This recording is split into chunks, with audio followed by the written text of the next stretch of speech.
Welcome to the stream, everybody. It is Saturday, the 21st of November, and we are playing in the Old School Magic Lightning Ball. So it is 4 o'clock, and we will be playing 7 rounds of Magic today, so buckle up. We've got lots going on and lots of Magic to play.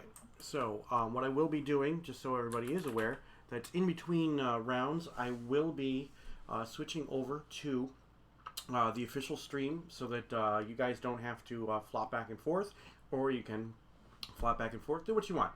It's all up to you.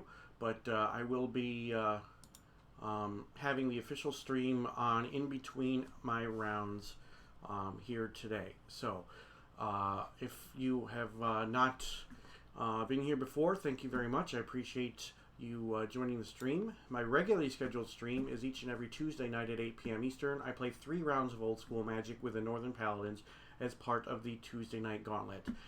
Special stream coming up next week. The Alpha 40 Monthly League Finals between Stephen Menendian and Martin Lindstrom. For those of you who are not aware, Stephen Menendian is an Alpha 40 champion. He also won, he broke the format a while back at the Alpha 40 at I believe it was at NoobCom, and Martin Lindstrom was the 2019 NoobCom winner, so should be a battle of heavyweights there. That's Thursday, November 26th. Yep, Thanksgiving morning at 2 a.m. Eastern. Now Martin is in Sweden, Stephen is in California, so we had to come up with a time that was mutually beneficial to both of them. So that is 11 p.m. On the 25th. California time, and 8 o'clock Central European time, 8 a.m. in the morning. So so I do have my pairing, so I am going to join my table.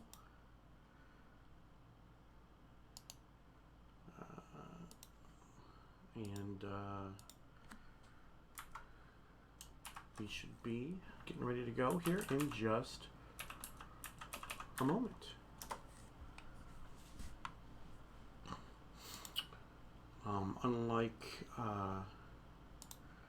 Unlike past events, I will not be showing my deck lists until I have either lost 2 rounds or at the end of the tournament. So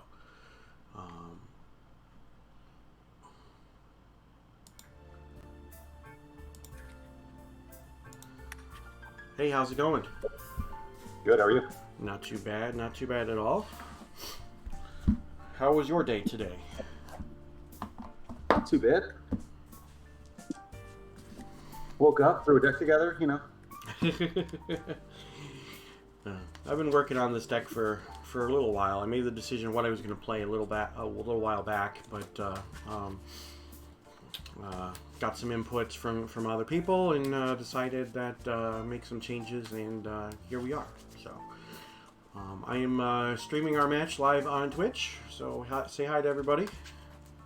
Hello, everyone. Yeah, most people are probably watching the main Twitch stream for the Lightning Ball, but there are some people here watching ours as well. Okay, cool. Force Spike 51 is excited to see you. Oh boy. Not sure who that is. Maybe somebody you know. Maybe I think I know who it is. I'm not 100%, but I have an idea. Yeah. I think it's my buddy Gordy. Ah, gotcha. So where are you from, Ben? South Jersey. South Jersey. Okay. I'm in Syracuse, New York, so not that far. Okay, cool. How long have you been playing Old School? Old school, maybe 3 years or so. Oh, wow. Okay. I've been doing it for about a year and a half now. Been having a lot of fun doing it. Yeah, I stumbled across a live stream of one of the Noob Cons a while ago. Mm-hmm. I watched it, and it was just like, blew my doors down, some of the stuff I was seeing. Yeah. And then not only just the gameplay and the cards and everything like that, but then seeing all the deck photos and everything. Like, that never really existed before in cards. It was always just an actual text list.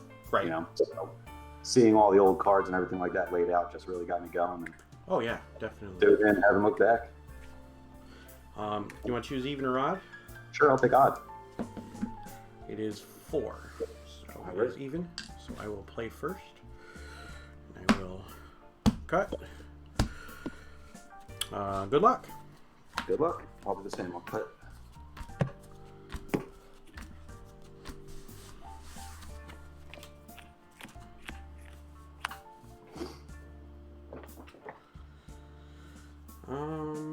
I'll keep this one.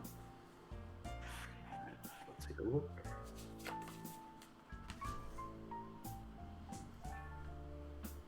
I will keep as well. All right. Strip mine. Go. All right. Draw.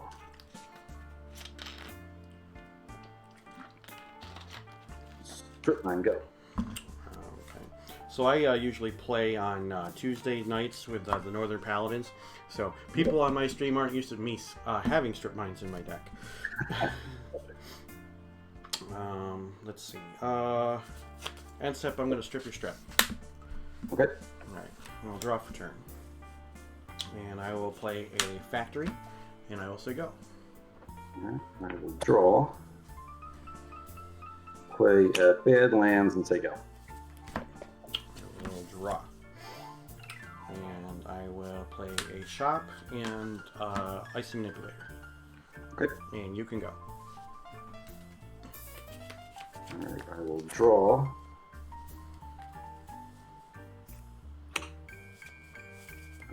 I will sinkhole your workshop. Sure. Say go. Alright, untap. Draw.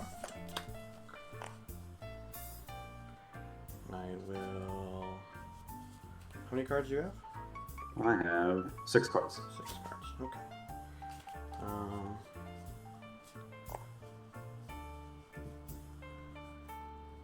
I will play another factory. I will say go. On your upkeep, I will tap your Underground Sea. Okay, draw.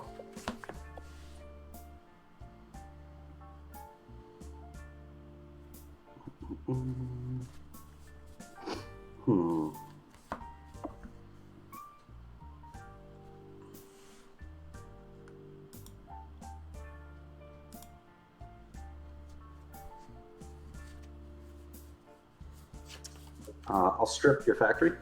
Which one? The untapped one? The untapped one, yep. Sure. Dark Ritual. Okay. I'll play an Underworld Dreams. Okay. And I will say go. Alright. Untap. Upkeep. Nothing. I will draw, then take a point. I'm at 19. Mhm. And you have how many cards? 4. 4. Okay. I will play a Tundra. And I will play a Lotus. And I will say go. Okay. On your upkeep, I will tap your Underground Sea. Okay. Draw.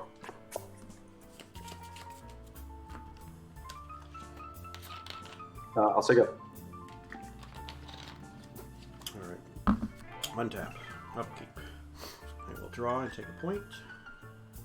I go down to 18.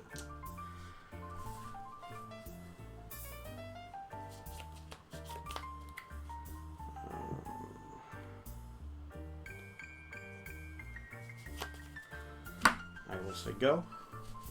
On your upkeep, tap the Underground Sea. Okay. Draw.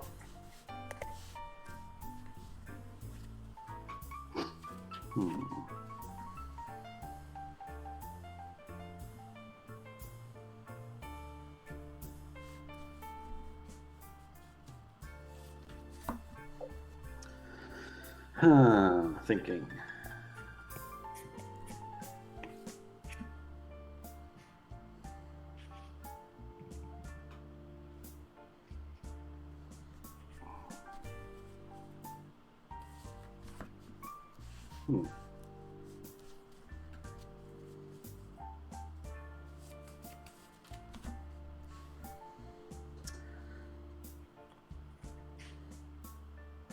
I'm going to start Ritual Okay. for a Demonic Tutor. Okay, with a black floating. So what's the stamp on the one that's in your graveyard? This is a second place at Mobster Con. Okay. Nano's Yep, initial... I was there. Nice. First big old school event that I went to. Yeah, that was a good one for sure. It was fun. I'll take that one card. Sure. Then I will go to 19 and say go. Alright, so you're burning for one. Okay. Untap. Upkeep. I will draw. I will take the points. I'm at 17. Yeah, we played against Mano and Finkel and Jamie in round 2, and we lost a really close one to them, and then we just didn't drop another match.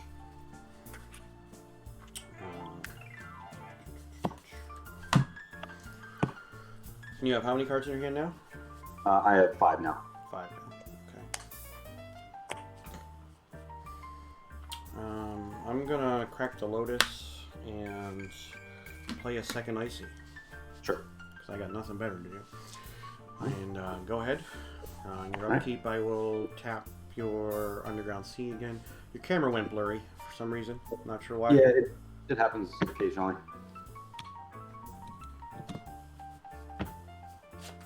I'll try to get the focus here. That's a little better, right? Much better. Yep. So you're tapping the Underground? Yep. In response, I want a blue and Ancestral. I assumed that was what was going to happen.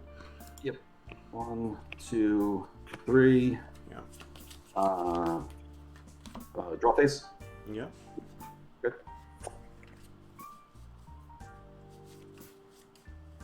All right, I'm going to play a Badlands. I will play a Lotus. Mm-hmm. It seemed like it was a pretty good Ancestral. Not so bad.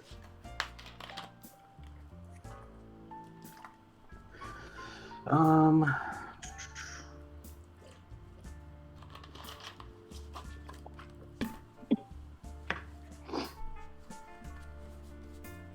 I'll say go. Alright, untap. Upkeep. I will draw, and I will take points. I'm at 16. And I will... How many cards do you have? 6. 6. Okay. I will play a land. And I will say go. I have response at end of turn. Okay. I'm going to tap 2, and I'll shatter one of your ices. Okay. All right, now you can respond if you want to, or if it's my turn. Yeah, go ahead. Okay, untap. On your upkeep, how many cards you have yet? 5? 5. 5. Okay, I'm gonna tap your Lotus. Yeah, Lotus is tapped. Okay, continue. Alright, draw.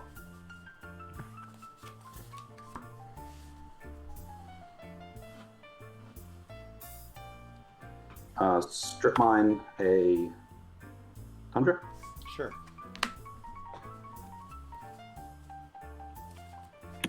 I'll play a Chaos Orb. Sure. I will pass the turn. Okay, untap. I will draw and take a point. 15. I'm at 15. And you have how many cards? 4 now. 4 now.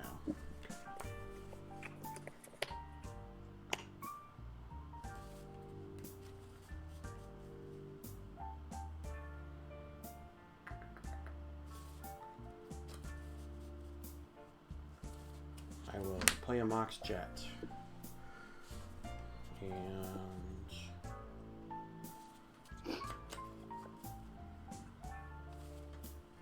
move into combat. Yep. I'm not going to attack. I will pass the turn.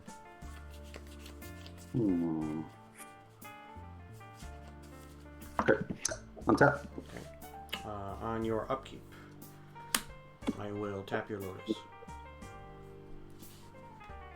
Okay, Lotus is tapped. Draw. Play a Bayou. And I'll say go. Alright, untap, upkeep. I will draw. 14. 14. I will pass. Okay, untap. Upkeep, I'll tap your Lotus again. Alright, draw. Land. And I'll say go. Untap. I will draw. 13. 13. How many cards do you have? 1, 2, 3, 4, 5, 6, 7. Play land. Yep. Juggernaut. Yep. And I will pass the turn. Alright, I'm going to Lightning Bolt the Juggernaut. Yep. I'm going to flip the orb on the Icy. Sure. Use my Black Lotus as a target here. Okay. Seems good. Alright, I will untap. I will draw a turn. Mm-hmm.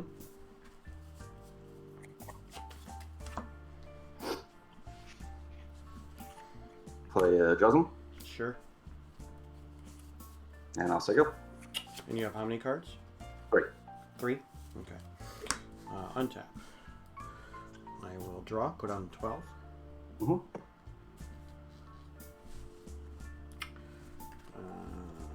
3 cards, huh? 3 cards. I will play a Pearl. And I will play a Jug. Yep. And you can go. I'll bolt the Jug. Sure. Untap. I go to 18. Yep. Draw. Attack. Sure. 7. Wheel of Fortune for the win. No. You are tapped out though, aren't you, huh? I got a Pearl. You got a Pearl, but you can't do much with the Pearl.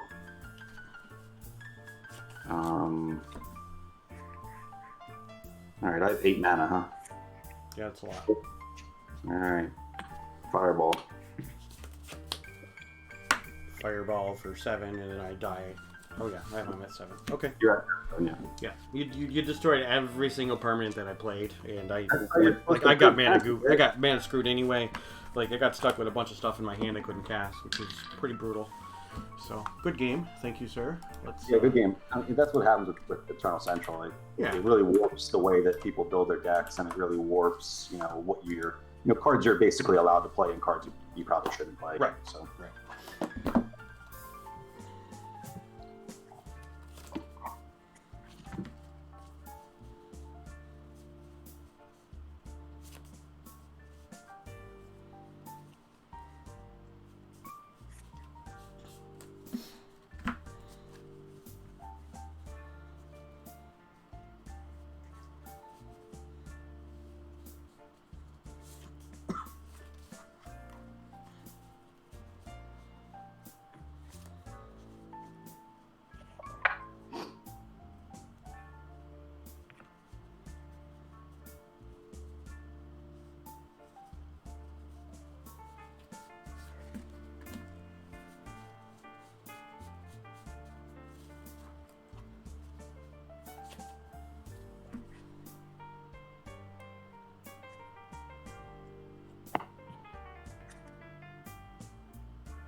Hmm.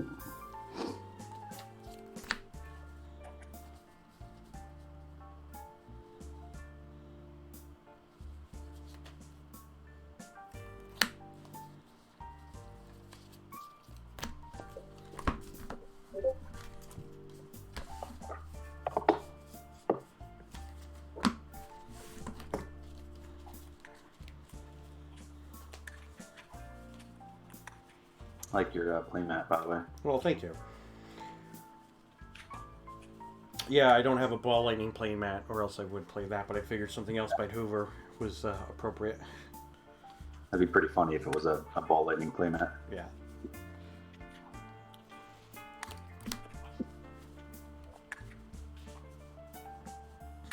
Yeah, I wonder how many Ball Lightnings we'll see today. I'm not sure. You know, a lot of people were talking about playing Ball Lightnings and playing Blood Moons and such, so who knows? Yeah, I actually played a Ball Lightning deck not too long ago in another event. So Goblins kind of threw, and Heavy Burn had the full 4 Ball Lightning. So I played a deck with Blood Moon in the main deck, and I was playing against an opponent who was only representing blue and black. So I stuck a Blood Moon, and then he had Ball Lightning in his deck. 3-color deck. He didn't have any red showing, and then he Ball Lightning me the following turn after I played the Blood Moon that enabled him to have his 3 red mana. It was actually pretty funny. That is pretty funny. I've actually had something similar. Yeah, I played against my buddy Will Partial in the second round of LobsterCon last year or whatever. And I was playing like this 4-color, basically 5-color monstrosity. And I was doing good things, and then he just, windmill slammed the Blood Moon. And he just didn't know it turned on all the red cards in my hand. Yeah. It's like he's seeing like green and black, and then it's like, all right, now I'm playing Sedge Trolls on you. Mm-hmm.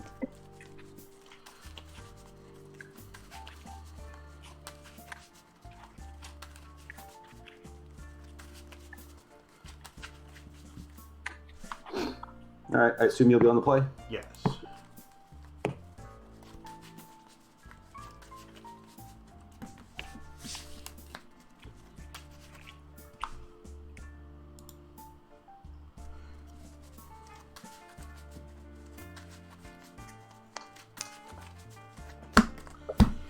All right. Best of luck, sir. Good luck.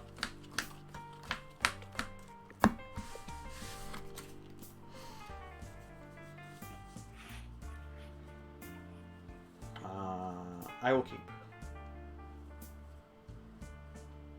I will keep as well. Pearl strip mine. Go ahead. Draw.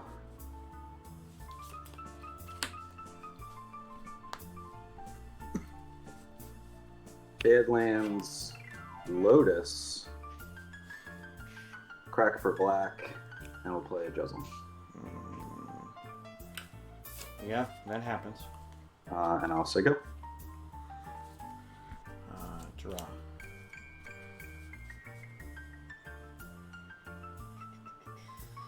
All right, I'll strip your lands. Yep. And play a Tundra, and I'll say go. All right. 19. Yep. Draw. Attack. 15. Play another Badlands and say go. Draw. Factory. Yep. Go ahead. Untap 18. Yep. Draw. Mm-hmm. Play a City of Brass. Sure. Attack. Yeah, 10. Tap for blue. Time Walk. Sure. So I'm at 17. I will untap. 16. Go to 16. Yep. Draw. Attack.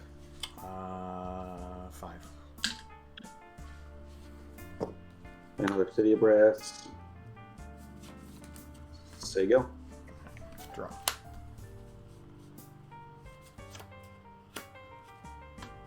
Tundra. Go ahead. Untap. 15. Draw. No. Activate the factor. I'm going to bolt it. Flash counting your bolt. Nice. Block. Yep, so he's blocked, yep. Yeah. And then you are up after that. Untap. Draw. That's game. Oh boy. The old quick demon. Yeah. Oh, it happens. You know, it's part of Magic. It's going to happen. I ended the game with 3 disenchants in my hand. Yes, you gotta love that. I board in you know, 1 disenchant. I have 2 main deck, and I end up with you know, all 3 of them, and just nothing to do with it. Unfortunately, is what it is. It's part of Magic. You gotta accept it. Yeah, I mean, Especially in old school, where you know you've got lotuses and the busted cards. You know, it just. What am I going to do at that point? I did board in Swords of Plowshares, so I did have outs. I was waiting to get swords. When you took the first 5, I was like, all right, Yeah. He doesn't have it. Let's see how many turns I can go. Or Right. whatever. Yeah. So I was hoping to draw one of those answers, and it just did not happen. So, all right. Thanks for the games, man. I appreciate it. Thank you. Have a good one. You too. Bye. Well, we didn't do so hot that round, everybody. So that's all right. We will we'll move on over to the mainstream, and we will we'll bring you all some more old school action from the mainstream. So stick around. You don't have to flip back and forth. I mean, if you want to, you can. That is definitely fine with me. Do what you got to do, and I will bring you to the mainstream. So here we are.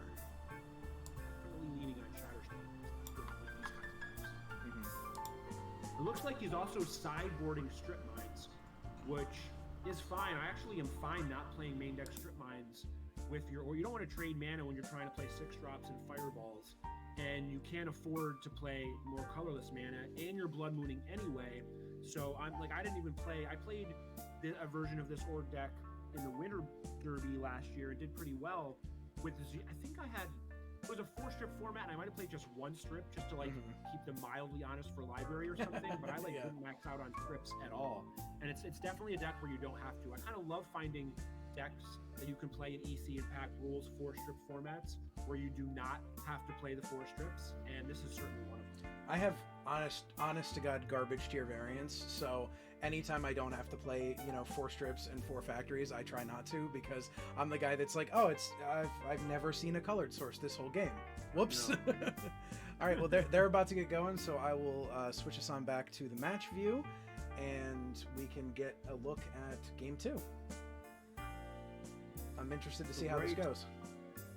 So Jeff still doesn't really know. Oh no, he saw Siobhan. So he knows that James is not on, textbook Dibbit Hog or anything. Yeah. He might not know exactly what's up. He is seasoned in the ways of org decks, so he might be on to it. Well, we've got this could be turn 2 org, which is tough to deal. No, just that's a the worst ATOG in the world. Okay. This sad ATOG with 1 artifact in play. Like if that's an org, he might just win the game because Jeff's on 1 swords, right? So it could.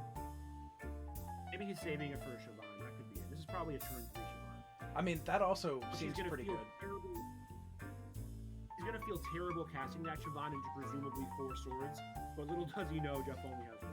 Yeah, I think that'll be interesting to see if we get that on turn 3. I think you have to just cast it, right? What the hell? Unless you have like Wheel or something. What else are you saving that mana ball for? So yeah, it's now or never.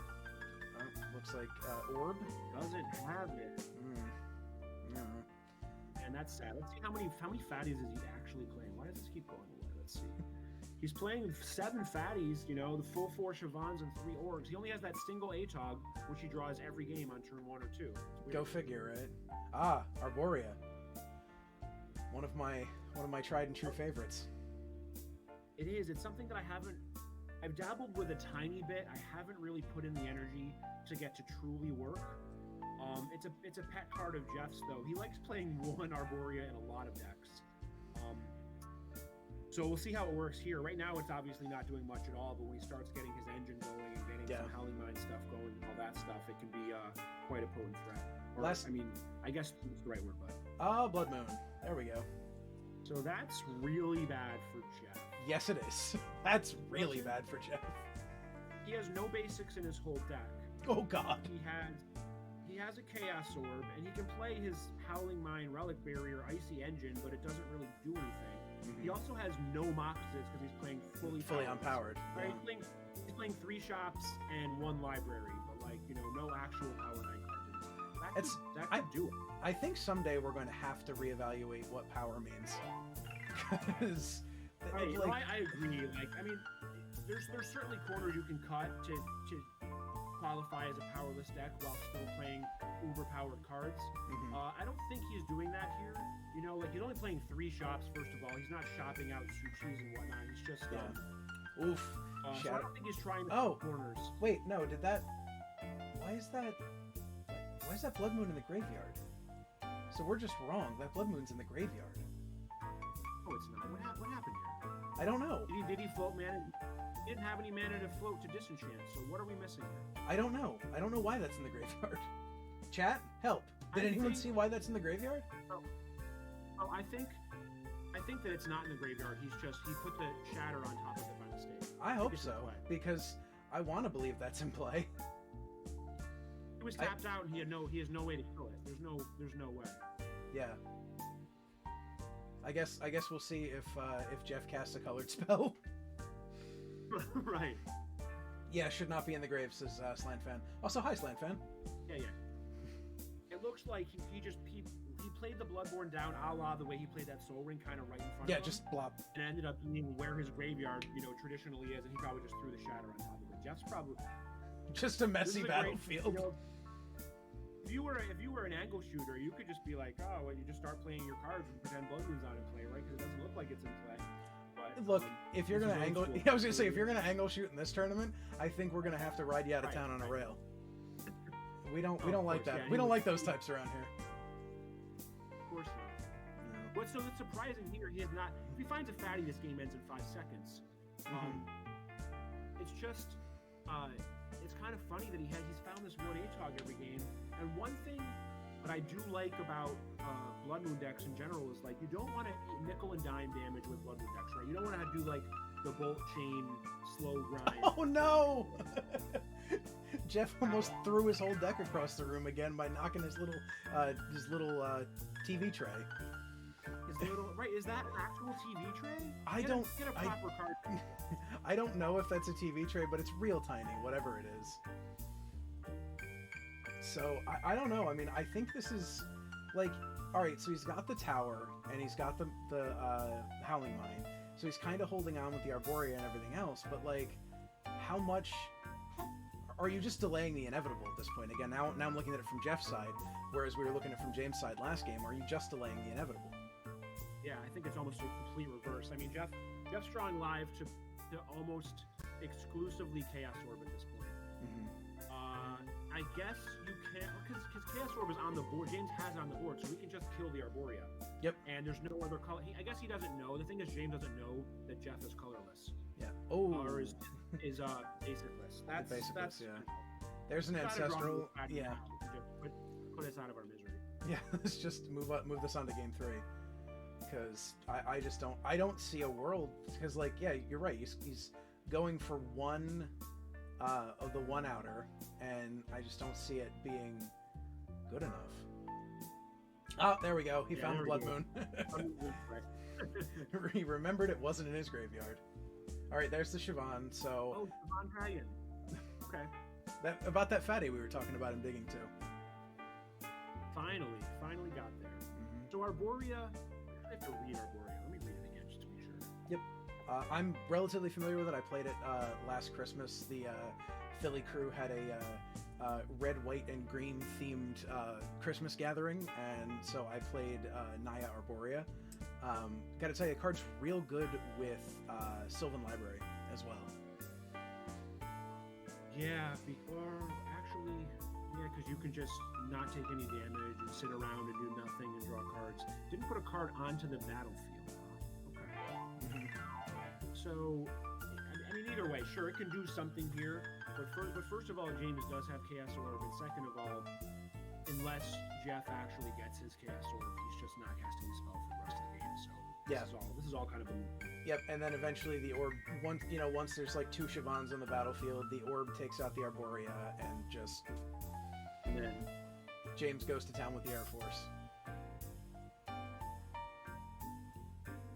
Yeah, I mean, he can. There it goes. So, Okay, so that play just happened. Yep. So he went to discard. At end of turn, he killed the Arborea. Now he's going to attack for 9 or whatever. And I guess he's 2 turns away. Still quite doable. Yeah, Jeff's going to gain a little life. But, with this bolt, that It's really probably awkward. changes the map. Yeah, a little bit. It's really awkward that the glare is right where he keeps playing cards. Yeah, it's like all that whole battlefield is right where he keeps playing cards is where we can't see. But Thankfully, it's such an iconic picture that it'd be hard to not recognize Siobhan Dragon from miles away. yeah, you see a pile of cards on the ground that some grade school child forgot, and you're like, oh look, Siobhan Dragon. Right, you could probably see that from a literal mile away, or smell it at least. I know I can. Turned So enough of 1, them 2, sideways. 3, 4, 5. Looks like he can attack for 10. Jeff gains 3, and it's still a 2-turn clock. So Jeff has to draw Chaos Orb right now. Oh, does he have Tog for the full? Oh, yeah, right. he has How many? enough. Yeah, I think he has enough to just make it a oneer. Yep. There we go. Right. Game 3. We know there's no card. That's the cool thing. Like, we know there's no card in the format that can do anything there because he only has access to red. Actually, he has blue mana at that point Mm-hmm. because of the Felwar. He played a basic. Yep, basic islands. So- yeah. I guess you're pretty confident that Jeff doesn't have Blue Blast for your ATOG, but I would say yes. at this point you've probably seen enough of the deck to assume that he's either running real cold on blue mana sources or just raw dogging it with the Felwars, which I have seen before. So I think you're probably safe to make that call and make that attack, but I mean, he definitely slow rolled into it, so I think he was at least considering it, if not actually aware of the possibility. Yeah, I think he was aware. I think at this point too, like if people are free rolling their blue mana via cities and Felwars and whatnot, it's only for ancestral and time walk and stuff anyway. Most people aren't splashing blue blast into the board of those kinds of decks, so it's a pretty safe assumption that he doesn't have it. But again, you never know in general in old school, and you certainly never know when you're playing against Jeff. He could have literally anything. Yeah. So, Yeah, just comes out with some, borderline singleton build and just takes off. right, which is exactly what he did. What's the clock at right now? We round ends 4:55. It's 4:38 at least where I'm sitting. So, So 17 minutes. That should be enough. yeah, I don't think If we're you're gonna watching- go. Yeah, They might get an extra minute or 2 or something. Yeah, They started a smidge late, probably. yeah. I'm usually comfortable, and obviously I'm not running this. DFB is, but I don't know that he'll scream at me too loud if they take an extra 2 minutes to report because we had them Yeah, on yeah. stream. So, DFB, if you're out there and listening, feel free to scream at me in Discord if I'm wrong. But yeah, plus I think I don't I know. think you're right. Though. Even the long game only took about 20 minutes. So I think they Yeah. should be able to get this done with, 16, 17 minutes and 5 extra turns. Because that's the other thing is that, I like, think so too. yeah, I think once we get there, in both cases, I think once we get there, it's pretty elementary. And so even if they go to time, I think 5 extra turns should be, in theory, enough to get a decisive result, especially because it looks like James, you guys can't see this obviously because we're on the booth, but James has kept his hand and Jeff is mulligan. So we'll see where we can get to from there. Yeah, and Jeff mulliganing, it's rough in general, and it's a lot rougher when you don't have draw 7s and ancestral in your deck. So I it's hate gonna be mulliganing with hard. non-blue decks. It's he's gonna be leaning hard on his Howling Mine Relic Barrier package, which also plays right into James's Shatter Storms. So he's behind the 8 ball right now. That's for sure. Absolutely, I agree.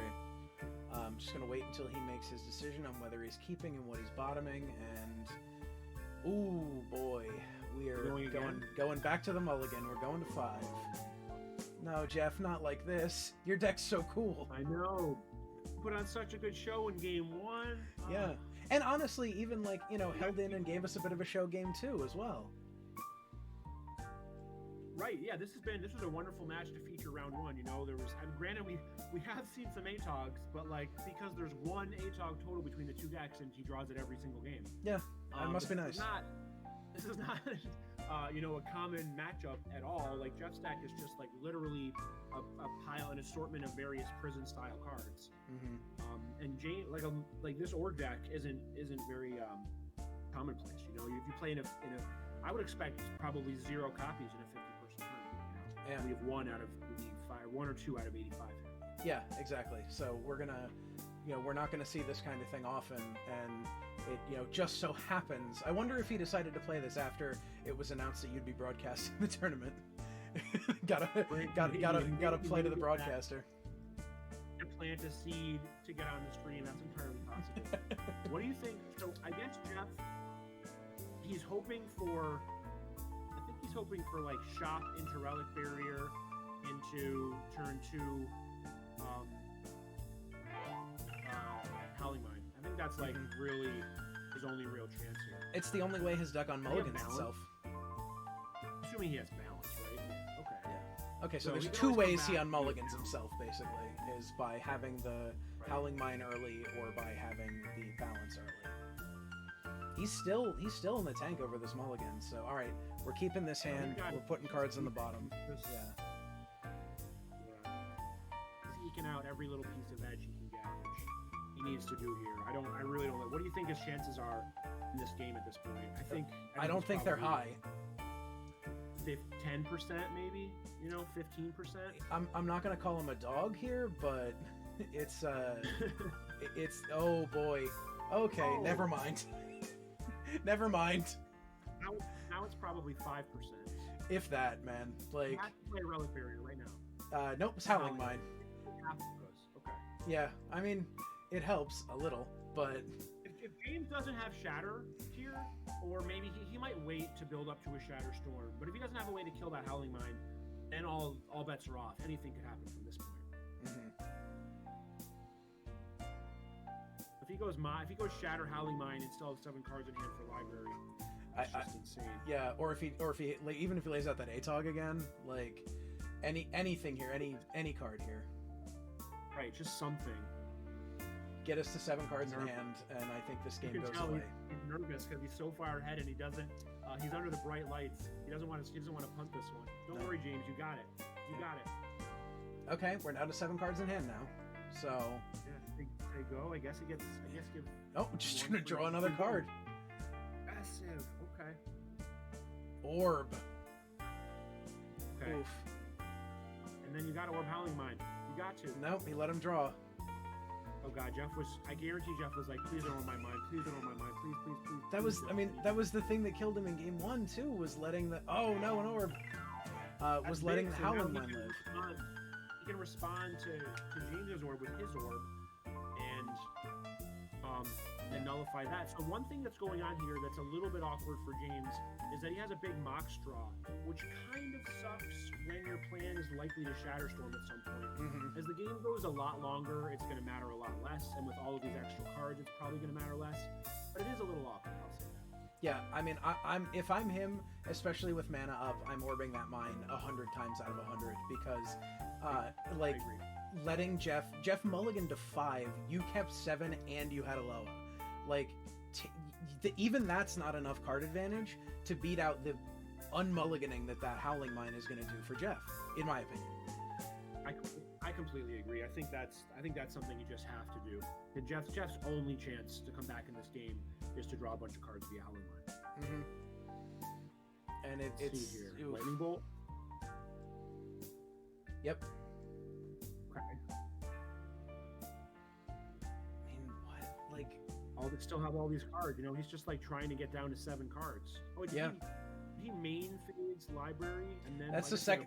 It's the second turn in a row he's main phase the library. I don't. Oh, second Howling Mine. I'm fine with it Jesus. the first time. Mhm. I'm fine with it the first time. This is a big deal. This is Jeff's out because now who cares if you're drawing 3 cards a turn or 4 cards a turn? It doesn't matter too much, right? So this kind of turns off library, digs him out of his mulligan, and it gives him outs. So Yep. we'll see what happens here, but it's at least a game. Yep. Yeah, because you're right. The difference between 3 cards a turn and 4 cards a turn isn't good enough to merit worrying that much about it when it's unmulliganing you. Like, I think Right. this turn, Jeff is back to parity on cards. So, Without the library. yeah, true. Like, Good point. So either he's way. he's like one and a half turns away from parity on cards, and James is just Which is drawing. saying a ton given he double mulligan and James led with turn 1 library on the draw. Yeah. It's saying a ton. Hey, there's an org.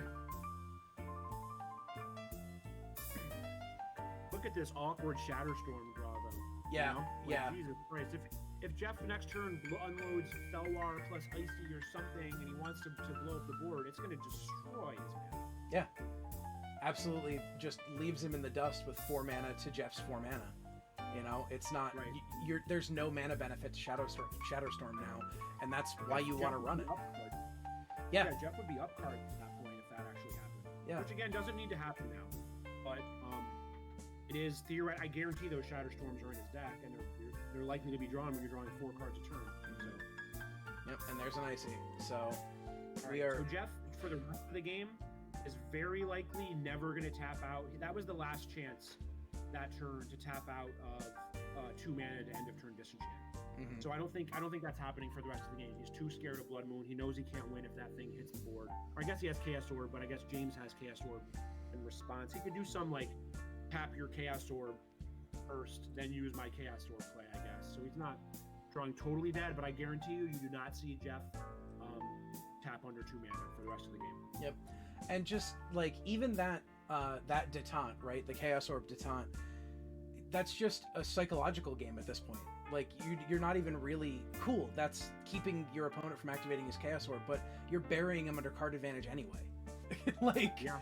the Chaos Orb detente is only so effective as a deterrent, and the number of cards Jeff's going to be up here over James, who I don't know if he's just drawing dead or what's happening, but like he's drawn so many cards and Jeff's at 17. Like I know. I do. All of his cards appear to be mana, basically. A Chaos Orb and a Bolt. And you can finally play the Orb that turn. Yeah. So if you hear that in the background, that's my landline that my wife has and pays $35 a month for. I've talked about ad nauseum. The infamous landline. Yeah, we've heard all about it on the ATC. So. Yeah. But no, I just don't like. James is drawing so many cards. Like you figure maybe there's a Siobhan in there somewhere. Like maybe he's got a Sapphire, so maybe there's a Twister in there somewhere. Like what are we Right. what are we waiting He for? probably has 9. He doesn't have a black mana. I could see that being a thing here. Yeah, because he's got Emerald, Sapphire, Ruby, and Pearl, so he doesn't actually have Right. He has, doesn't have he has Jet. actual 0 black mana. I'm sure he's probably on both black cards. would be my guess. Okay, we've got a Shatter. Okay. Which is going to be on Icy, because now you can't fight the Howling Mine battle anymore. Avoid Fate. Okay. So, I think... Oh, double Shatter. So now the defenses are... I think Jeff's fairly confident that he does not have Blood Moon, Mhm. because he would have probably led with it. So it's fine to go under 2 mana there. But Jeff was probably a tiny bit nervous to dip down. By the way, we're both getting drug in the chat for our pronunciation of Siobhan Dragon. Tell him to suck it. Right? I will admit, mine was somewhere between Shivan and Siobhan, and then I started listening to ATC, and now that's all I can say. Like I was somewhere in the middle of the 2 words, and now you've corrupted me into Siobhan. But I don't know if corrupt is the right word. all right, you've shown me the light of the correct pronunciation. Right, there you go. Much better. Siobhan Dragon, yeah, with a little Celtic in there. Siobhan I Dragon. know, right? Siobhan or whatever. I didn't realize that that's how you pronounce that name. And if I could go back in time, I would have named one of my kids that for sure. It's a great name. Another punch. Add it to my list of punts. That's for damn sure. Yeah, well, I think I don't know about you, but we've both been playing Magic long enough that I think our list of punts is probably long enough to fill a dictionary. So Yeah, it's embarrassingly long. That's a great point. I think anybody who's been playing It's kind of Magic. the difference between drawing 2 cards. It's like the difference between drawing 3 cards a turn or 4 cards a turn, right? Like, who cares if I punt it 100 times or 101? Yep. No big deal. Oh, okay, Abyss. Okay, Well, that's a fine Magic card. that's a fine answer for this situation. So the question here is, he's going to Chaos Orbit. Does Jeff Chaos Orb in response to go under 2 mana? I think probably yes. Bolt. Okay.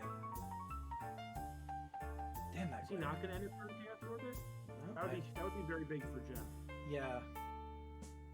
Making him tap So- out. No, he didn't. James is Right, so that's untapping. huge. So now Org is going to die, and Jeff does not have to use his Chaos Orb, and the Abyss is going to eat the Orb. Okay. Yep. I think James is on the burn plan too at this point. 13. Like, that's the thing about these big red decks. He might even have enough right now. 1, 2, 3, 4, 5, 6, 7, 8, 9, 10, 11, 12. He's 1 mana or 2 mana short of just fireballing him out. And if he has a fork, then he's dead. Yeah. So, and that's one thing that I think is underrated in these big red mana decks. With a mana vault or something in play, it's surprisingly easy to fireball your opponent for 10. Ah, hell. You know? I run fork in my the Atlantic build of my counterburn deck because sometimes you just fireball your opponent to death. You know, when you're burning them out so much, it's just like, oh, okay, well, I guess I only need 5 mana and 2 other red sources, and then they're dead. So it's easier. But all right, there's another bolt. Are we going to see him that's fire? fireball. Yeah. Fireball range. Unless Yep. he has Divine Offering or something. Does he have Divine Offering? I don't think he does. He does not have Divine Offering, so that should do it. Disintegrate fork. Well, Disintegrate fork. Oh, he got there. It's just how I drew it up. Like, I know if you're watching this, you might be thinking, "Oh wow, that's crazy! How lucky he was able to disintegrate fork him for like 18 or whatever." It's not that lucky. Like, that's what the deck does. It's surprisingly easy to do it, and I think not enough people are doing it in old school. I'm doing it in pretty much all my decks at this point. Yeah. And it's cool. I mean, forks to the point where I picked it up for EDH before I stopped playing that, and I am just like, now I'm looking at like, oh, I guess I gotta buy 3 more because I just want to have 4 of them, and maybe I'll end up using more than the one that I have, but I'd rather have it and not need it than the other way around. Now talk about the influence of ATC on your Magic the Gathering playing. When did you quit playing EDH? That have anything to do with ATC? No, before I started listening, it was so I had started playing competitive EDH because I was really tired of the Dirtle Fests and like people playing. Literally, I have a friend who plays a deck he has not updated since Saviors of Kamigawa came out. Like he built it then and has not updated it since. And Magic cards are so much better now than they were then, so he would always get mad when he'd lose. And it's just like, well, I'm sorry, you're playing 15-year-old cards. What do you expect us to do? So I started playing CEDH, and I played like 3 straight pods that were just fucking miserable. Like, literally every single player there turned into Lot's wife, like a literal pillar of salt. And I just was like, I'm so fucking done with this, like, people just salting off at each other and then someone else salting off because those two salted off. I was like, I need something else. So I shipped all of my CEDH stuff and bought like, everything from format appropriate Chain Lightnings on up to a couple of Volks and some CE Power and stuff I didn't own. And just went from there, and then now I've really seen the like. Yeah, I agree with RH Will in the chat. Vintage, Legacy, and Old School are the only acceptable formats. Yeah, it's becoming that. I will say that they're the only acceptable constructed formats. Draft is still probably Cube is greater than all. That's kind Yes. of a no-brainer. Yeah. I don't know about like the actual whatever the newest set of Magic Draft is. I haven't done those in quite a while at this point. It's been probably 3 years since I just cracked since Ixalan, since the Dinosaur Pirate set. Yep. But generally, I've had a lot of fun doing that, so I can't really speak to that. But drafting in general is insane, and Cube is just. I mean, really the best. Cube is the best value. I'd sell my 3-month-old for a chance to get in on a broken draft sometime, because that's just gas. Not interested. Not interested in that. Well, I didn't say I'd sell them to you. I didn't say I'd sell them to you, but well, you're welcome. You're based out of Philly, right? So I'm actually in South Jersey. I'm across the bridge. I'm about. You came down to Top Deck, right? Yeah, I've been a couple. I'm about 40 minutes south of there, down near the Delaware Bridge, at the base of the turnpike. Oh, so you're real close. You're probably like an hour and change from Princeton from me. Yep, yeah, a little over an hour. I was actually up in Right, so this near Trenton last weekend. This can be arranged.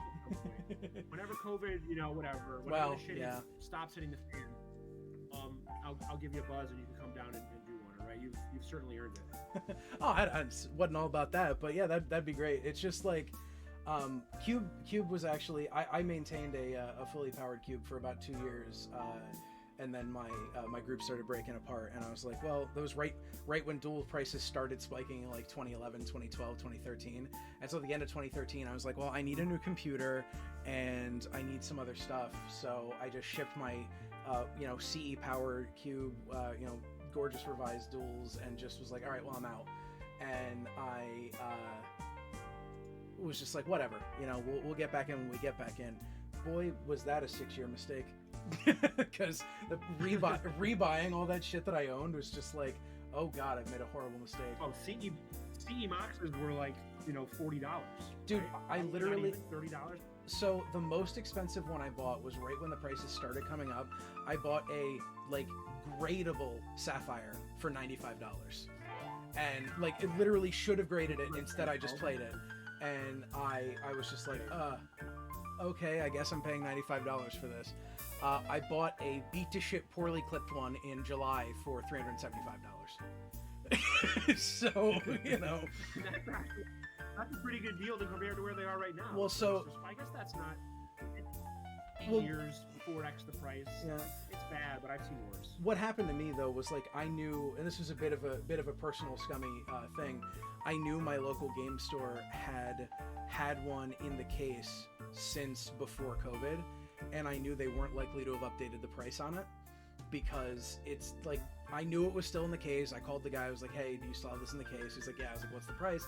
And it was the same price that he had quoted me 6 months earlier when I was looking at it. And I was like, I knew the price had gone up, and I felt a little bad. But at the same time, I know they wouldn't have listed it at that price if they weren't going to make profit. So, I only felt so bad, right? They didn't put it up for a loss. Bought it for $275, and they're probably, honestly, LGS in this day and age is probably pretty happy to get any kind of capital coming in the door, right? So it's kind of a win-win. Yeah. It's probably a mildly scummy thing to do, but it's not like you bought $1,000 cards for $3. Yeah. Maybe it would have been another $50 or something. Yeah, and and I've done similar. I was in that store with a buddy of mine one time when Rectors had started going up, and we found a playset of them in the Dollar Rare box, and we were like, please do not leave these in the Dollar Rare box. You need to price these. And same thing, we found it was a random box of green bulk, and there were 3 unlimited Berserks in there, and we were like, don't. Please put these with the cards that cost money. That's how old are you? I'll be 34 in January. All right, so you're a relatively old man. That's how you can tell that you've become a true adult, right? Because if we were 18, we're scooping all that shit. Oh, 1,000%. I'm just yeah. Coming home, there's no chance that LGS is gonna know about it. I'm buying it all for as cheap as I can, and I'm selling it out, flipping it, and probably telling them about it and all that stuff when I'm 18, because I'm just a full-on scumbag. Yeah, absolutely, and I'm gonna scum my way through no matter what. Right. But that's, there's a point in your life where you're just you have issues with things like that, or most people do. If you don't, you probably have bigger problems. Mm-hmm. But I'm past the point where I would even consider doing something like that, and it's well, and I've done that to scummy stores. I lived in Oklahoma for 2 years a little while ago, and there was a store there that was just, the staff sucked, the tournament structure sucked. It was super top heavy and like very like not fair to their very casual player base. They had like a couple of guys that would come in and try to scum kids and everything else, and like it was just miserable. And I definitely found some mispriced stuff there, scooped it up and flipped it online, and didn't care because the people were shit. You know, like, you know, you reap what you sow in that case. And I'm kind of a fan of that strategy in general, which maybe means I haven't quite grown up fully, or as much as I probably should have. But I do kind of agree with my mild levels of revenge like that. So I don't really fault you for that. My wife is the other way. She basically wouldn't. You know, I feel like there's not a bad bone in her body. She would never really do something like that. And I know some people kind of that's a reasonable place to disagree, right? I think at this point in our lives, though, it's not reasonable to go and buy Berserks out of the dollar bin in an LGS. No, I don't even think I'd do that to that scummy store. Like I didn't scum them for like hundreds of dollars. I scummed them for, you know, dollars of dollars. And you know, it's about, you know, getting whatever, because that was when I was just getting into CEDH too, so it's just like I'm trying to get, you know, whatever, and just trying to eke out any value I can, because boy, Artifact mana is expensive in all formats, and so it's just like whatever. But now, you know, yeah, and I've outed that story to the 95 people that are here listening, but so I think that store has since gone out of business. So you reap what you sow. Fine, we appreciate honest moments like that. You know, I wish more people would be willing to admit their mistakes like that, especially when their mistakes, you know, happened many years ago. You know, I really kind of I would never fault somebody if they're 35 years old for something they did when they're 18. You know, unless you like, I don't know, just like fucking literally murdered a pile of innocent people. Well, like, that's a different story entirely. Right, exactly. You know, like we all do dumb shit when we're young. It's okay. I'm not gonna hold it against you. Yeah, it's, you know, it's whatever. So we've got some time between rounds, and I've got a tradition on my old school streams to remind everybody, if we're playing cards from 93 and 94, I want to remind everybody what it was actually like in 93 and 94. And so I've got some I've got some spicy stuff queued up here for us, just a little spice, and I think that we'll go into this. The first couple, for whatever reason, do not have audio, but I'm going to play them because I love them anyway. And then we will have Mano and I will be back with the next round when that goes live. So everybody enjoy some vintage 1990s television commercials. Once I figure out why this isn't just there we go. Enjoy some vintage 1990s television commercials. Oh, that one does have audio. Well.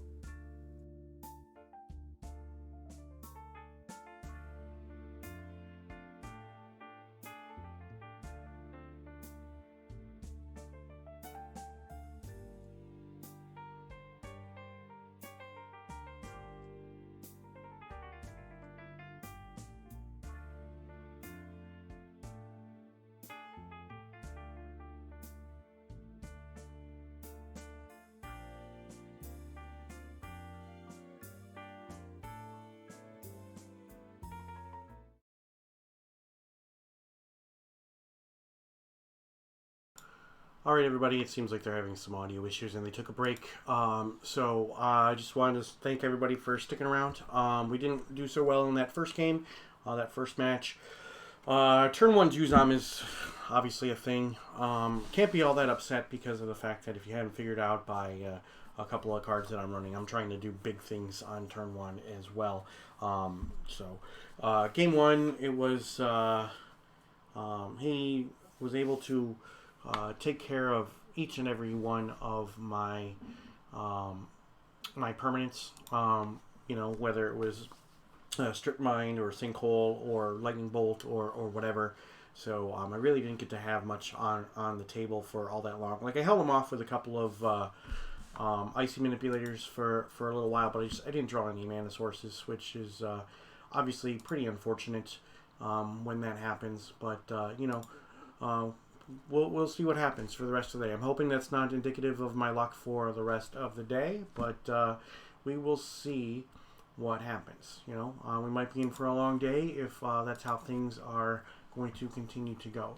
So I'm looking at the pairings right now, and it looks like there is only one match that still has not yet reported. The round ended roughly 10 minutes ago. So should be getting some pairings here in a few moments, but we'll see how long it takes for that. So I appreciate everybody who has joined me today. If you join me each and every Tuesday night at 8 p.m. Eastern, you can see me play 3 rounds of Old School Magic with the Northern Paladins as part of the Tuesday Night Gauntlet. So please don't forget to follow and turn on those notifications so that you know when I go live. And you might want to set your alarms for this one. Next Thursday, I will be showcasing the Alpha 40 Monthly League Finals once again. This will be between Stephen Menendian and Martin Lindstrom.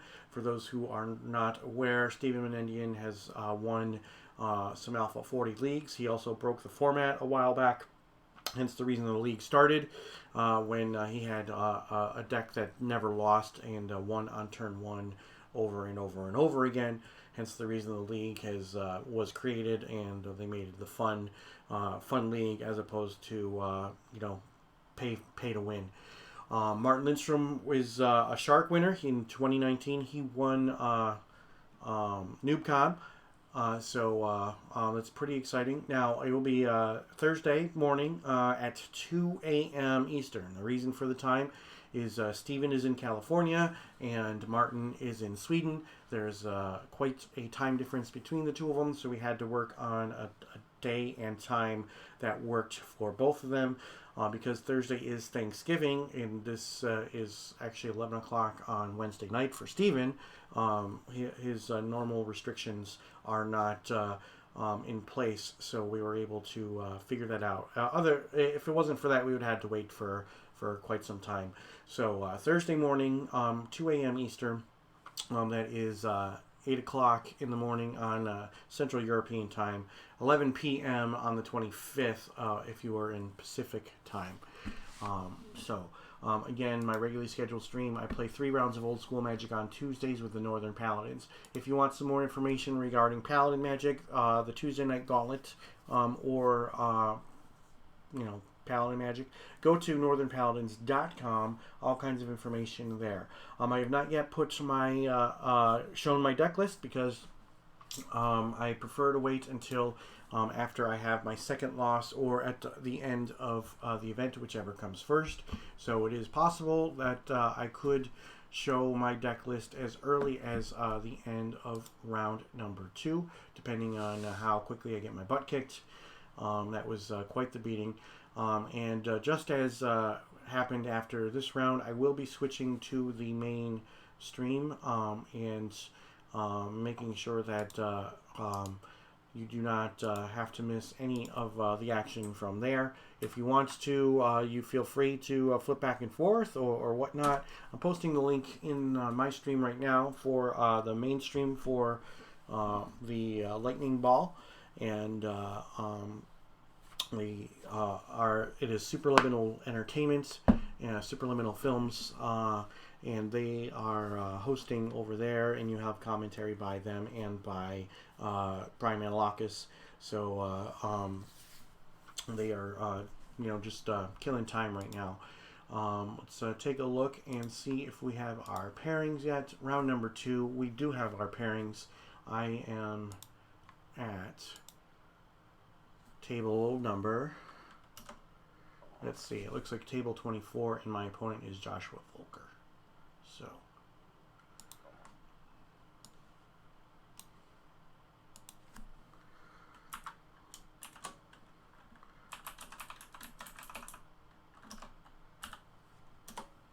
alright, so I should let's join and see what we got going on.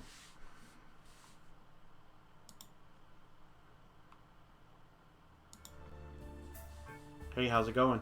Good, how are you doing? Not too bad, not bad at all. How'd your first round go? I actually played against one of my friends. Oh, that's cool. And we had played our matchup last week in our F&M, and I knew the matchup was shit, and I got destroyed. Lovely. I drew 6 straight lands in the first game, and then didn't draw a land for 6 turns in the next game, so it was like, oh, okay. Turned a 5% matchup into like a 2. So game 1, A bunch of my permanents just kept on getting destroyed, you know, because strip mines and my creatures got blown up, and you know my lands were getting blown up. And then game 2, my opponent went turn 1 Juzam, and I did not have an answer. So Yeah, turn 1 Juzam just kind of yeah, wins so, the game. Yep, is what it is. So where are you from, Josh? I'm from Charlotte, North Carolina. Charlotte, North Carolina. Huh. Yeah. Okay, so you're also an East Coaster. I'm in Syracuse, New York. So Okay. I am Yeah, this event's got a lot of East Coasters. Yeah, streaming my matches today on Twitch. Cool. So, all right. So you want to choose even or odd? Sure. I'll do odd. Okay. It is even. It is a 4. So I will Alright. play first. Sounds good. All right. Good luck. You too.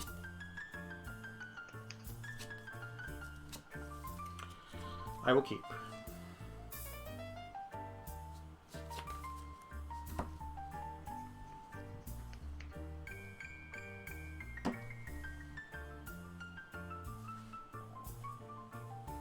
Can you hear me? Yes. Are you keeping? I'm keeping yes. Okay. All right. So I will go library and say go. All right. I'll draw. All right. I will strip the library. Sure. All set? Yep. All right. I'll draw. And I will go Underground Sea. Go ahead. Sure.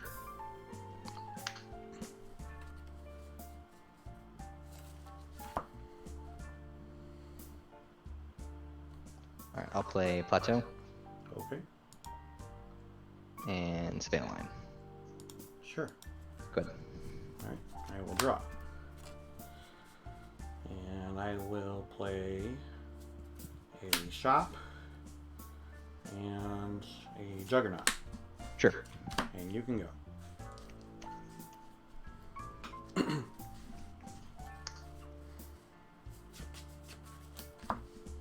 All right. I will play a Mishra's Factory Yep. and tap to Divine Offering the Juggernaut. Okay. Gains you 4. Seems like a strong play. All right. I'm at 24. Mm-hmm. I'll swing 2. All right. 18. Pitch at 18. Go ahead. All set. All right. Untap. Draw. I'm going to Ancestral. 1, 2, 3.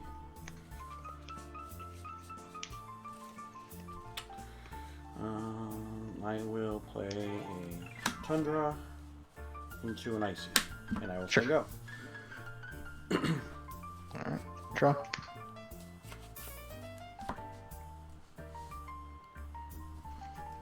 Alright, I'll play Strip Mine.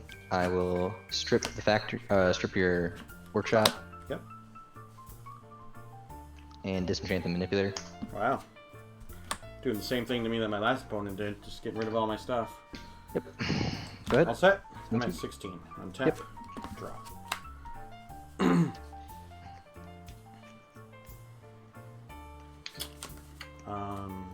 Strip your plateau. Sure. Go ahead. Draw. Yep. I'll play Plateau. Sure. Activate Factory. Yep. Swing 4. All right. I'll Divine Offering on the factory, Sure. and I'll take 2. I'm at 14. Go ahead. Untap. Draw. How many cards do you have? 4. 4. Okay. Another Underground Sea. Pearl. Icy. Sure. Go ahead.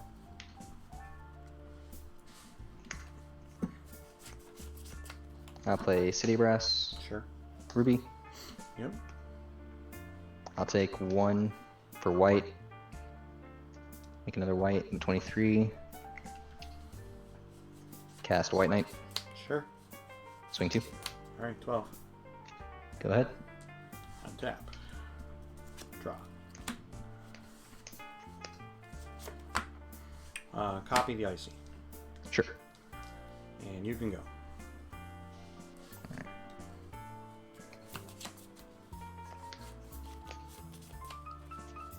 Play a mountain. Sure.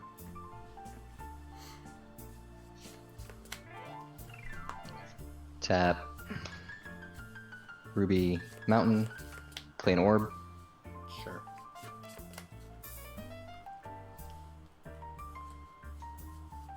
Alright, move to combat.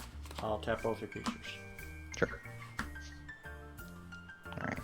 I will activate orb targeting the original manipulator. Sure. I'll use the White Knight as my target. Okay. Nope. Ooh, okay. That's a little hard. Alright. You went up a little high on that. Eh, Untap. good. Draw.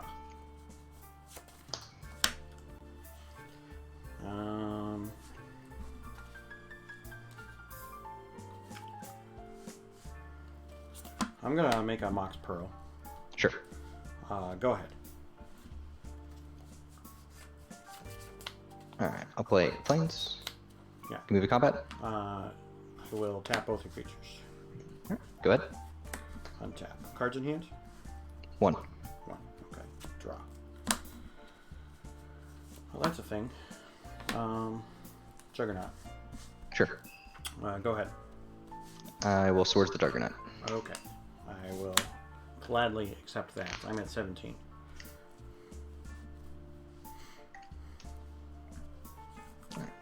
Draw. Play a city. Move to combat. I'll tap the White Knight. Swing 2. Yeah, I'm at 15. Go ahead. Untap. Alright, how many cards do you have in hand? Currently Draw. 3, and then I will have 4 when I draw. Alright.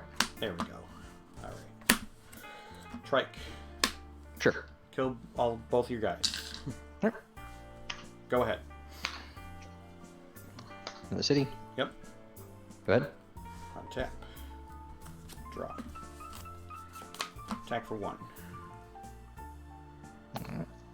22. 22. Trike. Go ahead. Play Plains. Go ahead. Alright. Untap. Draw.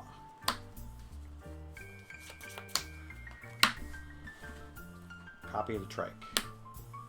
Sure. Attack for 5. 17. Alright. Go ahead. On your upkeep, tap 2 of your cities. Alright. 15.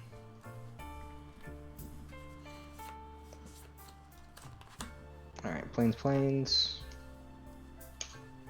Or Deliver. Sure. Go ahead. I'll remove a counter to kill it. Sure. Untap. Draw. 5, 6, 7, 8. 7. Play another trike. Alright. And 3, 6, 7. Yeah. Kill you. Yep. Yep.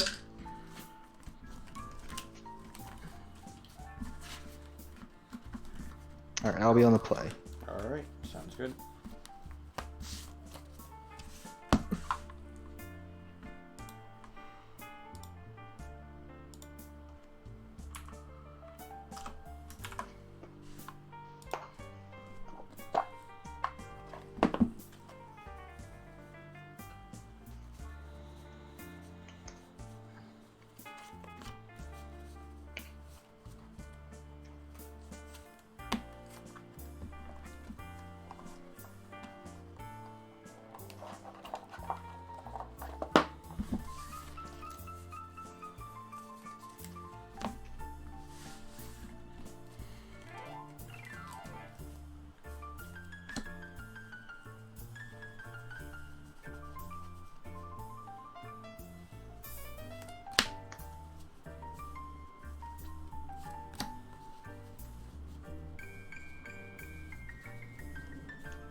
Yeah, lots of strips, chat. Lots of strip mines. I'm gonna see them all day long. We apparently have 16 decks playing Ball Lightning too. Yeah. Well, I would assume, being the lightning ball, that there would have been a lot of them. Yeah. I said if I had a ball lightning playmat, I would have used that. But I figured my only playmat by Quentin Hoover is the Doppelganger, so Which is a good one. I figured that I would use that instead.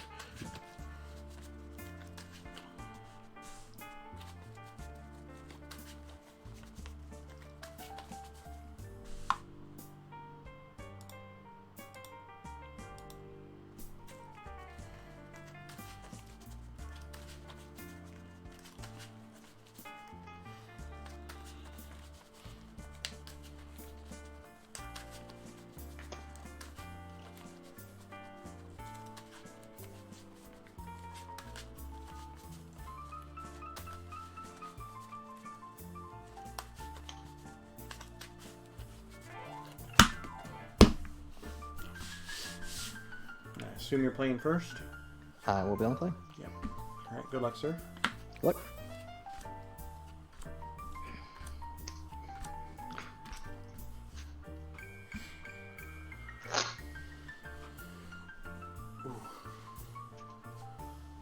Riffle shuffling old school cards.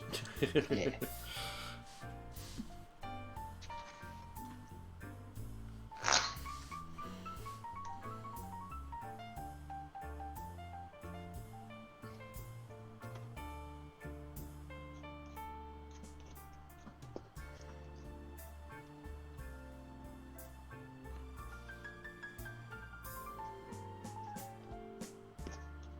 Alright.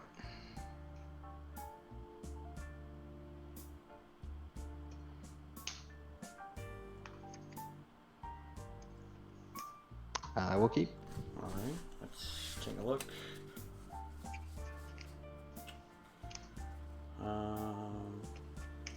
I'm gonna mulligan.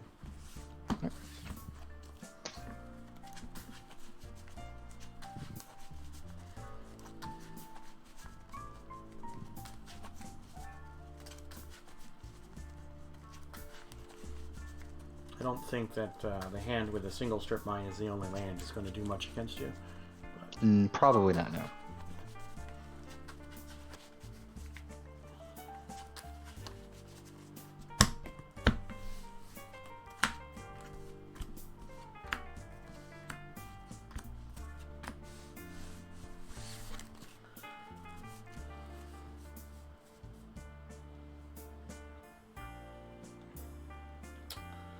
I'll keep. I'll put that one on the bottom. Alright. Alright. Alright. I'll go planes. The Captain Javelineers. Sure. Go ahead. I'll draw. Library. Go ahead. Sure. Draw. Yep.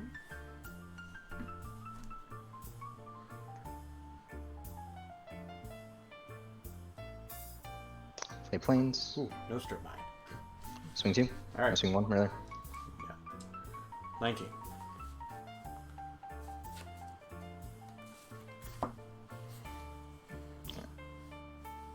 Wait. Order of Libra. Okay. Sure. Go ahead. Alright. Draw. 1, 2, 3, 4, 5, 6, 7 cards. Tap and draw. Up to 8. Play a strip mine. Sure. I'm gonna strip one of your plates. Sounds and good. I will say go. Draw.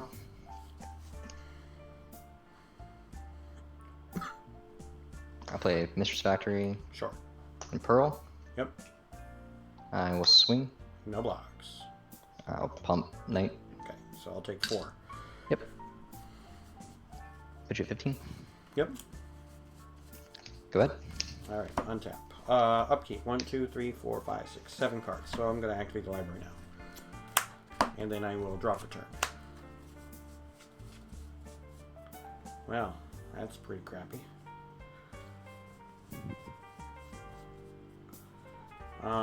I'm going to move to my end step. All right.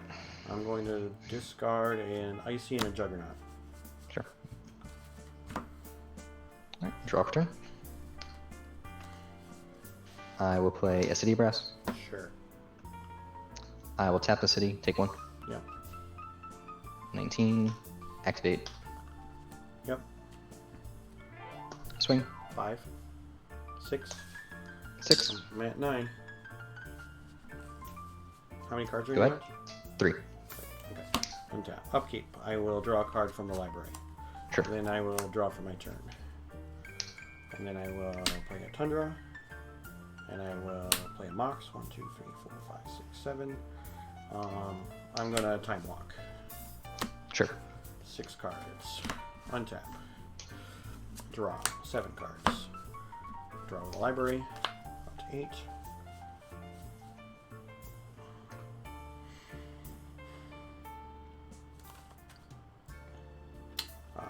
Shop. Sure.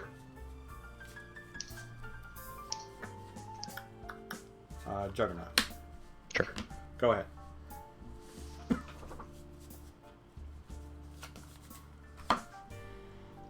Sure.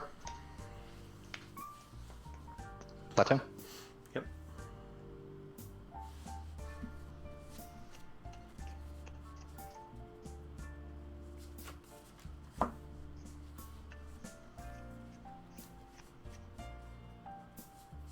Swing with order. Block with a Juggernaut. I will pump it. I'll respond by casting swords on it. Alright. So you're getting 2. Get you at 21. Yep.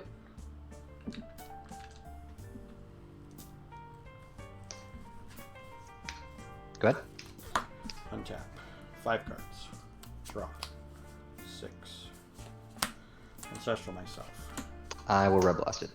Okay.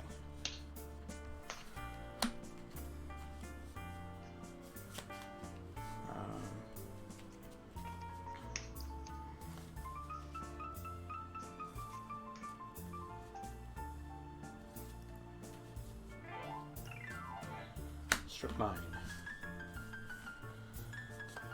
Trike. Sure. Deal 1 point to your Javelineer. I will shoot you for 1. Okay, I'm at 8. I will attack with a Juggernaut. Go to 16. Okay, and you can go.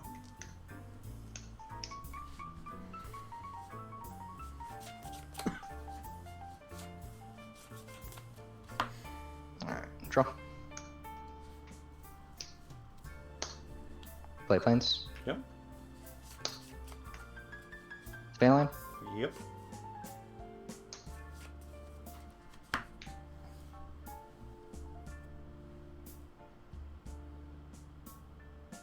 Go ahead. How many cards do you have in your hand? 1. Okay, I'm gonna shoot the lion. Alright. Untap. Draw.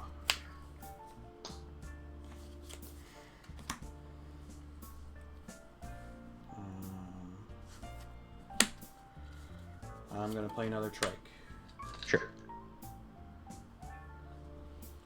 and I will attack with a Juggernaut.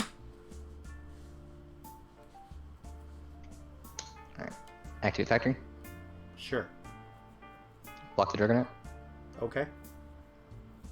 Pump. I'll respond by shooting it twice. Alright. And you can go.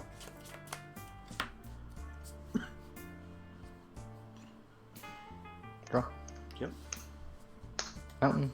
Mm-hmm. Go ahead. And you have 1 card still? Yep. Okay. Untap. Draw. 5, 6, 7, 8, 9.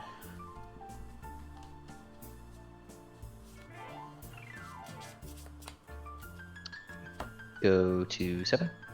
Okay.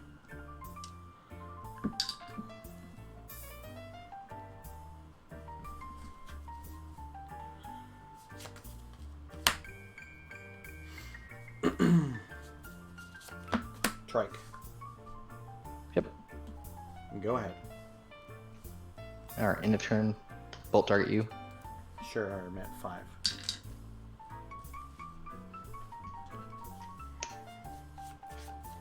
Nope, didn't draw it.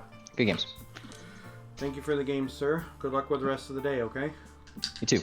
Thank you.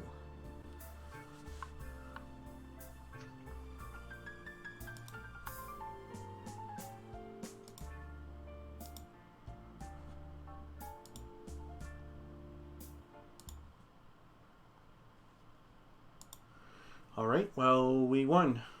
So that was pretty convincing. That was how the deck is supposed to work. Like, sometimes you start out from behind, and then you just have to work your way into a win. So, currently 1-1. So we are going to bring it back to the main stream. So here we go.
Hope everybody is having a good evening. Thank you guys for sticking around. It is about 4 minutes until the end of the round, so we still have some time. Let me take a look at the pairings and see. We've got 1, 2, 3, 4, 5, 6, 7, 8, 9, 10, 11, 12, 13, 14. 14 tables that have not yet been entered, but it doesn't mean that DFB is actually putting in some results right now. So while there might be a dozen or more tables that are still getting entered, we're still waiting for DFB to enter some results, and then some people obviously are going to take a little bit longer. So I appreciate everybody sticking around. If you have not followed, please don't forget to follow. Join me each and every week for my regularly scheduled stream every Tuesday night at 8 p.m. Eastern. That's when I stream 3 rounds of Old School Magic with the Northern Paladins as part of the Tuesday Night Gauntlet. Turn on those notifications so you know when I go live, and you will get you'll get the notification and you'll know. And one thing is that you might want to set an alarm for this one, because I don't think that the notification is going to help. The Alpha 40 Monthly League Finals are coming up this Thursday between Steven Menendian and Martin Lindstrom. Martin is in Sweden, and Steven is in California. There's a 9-hour difference between the two of them. So to accommodate both players at a time that is beneficial for both of them to play, then we are streaming the event Thursday, this coming Thursday, on Thanksgiving morning at 2 a.m. That is not a mistake. That will be 11 p.m. Pacific on the 25th for Stephen, and that is 8 a.m. Central European Time for Martin. So set those alarms. You're not going to want to miss this. Alpha 40 is a great format. It was originally broken by Steven, actually, where he built a deck that could win on turn 1 each and every game that he played. And so the league formed because of that, to put down some ground rules so that it wasn't just whoever had access to the most cards was going to win. Now it's similar to Old School, where there's a banned and restricted list, and there's some other things as well. So again, join me Thursday morning, Thanksgiving morning at 2 a.m. You'll be able to get some sleep afterwards, and then you'll be able to enjoy some turkey or whatnot. So appreciate everybody who is here in the stream. We are currently 1-1. I will reveal my deck list after my second loss or at the end of the event, whichever comes first. So appreciate you all being here. Again, my regularly scheduled stream is Tuesday night at 8 p.m. Eastern. So please don't forget to follow. I appreciate it. Stay active in chat. Talk to me with what's going on with you, and that would be great. So we are going to take another break. It is time in the round right now, and there's still quite a few tables that have not yet reported. It looks like we've got 1, 2, 3, 4, 5, 6, 7, 8, 9, 10. Yeah, still 10 tables that have not yet been reported. So we're still going to be a few minutes. So stick around. I will be back, and we can play some more games here shortly. It looks like they've come back on the main stream, so I'm actually going to flip over to that. Brewing Company Crimson Skull Vienna Style Lager. Bonesaw is a brewery out of Glassboro, New Jersey, home of Rowan University, for those of you in the New Jersey or Philadelphia or surrounding area. I don't know if you ever make it down this far, Mano, but...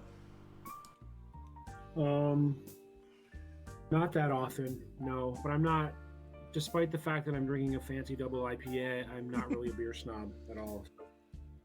All that was borderline meaningless to me. I spent a fair amount of time as a beer snob in my 20s, And then I was like, fuck, I'm tired of drinking shit that tastes like a Christmas tree. And decided I was gonna move on to other things. And so this is not even the most local microbrew to me, because boy, do we live in a state that's full of microbrews. But this is probably the biggest microbrew in this area, and they're really, really great. If COVID wasn't a thing, I was actually going to try to put on an old school tournament there, because their space, they have a brew pub space, and it's fucking enormous, and they have relations with like a ton. Yeah, they have a ton of like food trucks that come in and stuff too. So like you have that on site. Where is it?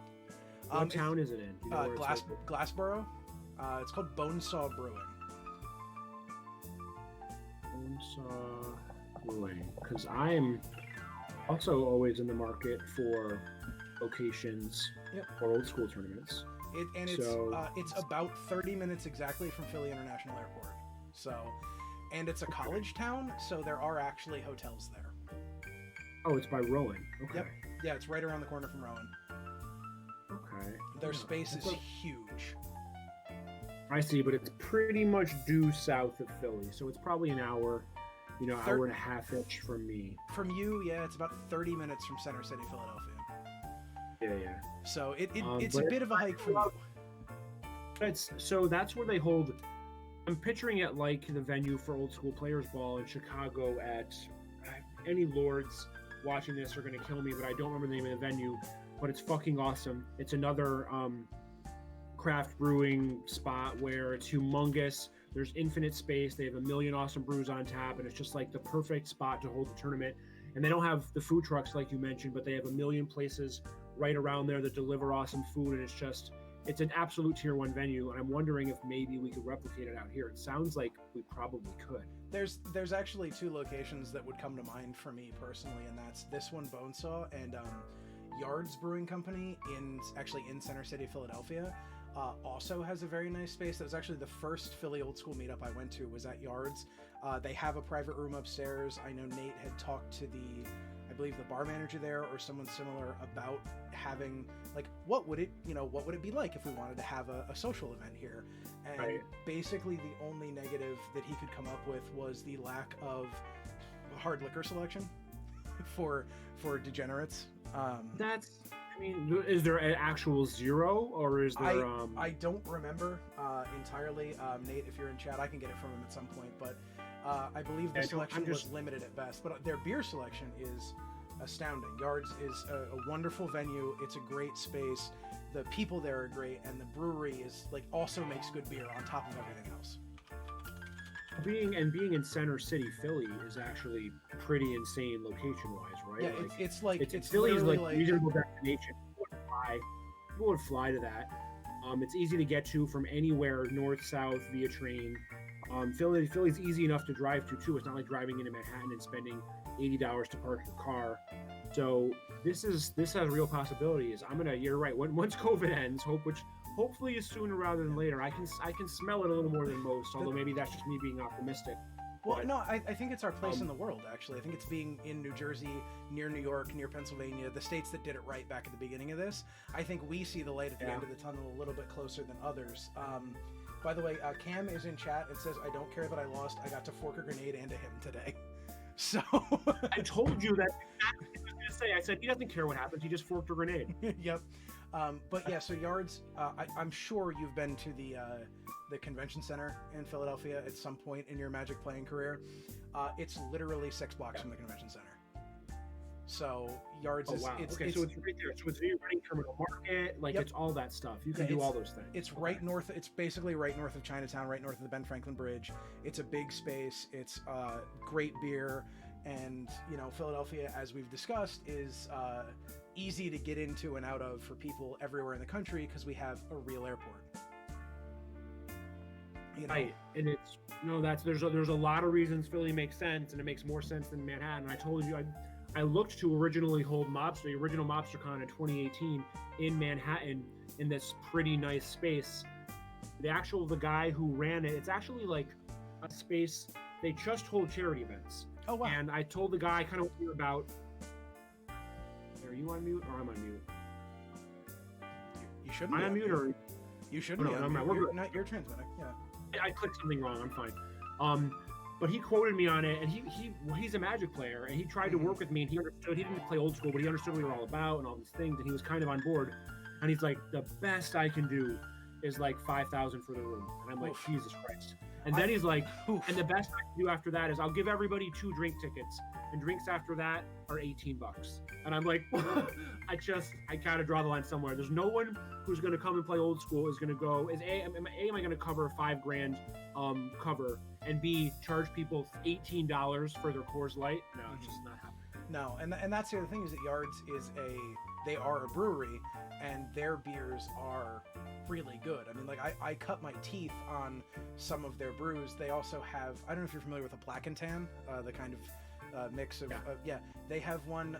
They have 4 beers that are called the Ales of the Revolution. They're supposedly based on recipes from the Revolutionary era of American history, and they're George Washington and their Thomas Jefferson make up their Black and Tan, and so they call it the George Jefferson, which I just as a fanatic for 70s television just makes me laugh. But they are. Oh my god. Yeah, no, they're really good. They've just moved into this space a couple years ago from like what had been a disused warehouse that they were using as a brewery and brew pub, and this is just an absolute upgrade. It's great, and like I said, it's right, like literally walking distance from Chinatown in Philadelphia. And for those of you who know Philadelphia, that's near everything. Yeah, it's a great location. Yeah. I actually don't know anything about the kind of beers that I like. I'm telling you, the beer I'm drinking right now is a Wrench from Industrial Arts Brewing Company, which I don't know anything about. I just know that I like this beer, and I don't know anything about this beer other than Team Spetter Adam Lemke has been a beer snob for the greater part of 10 years at this point, and he's turned me on to these double IPAs, which I pretty much drink exclusively now when I drink, which is honestly, a couple times a year at this point. But I couldn't tell you anything about this beer, why I like it, anything about how it's brewed, what goes into it, how much hops there is, any of that stuff. But maybe if you Google it, you could tell me what kind of beers I like, because I like this one. So what was that called again? I'm sorry. Wrench by Industrial Arts Brewing Company. Okay, Industrial Arts Brewing Company, Garnerville, New York. Okay, what do we got here? We've got... That's not the one, actually. There's a regular wrench. That looks like their torque wrench? Okay, well... They have a different one. Should have a regular wrench. So, either way, if you like that sort of... If you like that sort of thing, there are a lot of... I mean, look, everyone makes an IPA at this point, I think is the trick. And it's not... I'm gonna say... Yeah, but there's something about, like, I don't know what it is, but there's something about these double IPAs. Like, I don't really like a Sierra Nevada IPA. Like, that's just not for me. I honestly would prefer a Budweiser to it. Right. But these doubles, these well-made doubles, I don't know what it is about them, but it's probably like the Christmas tree flavor, to be honest, that you mentioned earlier. I guess I'm probably just into that. And hey, there's absolutely something there for everybody. So doubles are hard to define. Like what a double actually is in beer and specifically in an IPA is kind of hard to define because there's no consistent that's a double IPA. Like we know what an IPA is. It's an Indian Pale Ale. You become a double IPA. Yeah, right. You can kind of just call it whatever it is. It's basically people started calling their things double IPAs because they made a harder tasting, stronger IPA, and they were like, well, we can't. It's not just a double, or it's not just an IPA. We have to call it something, so we'll call it a double IPA. I know one double IPA that I do actually like is not from Is that the Cape May? Did you just call the Cape May? The Cape May was one of the ones, that I wanted to bring up. The Coastal Evacuation from Cape May Brewing Company. I was trying to find. I'd seen this list before. I was trying to find it again. I like Cape. Okay, so it looks like they are posting the pairings for the next round. So we should get them momentarily. The next round will end at 7:05. Just waiting to see against whom I will be playing, and we will search for our name, and we will see where we are. So, just be one more moment. So I appreciate everybody taking the time to watch. This is this is a special stream, the Lightning Ball. My regularly scheduled stream is Tuesday night at 8 p.m. Eastern. I play 3 rounds of Old School Magic with the Northern Paladins as part of the Tuesday Night Gauntlet. Also, a special stream coming up this Thursday. Yes, Thursday morning at 2 a.m. Eastern to accommodate the 2 players who are playing in the Alpha 40 Monthly League Finals. Stephen Menendian is in California. Martin Lindstrom is in Sweden, and they have a 9-hour time difference. So that is actually Wednesday the 25th at 11 p.m. on the west coast of the U.S. and 8 a.m. Central European time. So stick around for that. You want to probably turn on an alarm for that, or I mean, if you stay up late all the time or whatever, then it's not that big of a deal. So, all right. So I'm going to be playing at table number 26. So let's.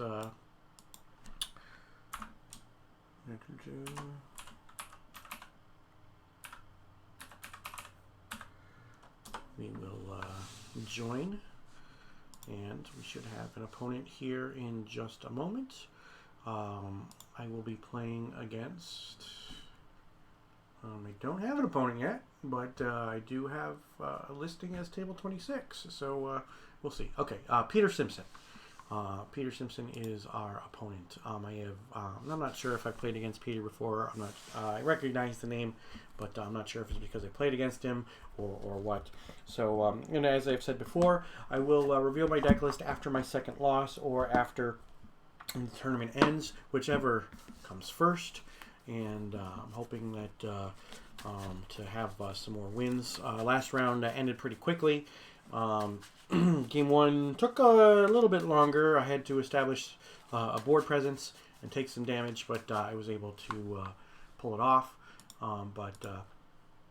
Yeah, table number 26 against Peter Simpson.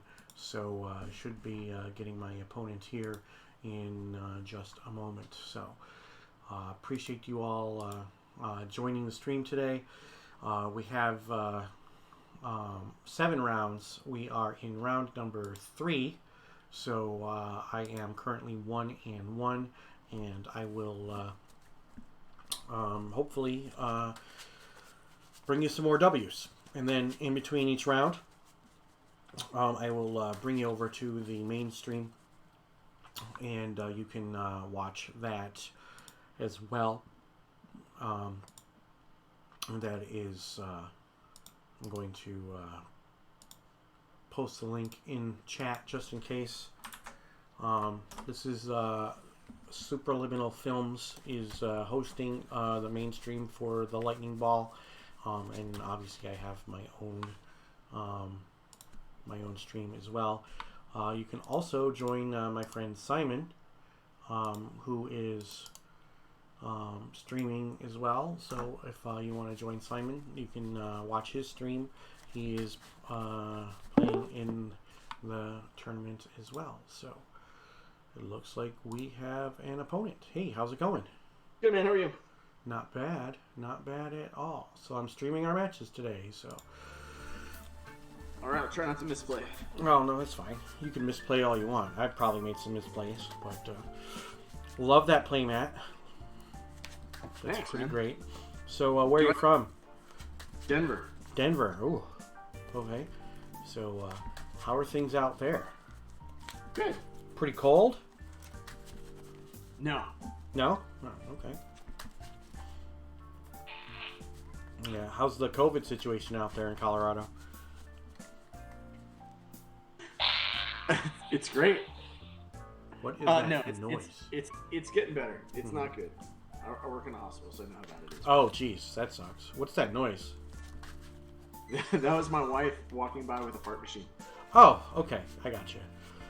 Well, sounds like something that my wife would do. All right. You want to choose even or odd? Odds always. Odds. It is even. So I will play first. Man, I have lost every single one. That's okay. One more shuffle. 2 more shuffles. Cut them up. I'm gonna mulligan this. 3, 4, 5, 6, 7. I'm on the draw.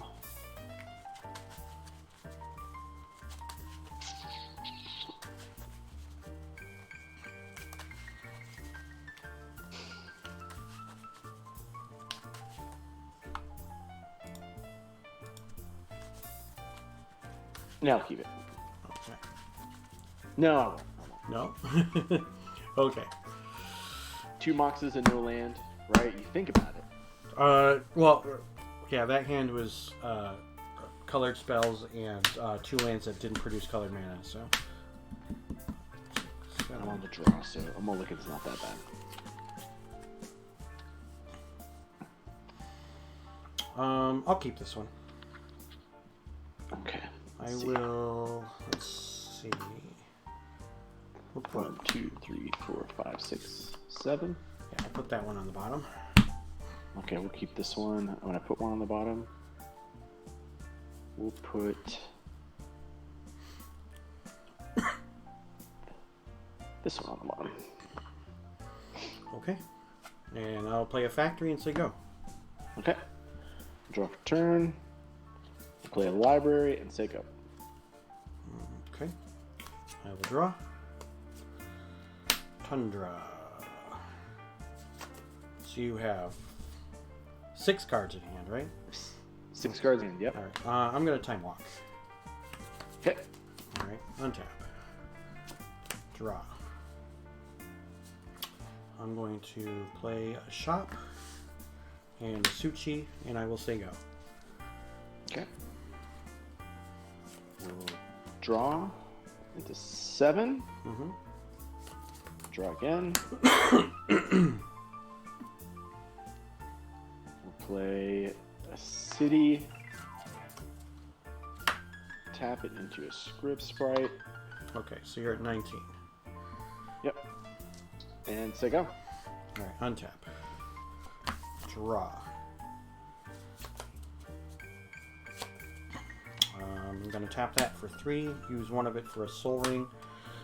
So I've got 2, 3, 4, 5, 6. I will play a trike, and I'll remove one of the counters to hit your script sprite, and then I will attack you for 4. Down to 15. And you can All go. right. 6 cards in hand. Draw for 7.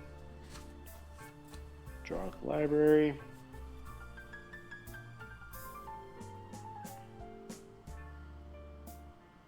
I mean, this is gonna. This could be pretty quick.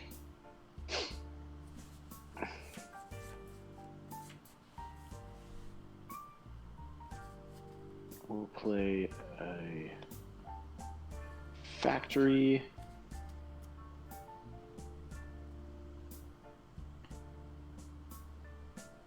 And yeah, so go. Okay. Untap. I will draw. I will play a sapphire. I'll attack with both of these guys. I think I'm just gonna take the 7, right? Okay. 4, 5, 6, 7. Sounds fine to me. With 8. Yeah. And then I will play Tetravis, and I will say go. Alright, we'll untap. We'll draw. We'll play a strip mine. 7 cards, we'll draw. That strip mine's a little late because that my workshop has done a lot of damage. Yeah, I'm aware, man. Let's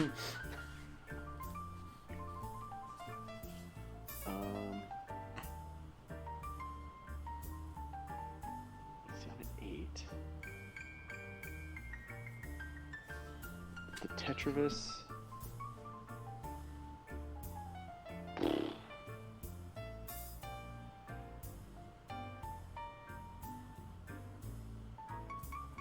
take.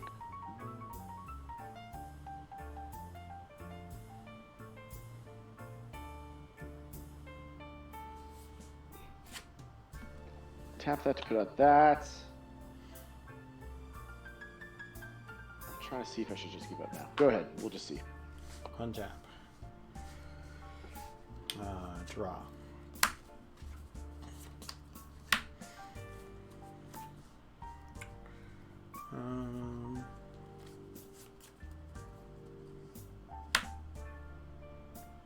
I activate my factory. Okay. Attack with everything. I think that's it. So I'll double activate my factory, so at least I have a blocker. And we'll block Suchi. Oh no, we'll block. That's it. On 4, eight? 5, 6, Yeah, there's no 7, way out. 8, 9. All right, man. On to game 2. Yippers.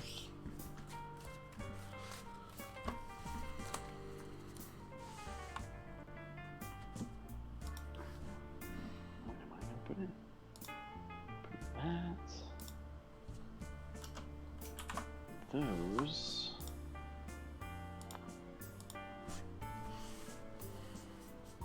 I didn't see a lot from your deck, though.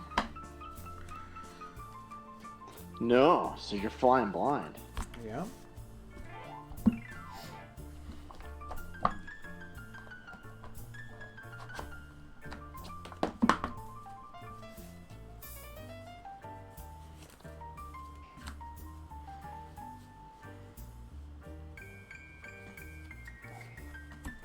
I do have that going for me.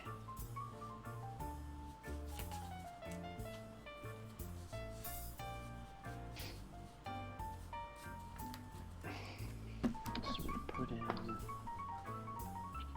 this, and we took out how many so far? 2, 3, 4, 5. Is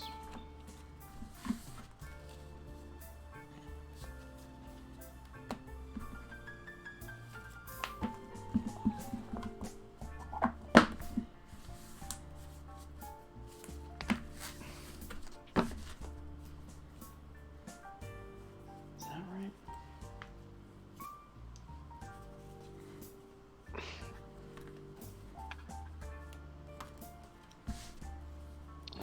Let me check something here.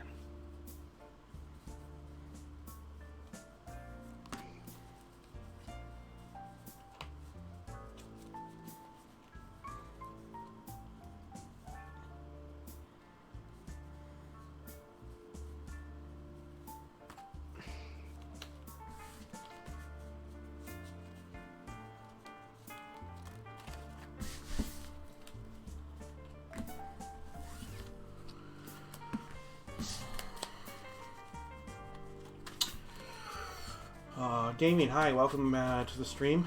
Appreciate it. Thanks for joining me. We are in round 3 of the Lightning Ball. I just won game 1 against my opponent, Peter Simpson, and we are sideboarding and shuffling up for game number 2. We both mulligans to 6.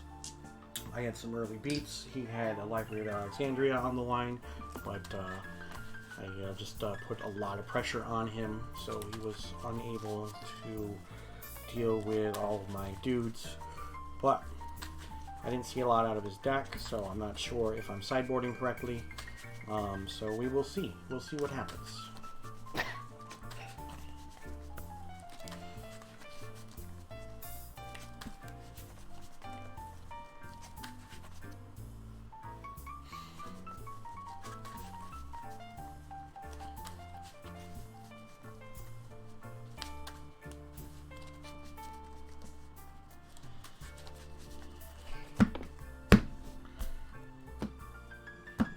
Cuts.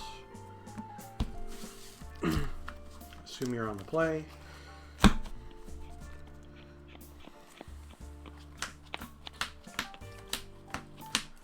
am. I think I sideboarded out 2 extra cards.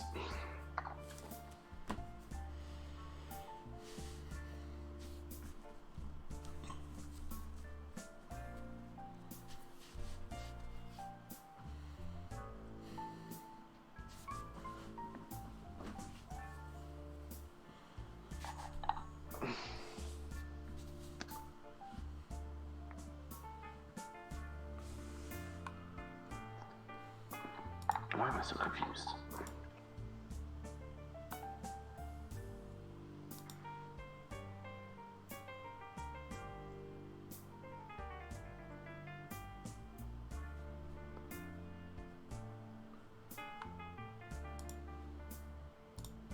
Yes, that's the right answer. That's the right answer. I know what you're on though, so there you go. Oh yeah, it was pretty obvious what I was on. Pretty obvious.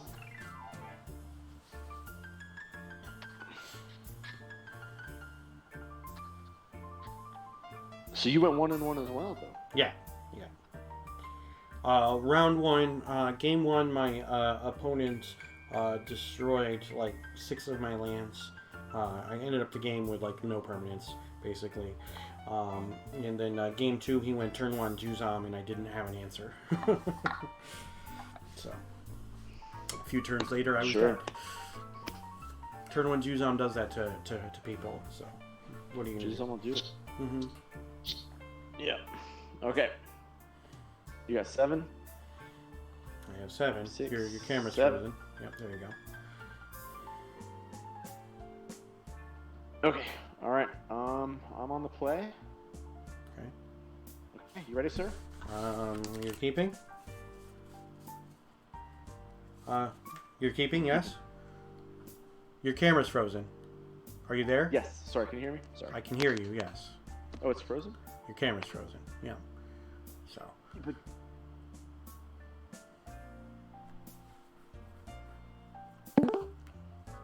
How about now? yeah, there we go. That's Okay. better. So, I'm going to mulligan. Okay. I'm keeping. You just let me know.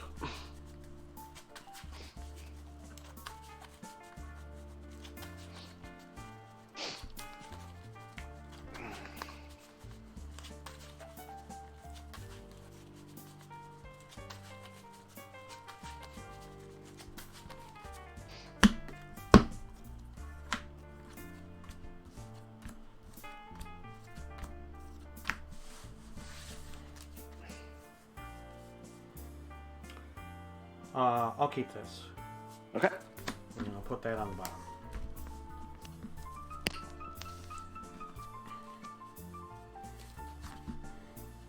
All right. Ready when you You are. ready? Yeah. We're gonna go hand dump. This is a little better for me this turn, I think. We'll go Tropical Island, Lotus, Pearl. Well, I guess that is a bit better. Yeah. To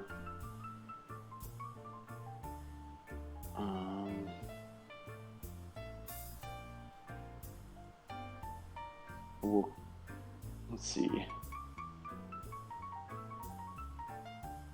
Yeah, just in case there's we'll crack the Lotus for blue. Okay.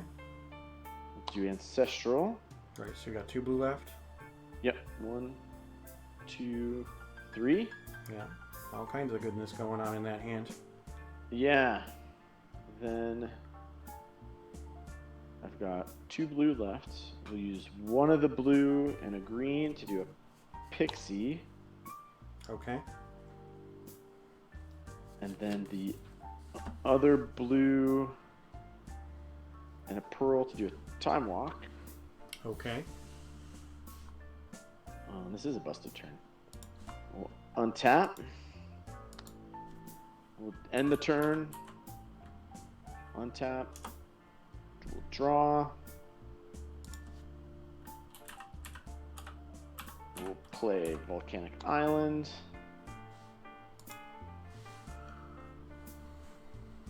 We'll attack you. I will take 2 and I'll like it. Mid 18. Yeah, and we'll put out a Black Vice. Okay. All set? Yep. All right. Yeah, that was good, yeah. 6 cards. I'll take 2. 16. Draw for turn.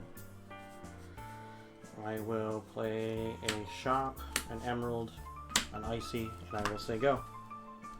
Okay. 4 cards. We'll untap. Draw.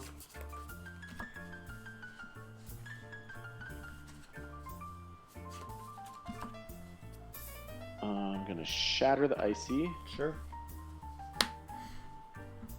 Attack with the pixies. Okay.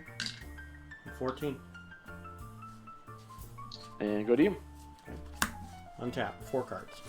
Draw. Play a Tundra. And I will say... How many cards do you have? 1, 2, 3. I'm going to disenchant your Pearl, and then I'm going to say go. Okay. We'll draw. We're gonna strip the shop. Okay. Attack with the pixie. Okay, 12. Put out an ATOG. Okay. Say go. Untap. Draw. Tundra. Cards in hand? 2. 1, 2.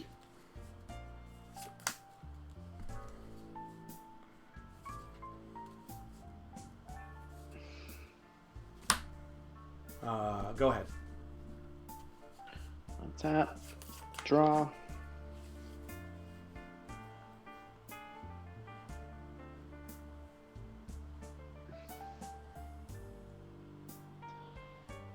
I'll play a strip mine. I'll strip out a tundra. I'll respond. I will Psyblast the ATOG. Okay. I go down to 10. ATOG's gone. Strip mine's gone. I'll attack you for 2. I'm 8. Past you. Untap. Draw. Go ahead. Draw. Attack with the pixie. 6. Put out another ATOG and say go. Alright. Draw.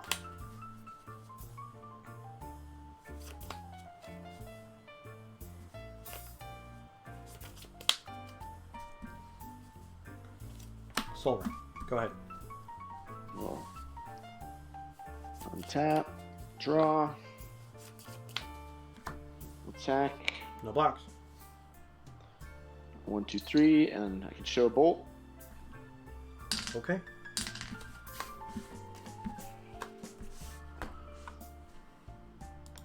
Maybe we'll have a real game that's not so one-sided. We'll see what happens. I mean, it's EC rules, so, you know. A lot of games are one-sided in EC. Is that true? Yeah. Because of strip mines? Because it's strip mines, yeah.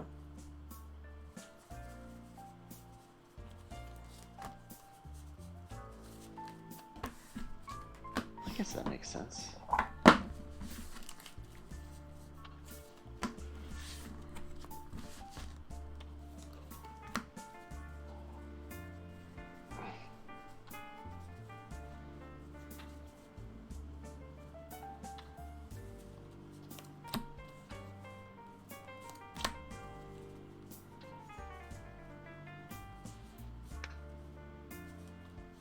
You got 7. You're on your sideboard. I'm sideboard. Now that you know.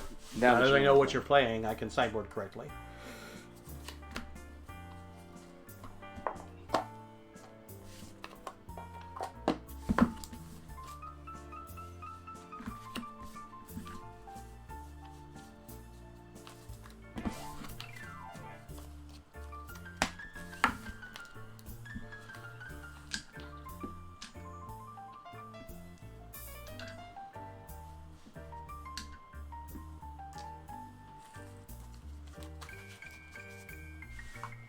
All right. You cut. Put out 7. 1, 2, 3, 4, 5, 6, 7. 2, 3, 4, 5, 6, 7.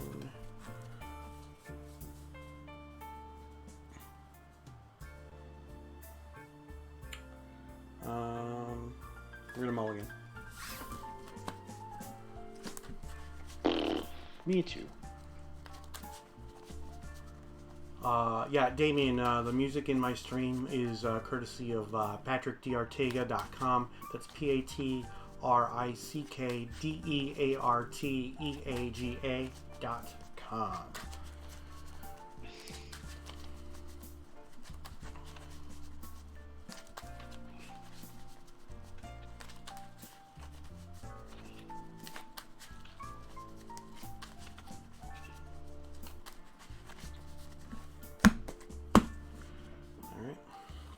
All right. 2, 3, 4, 5, 6, 7.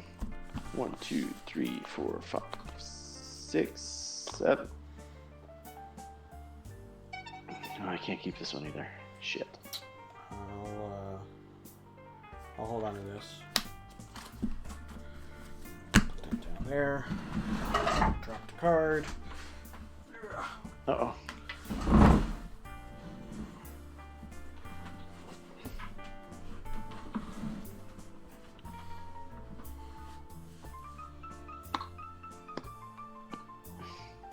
One, 2, 3, 4, 5, 6, 7. Okay, this is a little better.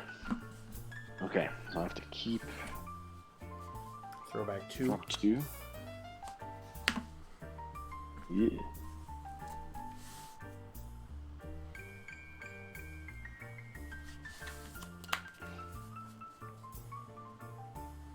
Yeah, I think that's it. Yeah. Yikes. All set? We'll see. Go ahead, All right. man. Factory go. Turn.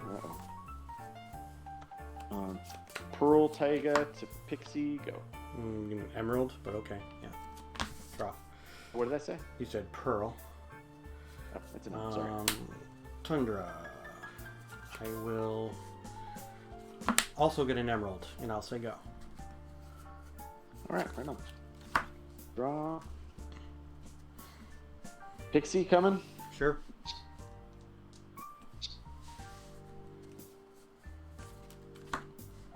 Then another Pixie. There Sure. you go. All right. Untap. Draw.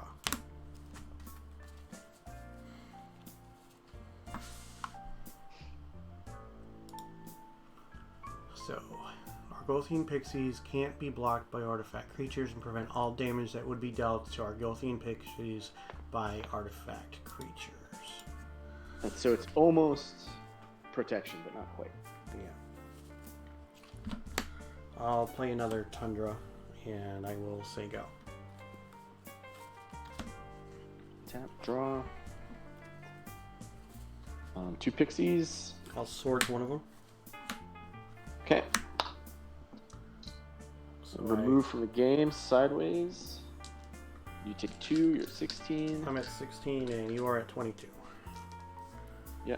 And believe it or not, another Pixie. Okay. All set? Yep. Untap. Draw. I did draw.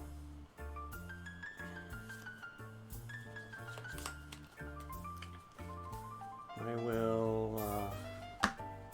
I'll play an icy. And say go. Okay. Untap. Draw.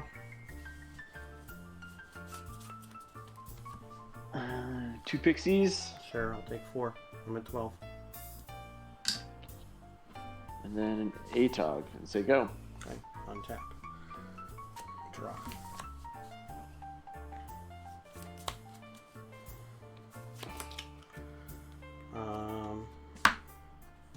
I'm going to tap your ATOG.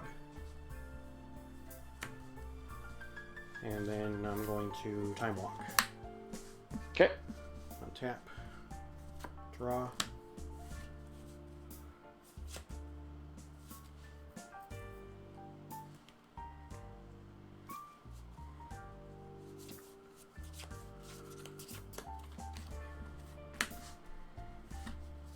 I'll play a Suchi, Okay. and you can go.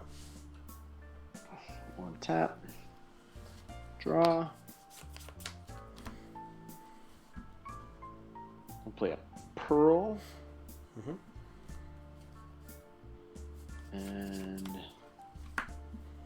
put out a Vice. 3 cards. Okay. I was like, what? Sorry. And attack with 2 pixies. Alright, I'll take it. I'm at 8. And pass. Untap.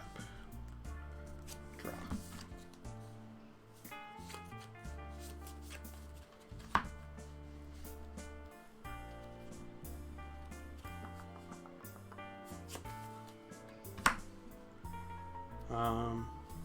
Go ahead.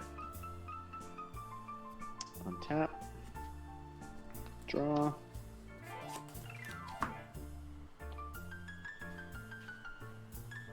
Put out Soul Ring. Attack with 2 pixies. Okay, back up. I have an icy manipulator on the table, sir. Rear. Okay. I will attempt to attack with 2 pixies. Inside your attack, before you declare attackers, I'm going to tap one of your pixies. Okay. Still inside.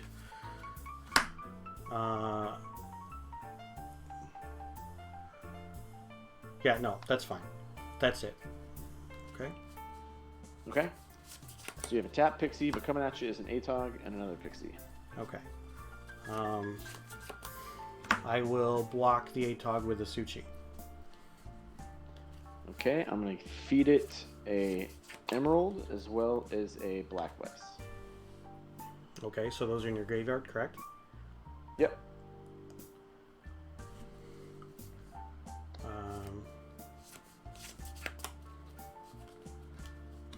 Okay. So Okay. I take 2, You take- and Suchi dies. I'll throw all Yep. the mana into the factory. Yep. I'm at 6. And pass turn. Cards in hand. 2.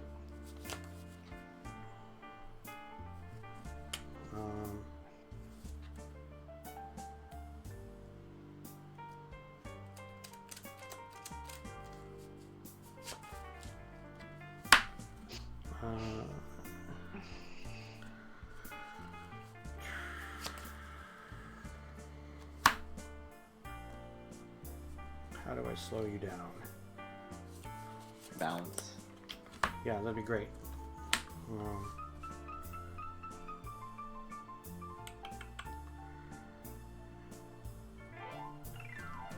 End step. I'm going to Hercules recall you.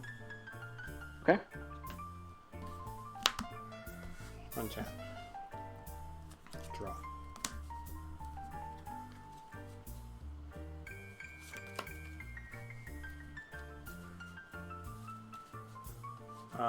Strip mine on your Taiga.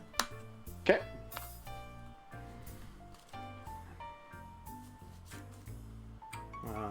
Play a shop. Oh wait, I can't. I just played a factory. Or a shop. Or Strip mine. Yep. Yep.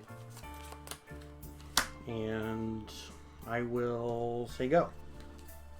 All right. Untap. Draw.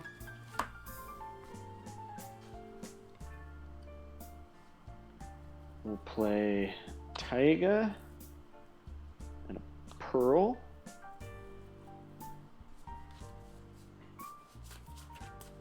And we'll attack with 2 pixies. Back up. Okay. I'm going to tap a pixie inside combat.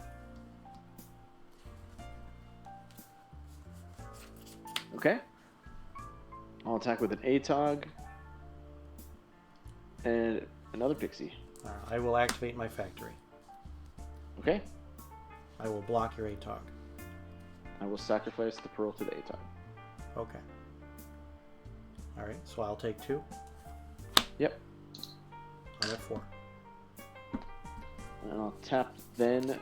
I'll put out a Soul Ring and say pass. Untap. Draw. Gotta be kidding me. Alright, that's game. I drew all 3 black cards that are in my deck with no black source. That's rough, man. It happens. Thanks for the games, man. Your deck is built and fine-tuned basically to defeat me, so the fact that I couldn't play my cards made it obviously much more difficult. So it happens. It's part of Magic. You have to accept it. All right, so thank you for the games, man. I appreciate it. Take care. No worries, man. Good luck. Yep. Bye.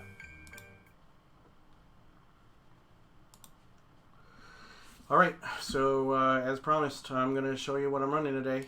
It's not doing so hot, so this is my shop stack. In Eternal Central, you get to use 4 shops and 4 strips. My deck has been pretty poopy, so is what it is. So this is the deck. The cards that are sideways are sideboard, and this is what we got. So we are going to bring you back to the main stream. So here you go. Strips, and it's just not enough Yeah, because you have your 4, they have Yeah. their 4. So it synthetically cost you way more than those, you know, than that 1 land. Yeah, like in my when I play my counterburn deck for EC, I play 27 mana sources. When I play it for Atlantic, I play 25 mana sources. And I've shaved down to 24 mana sources for Atlantic, but I think I still prefer the 25 mana sources, especially because I don't own a Lotus. So like if I had a Lotus, maybe I'd feel a little bit more comfortable with 24 mana sources in 1 strip, but I certainly wouldn't feel comfortable any less than 27 mana sources in 4 strip, because like you said, not only do I have 4 strips, but my opponents do too. Right, which people just don't price in. Let's try out table. I think they still have Try a out game. table 20. I think they still have a game. Oh, that's Because I see so Adam won Mercado, game 1. yeah, Mercado's shuffling up, and they're both back at 20. So I think they still All have a right, game. let's do this. Simpson is known. I know him a little bit from Type 1.5. He's put up some good results in the Beast Type 1.5 format. Which, if you're curious what that is, it's basically old school without any card that's even remotely resembling good. You know, That's Bolt why is I don't banned, play it, because I Serenade can't is play banned, Lightning Bolt. is banned. Like Fireball is banned. Him might not be banned, but like every single restricted card is banned. You got Anything that's Falling in Star Birds of banned. Paradise. Falling Star banned. Yeah, exactly. I'm it's- just gonna say that that was is- you getting Falling Star banned. It wasn't just me, but like there's just a lot of people were in the same boat. Like there's a lot of weenie strategies that lend themselves to 1.5, Mhm. and you just can't play them in a 4 Falling Star format because all the good control decks had 3 or 4 Falling Stars in their 75, and when you can pay 3 mana to Wrath of God just their board, it's just too good. Too powerful. Also, I had no idea that Mercado has Stasis tattooed on his arm. That's great. Yeah, he's a fucking baller, man. He gets it. Him is apparently banned in 1.5. Chad says. So. But, like literally every good card is banned. Yep. Which is awesome. I think it's a fun format. It's a fun format to play once in a while. I obviously wouldn't want it to take over for 93, 94, but like I play it a few times a year, quarterly-ish. And It expands the brewing space in what I think is a good way, but I'm personally, and like I said, I've also only been playing 93, 94 for a year, so for me, I've still got plenty to do in this space. You have so many different pools to dip your toes into. I'm jealous of you. You're a great spot. Yeah, and like I said, I've been following the format since 2015, but like none of my friends were interested in it, and that was when I was like at my worst financial point. So it was like, yeah, okay, I'll buy duels again, I'll buy power again, sure, yeah, okay, and I'll just put 15 grand into a deck. Yeah, no problem. yeah, absolutely. I'll just have a casual $5,000 pile of cards sitting here in a deck box. It's not even a thing, but. All right, so Mercado leads on Swamp, Simpson leads on Strip. Very typical EC. Typical EC turn Probably Simpson has more strips. He thought for a long while about it's never good when an ATOG player thinks for a long time before making their play on turn 1. It usually means they're going to play a bunch of Vices and wheel or something. So maybe he was choosing between something kind of explosive and stripping. Maybe he was just choosing whether to strip, period. I'm not exactly sure, but we're about to find out. Yeah, we didn't see game 1, so we don't know how bad Mercado beat him. But I think that, all right, Sol Ring's a start. That's what he was thinking about. Clearly, it was land, Soul Ring, or strip. So Mercado really needs a second Swamp here to be able to do anything in his deck. Swamp Okay, Him. that's a hit. That's the start he needs. He mulliganed, right? So he's on 6, but now he's at parity. The Soul Ring is going to probably leave a mark, though. That's really one of the worst cards he didn't wanted to see across the board. Although I guess he does have discs in his deck. So either way, he's not getting Vice onked out, right? Holy shit, That's a good hit. right? Those cards were That's a ton of damage he just saved himself. Yeah, him flexing his muscles right here. Yep. Watch him play like Island. Oh, he doesn't even have an Island. Okay. That would have felt way worse if he had Blue Source, but I mean Ankh, but I don't know. Okay, Ankh Scrib. Ankh Scrib. He's keeping the pressure on. That's fine. I probably still like the Atog player side because I assume Simpson is fully powered, right? If he's, let's find out. I would like to assume so from here. Okay, somebody, Dudes of Paradise in the chat says, well, gents, I did it. Well, don't leave us hanging. Tell us what you did. Also, okay, another hymn that this time gets Chain and City. Dudes of Paradise went to the beach and caught waves between rounds. Yep, that's the last of his hand. Dudes of Paradise went to the beach and caught waves between rounds. Wow. Wow. See, I guess maybe the 4 strips is a benefit because your round is done in 8 minutes. Yeah, go surf a little bit. But all right, so second hymn. Yeah. Oh, and he drew the perfect card off the top. Scrib Spray. Attack with Factory. Oh man, that's just the perfect card. That hurts. What does he need now? Disc. Disc would be insane right here. This would be solid. Actually, Hypnotic Spectre. Hypnotic Spectre is insane. What a blocker here, right? Mm-hmm. Yeah, I dig that as a blocker. Those Scribs are gonna hit. Adam is he needs to stay alive here. Mm-hmm.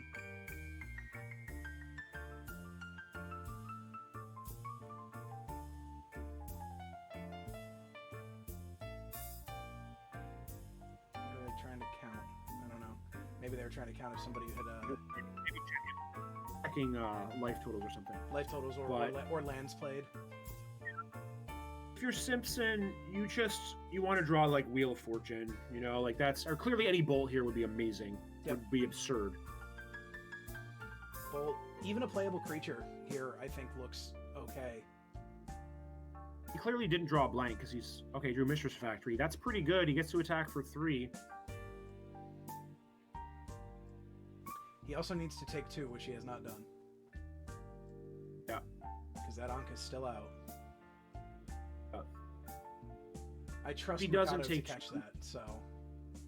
I don't actually. Maybe you should jump in the chat and just make sure. Want to do that? Yeah, I will chat them. That's going to screw up the look of the match, but... I mean, it's probably not going to matter, but, like, God forbid that the game comes down to that.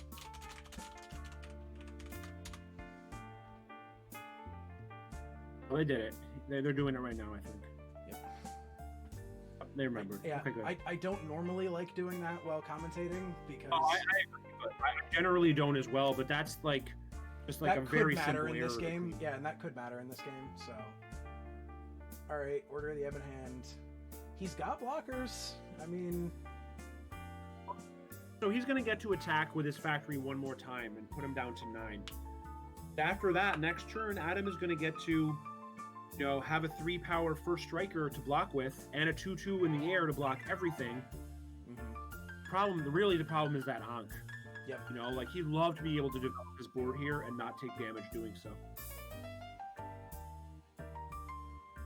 So I'm trying to decide whose position I like here.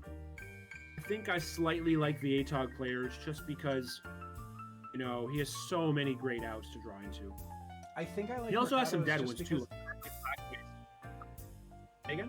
I was gonna say I think I like Mercado's just because he has cards in hand, but maybe those What cards does he have?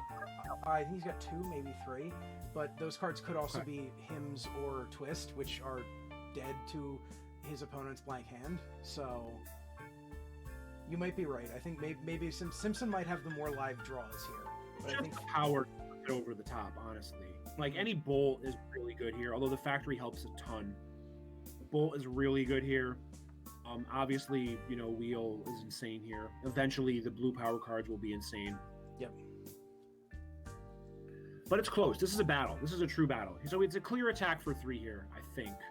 Right? Like, you'd love to trade your factory for any of those, any 2 of those creatures. So he has to take this. Yeah. No worries. Thanks. We just got a chat message. Appreciate you guys getting me and DFB's game on stream. So, no worries. No problem, dude. I mean, it was a great one for us to pick up for that was for Robert Wilson, right? Yeah. Like he all crushed of it. the 5 minutes that we were able to have you on camera. But Dave was putting on a mono green clinic, and it just did not matter because every single card in Robert's hand was a 1-mana moat, basically. Yep. Yeah, it was a real hit. Looks like from the fact that Simpson just put himself on camera and tapped his ear, I think he and Mercado are having a hard time communicating. And he has left the Might be a room. restart. Yep, looks like we're getting a restart here, so... That's completely fine. Yeah, exactly. The Crusades were a beating. We did talk about that. Those Crusades were they were the difference in that matchup. So. Funny is he only plays 2 Crusades. I think he literally copied Gene Brumby's deck because I think he played 2 as well, and he played Control Magics and all this weird shit in a deck with not enough lands. And he drew 3 Crusades total in 2 games when he only plays 2 in these very quick games. So that was actually, like he needed more luck in that matchup, but it worked out really well for him. Looks like Simpson was having some issues seeing and hearing, but I'm thinking they may have gotten that resolved. So I don't think you can block here, Adam. I think you have to just take this and hope. His next turn really kind of are set. Yeah. no, It's sick. that factory's sick, and I think he's pointing. Yeah, that he's out. pointing it Okay. out. So okay, he's gonna commit to it anyway. He can't. You have to take 3 and hope. Because you basically can't attack after this turn. So just No, take yeah, 3 and hope you you go draw to some 7. blank. Yeah, go to 7. Hope you blank him a couple of turns and just keep going. You're only out. And that's kind of why I like Simpson's position, because now his opponent's at 7 and he has a deck full of bolts and Nope, how it he's at works. 8 because he did not pump that factory for some reason. That's weird. Yeah, he even did the 2 fingers, so he definitely, and both of them are showing the right life total on the app. So I feel like that could come back to haunt him, right? That's just a free damage. yeah, Like you well, love does to it, trade. does that change the you- clock against three damage burn spells though? We get Side Blast, so 7 bolt Yeah, I plus guess. Side Blast is a thing. Yeah, I guess we've already seen a side blast, so yeah, you're right. That does cut that clock. Now, well, I guess Ankh would put him at 6 now, which is 2 bolts. But either way, like every single damage matters in these like in these like H-Hog chip damage matchups. So I'm trying to think about the reasoning for not doing it. You're just not scared of the crackback at all, right? So No, Mercado's so on the back foot here. He's trying to defend. Terror. Error script sprite, okay. That's also a real thing. Terror, the thing you can terror. Almost to the trade damage, not quite. And, Simpson did theoretically blank last turn by drawing the Lotus, which is a weird sentence to say, but...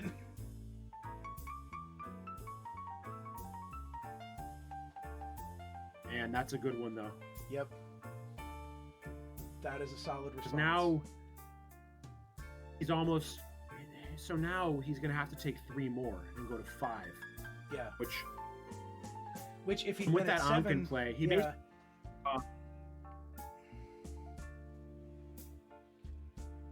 Looks like he froze. Looks like Simpson's... Okay, no, he's back up now. But this is it. Take... Mercado froze, though. Is he not pumping?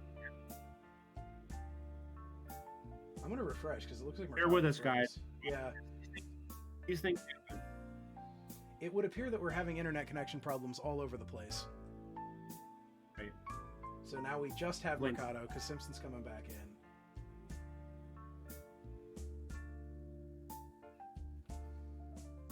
Yep, definitely going to take the stream down after this round, restart, and come back. So, because I'm having trouble That's too. fine. So we can we'll get In that general, back. I've learned I kind of wanted to make a technical guide to every single piece of hardware known to mankind, and software for that matter, and it's going to have every single thing listed, every single gadget in the history of time, every single model number, everything listed, and after every single one, it's going to say shut down and restart. Yep. That's it. Always. Every single one listed by number. So it's going to be, the book is going to be like a dictionary. It's going to be 5,000 pages of just infinite stuff, the thinnest pages you ever saw.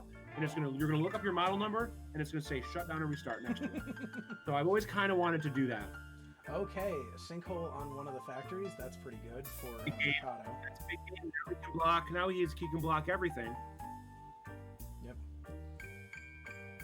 Think about this though. He could be at 4, and if he rips, I guess if he rips Side Blast, he's in great shape anyway. Yeah, But I agree, Rich Bork. People are connecting with Wi-Fi instead of hardwiring, and that is part of the problem. But I'm on a hardwire and still having problems. So sometimes it's also your internet provider. Looking at you, Comcast. Die in a fire. yeah, I have FiOS up here, which I hate Verizon for a lot of sack. reasons, but one of them is their internet speed and their connection is not one No, of those reasons. you are an absolute sack for that.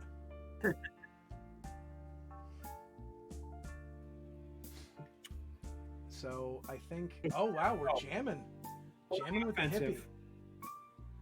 That's a card in hand, so Taiga. Okay, he wasn't gonna play that anyway, but Gaxion, however you want to pronounce that, we'll be doing that after this round. Stream will go down and then come right back up again about 5 minutes later.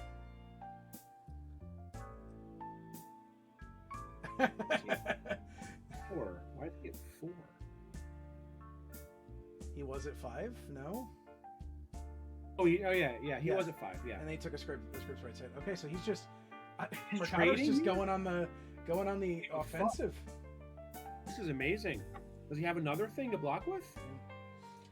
Rich, I'm supposed to have gigabit internet, but Comcast, so it's gigabit. It's just not reliable. No, I mean he's just going to. He doesn't win this race. Okay, there's a Tog. That's gonna be rough. Yep, I don't know that Mercado has an answer to that. There's terrors, but Yeah, problem is he can't even play any more lands. That's the problem here. can't go Yes, to one. theoretically one more land drop, and that's it. Yeah. That Tog can eat him alive, literally. Mhm.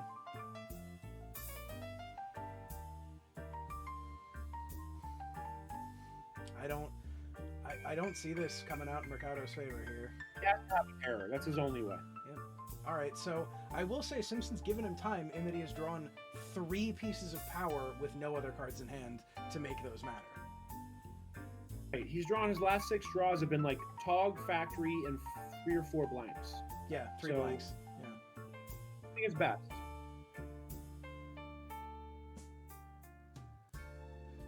All right, I mean, the Tog and Maybe he'll then, attack with the Tog.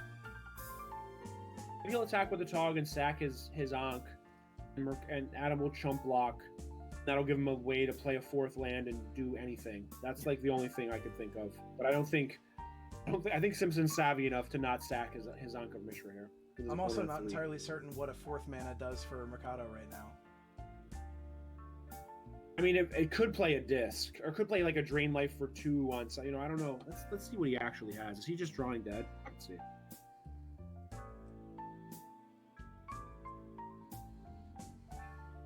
He has discs. He has Dark Rituals, so that's something. Yeah, The ritual out like a Sengir, which would be insane. yeah, Sengir would be pretty solid here. There's a Royal Assassin, which would also actually be insane. Although, yeah, whatever, it'd be fine. But he's drawing dead to a bolt anyway, obviously. So Yeah, but he's been in that position since he started attacking with the hippie. Like, he knew that was going to happen Right. when he started attacking. right, this is go to 1, jump Atog, force him to sack 1 artifact. Yep. Block this fight, take 2, go to 1, and just hope. Yep, I think that's pretty much what our outs are. He'll still have Factory and Tog, so it's just over. Yeah. There's literal nothing unless he does have a Quiet Drain Life hiding. Oh, jeez, these connection issues this round are real. He does have Drain Lives in his board, so there's a world where he has a bunch of Dark Rituals and a Drain Life in his hand. So I guess we can keep this going a little bit. Yeah.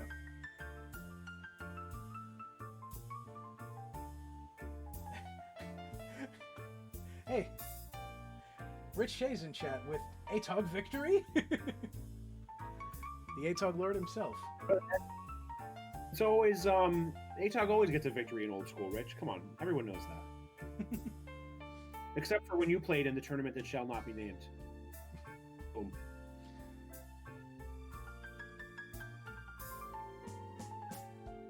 Yep. Okay, so we're eating an emerald.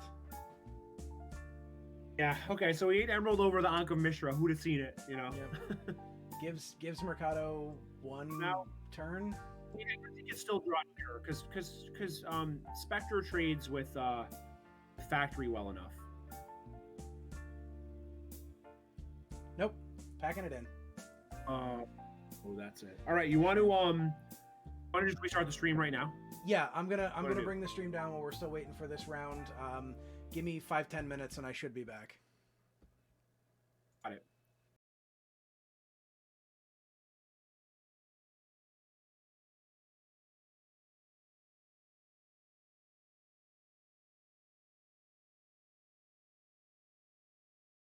Helps if I turn on my mic, doesn't it? All right, so they're restarting over there on the main stream. The round time is up in the round, and we are just waiting for the final matches to be reported. It looks like 1, 2, 3, 4, 5, 6, 7. 7 matches have not yet been reported, but so we've got some time. So appreciate everybody joining the stream today. I am currently X and 2, so I am going to show you what I am running today. This is the shop stack that I am on today. Bunch of fast stuff. If I get a workshop, ideally I would get a shop and a piece of jewelry on turn 1 and be able to play something like a Suchi or a Juggernaut, or even an Icy isn't terrible. But this has not gone my way today, so I'm not very good at drawing Moxen in my opening hand, so it is what it is. I have lost to a turn 1 Juzam. I have lost to a bunch of Pixies. Argothian Pixies can't be blocked by artifacts, and you prevent all damage that would be dealt to them by artifacts. So that makes it a little tough sometimes to deal with some things. But I had 2 copies of the Abyss in the deck. I did end up drawing both of them with no black source that last game, so it is what it is. Variance is a thing, variance exists. So I appreciate everybody who is here and who has been sticking around. We are going to take a break before the next round. It looks like it's just going to be a few more moments before that. Still looks like 1, 2, 3 or 4 more matches are still going. So please don't forget to follow and join me each week for my regularly scheduled stream. I stream 3 rounds of Old School Magic on Tuesday night at 8 p.m. Eastern with the Northern Paladins as part of the Tuesday night gauntlet. So don't forget to follow and tune in on Tuesday nights at 8 o'clock Eastern. Coming up on Thursday, I have a special stream, the Alpha 40 Monthly League Finals, between Steven Menendian and Martin Lindstrom. Martin Lindstrom won the NoobCon last year, 2019, so he has a shark. And Steven Menendian has won Alpha 40 leagues, and he has also won the very first Alpha 40 tournament that was held with a pretty busted deck that won on turn 1. Hence the reason the league was created, to bring the fun back to the format. So, but still a good player, and obviously this will be this is the 3rd time he's going to be, second time he's appearing on the stream. So stick around for that, tune in for that, set those alarms, and I would appreciate that. So I'm going to take a quick break, and I will be back here in just a moment. So please stick around.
All right, everybody, welcome back. We will be joining our next match as soon as it is available. I will be keeping an eye on that, of course.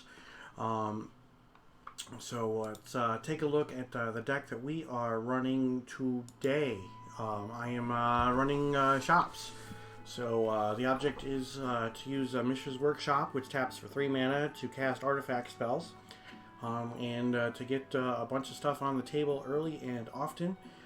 Ideally, I would have either Juggernaut or Su-Chi in my opening hands with a shop and either a Soul Ring or one of the 5 Moxen. Either one of them gets me 4 mana on turn number 1, so I can get a pretty big threat out early. And then the 2 copies of Tetravis and Triskelions are on the top end. Copy Artifact to make cheap copies of the cards that are in play. You know, we just try to turn things sideways and beat. But that hasn't been really happening so far today. So it is what it is.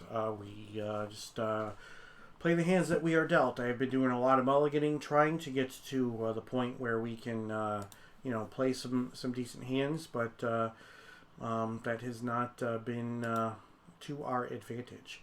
But, you know, what are you going to do? We still have 4 more rounds to play. I plan on playing them all, so stick around, obviously, for all of those games. Round 3, it looks like there are 2 tables that have still not yet reported. So we might...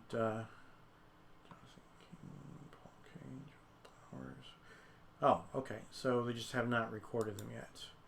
Yep. Yep. And yeah, so they just haven't recorded them yet. So they're doing the pairings. Sorry, they're putting the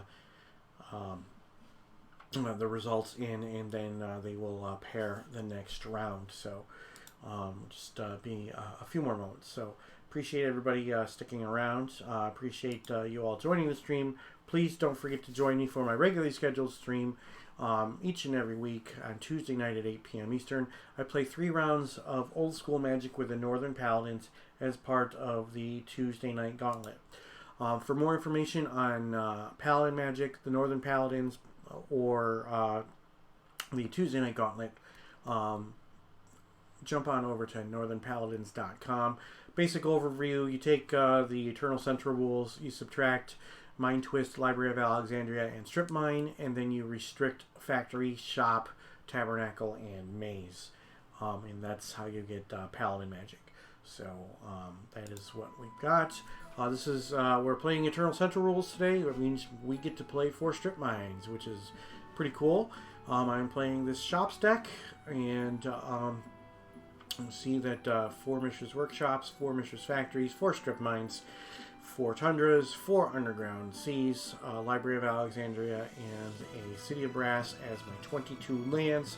And then I have 5 Moxen for 27, 28, 29 mana sources with the Lotus and the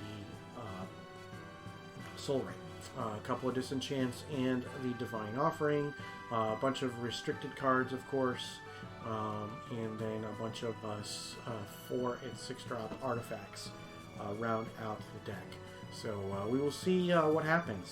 We're going to try our best, obviously, to do some things and see what we can do to improve our record. We are currently 1-2, which is not great, but definitely could be a lot better.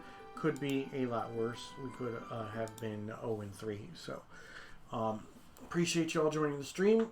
It is about 7:15 here on the East Coast. 7:18 Eastern time in the evening. We do have 4 more rounds to go, so as it stands, we will be playing probably until after 11 o'clock. Don't forget to set your alarms. You can join me as I host the Alpha 40 Monthly League Finals between Steven Menendian and Martin Lindstrom. Martin won NoobCon in 2019, so he has a shark. So he is a very, very excellent player. Stephen Menendian, also a very excellent player, has won many tournaments, including a bunch of Alpha 40 stuff, including the inaugural Alpha 40 tournaments that was so busted that he was winning on turn 1 every single game. But that doesn't happen in the league. That's why they made the league and made some changes to the league so that we didn't have to worry about all those turn 1 wins, because it's not fun to lose on turn 1 all the time. So round 4, we have our pairings. So let's see what we've got. I am at table 29 against Andy Callahan. So let's get that going.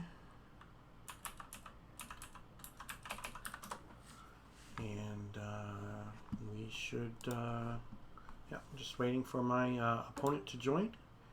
And it looks like my opponent is here now. Rich Bork. How's it going? I know that name from the internet. Ah, awesome. I am on antibiotics, so I can't drink alcohol right now. So, that is, that you hate to hear it.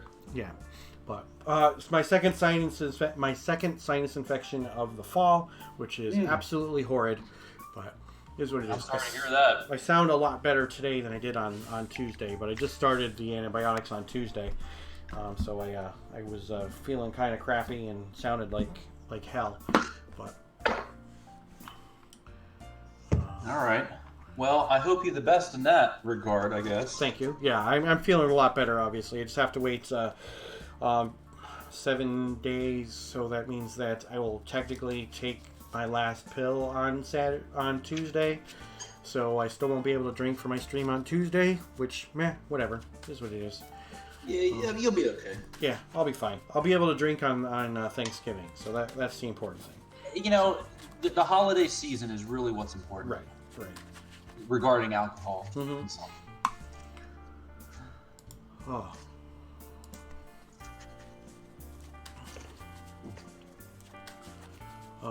It looks like Simon is now 3-0, which is nice. Thanks for dropping in the stream and letting me know, Simon. I am not doing so great, but that is okay. But I am Same. 1-2. But I've had some interesting matches. Round 1, my game 1, my opponent basically got rid of every single permanent on my side of the table. Game 2, he played turn 1 Juzam, and I did absolutely nothing about it. I won round 2, and then round 3, my opponent really didn't do anything, just dirtled around, and I ended up winning game 1. And then he played completely and totally different cards, games 2 and 3, which were the complete antithesis of my deck, and it just was just pretty brutal. So,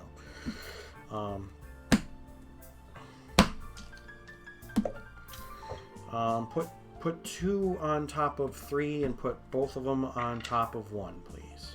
All right, 3 on top of 2 on top of 1 for you. Sounds good. You want even or odd? Even, always even. Always even. It is right. Well, it has been even all day today, so that was definitely the right thing for you to pick. All right, good luck, I sir. figure if I pick the same or if I pick differently, pretty much it's going to average out to 50-50 anyway. So Yeah. Who gets 50? All right. I'll play, obviously. Okay.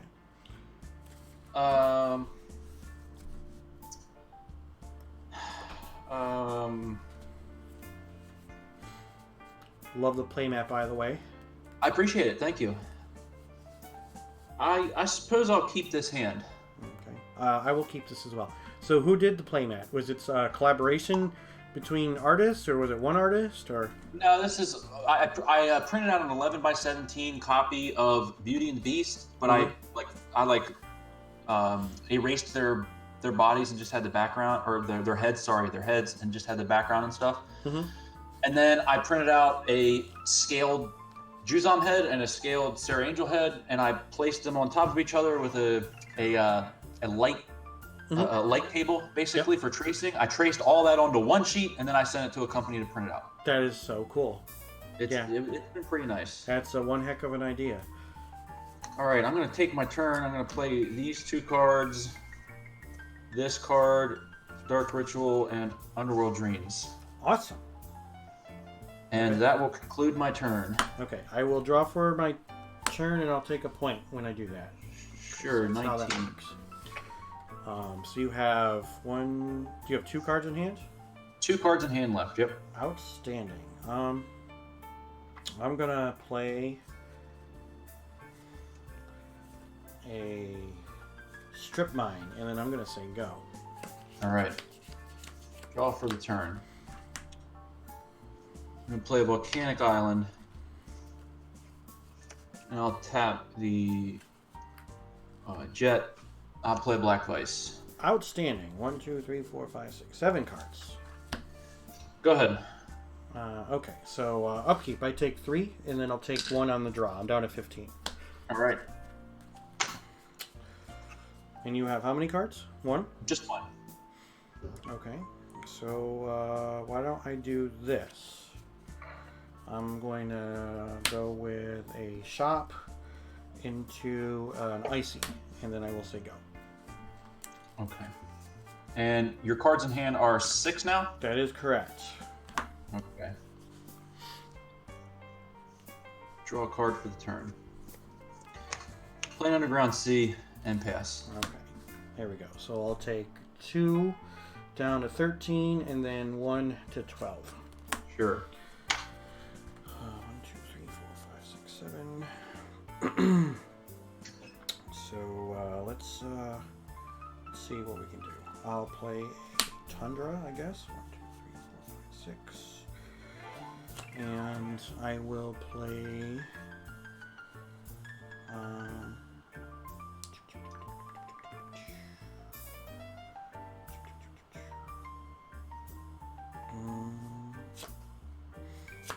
let me play a Suchi, Okay. and then I will say go. End of turn, I'm going to Side Blast Suchi. Outstanding. I'm just going to scoop this game. All right.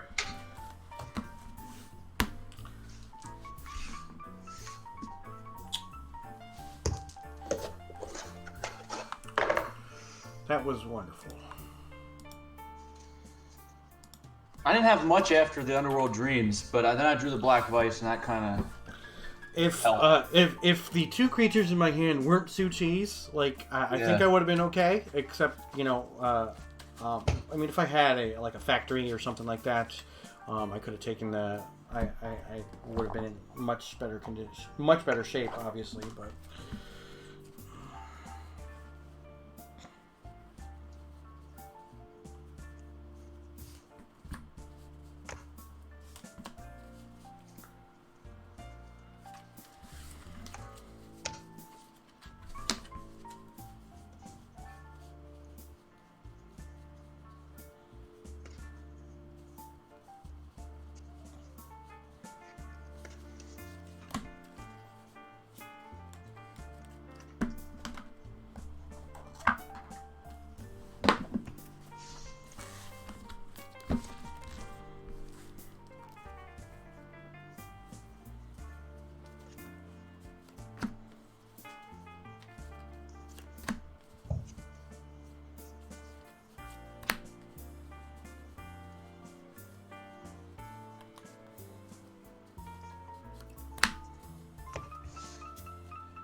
It's not our day today.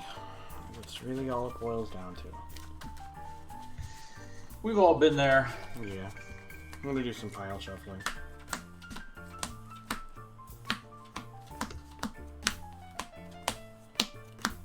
I got flooded a couple of times, you know. It's like you got to play enough mana so that you don't just lose if you get strip mine twice.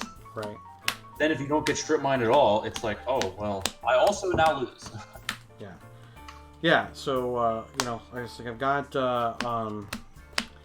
what do we got? 28 mana sources in my deck, 29 mana sources, something like that. And Yeah. I'm still having mana issues, which is pretty brutal.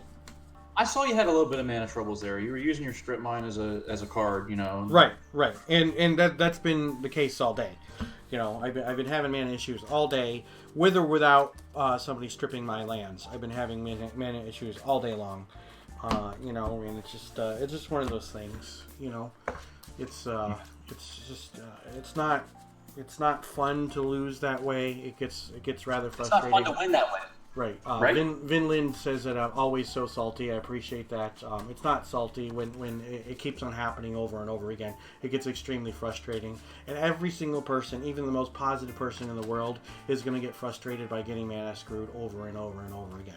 Or having somebody have, you know, so much infinitely better draws than they do.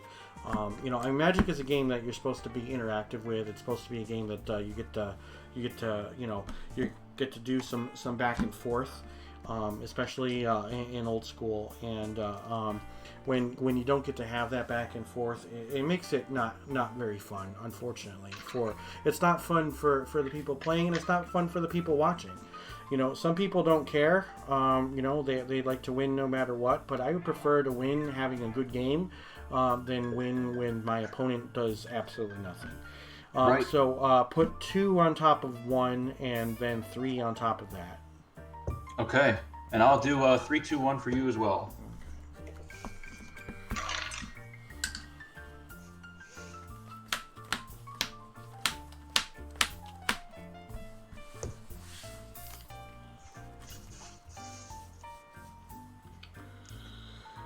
I will keep.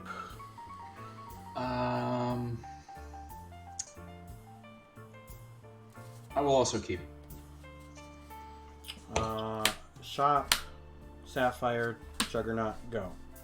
Okay, that's a big move. It was, you know, equally as busted as your opening draw last game. Right. I'll play Library. Sure. Go ahead. All right, untap. Draw. I'm gonna play an Underground Sea, and I'll attack for 5. I'll go down to 15. And I will Time Walk. Okay. All right, untap. Draw. Underground Sea. How many cards do you have in your hand? 7. 7. Okay. I'm gonna attack for 5. Go to 10.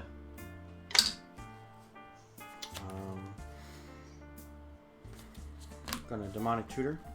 Okay.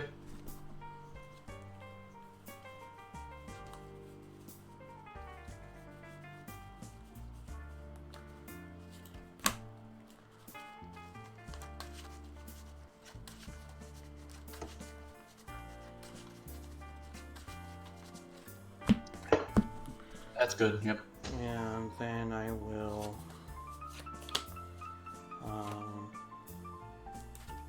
Ancestral. Okay. 1, 2, 3. When it rains, it pours. I will play a Jet, and I will play a Lotus, and then I will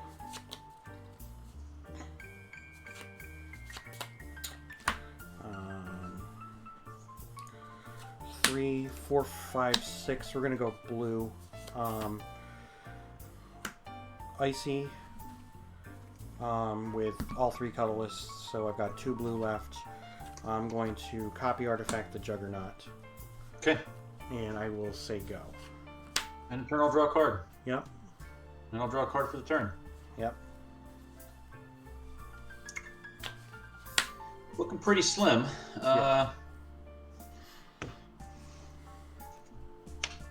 I'll play an Underground Sea. I'll play a Dark Ritual, and I'll draw a card.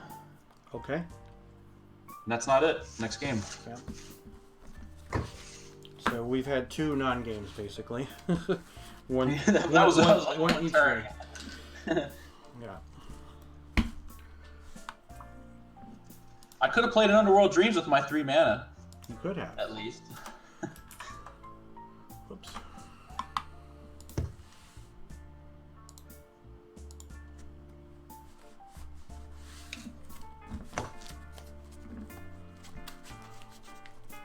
JK Hill 2, thank you for the follow. I appreciate that.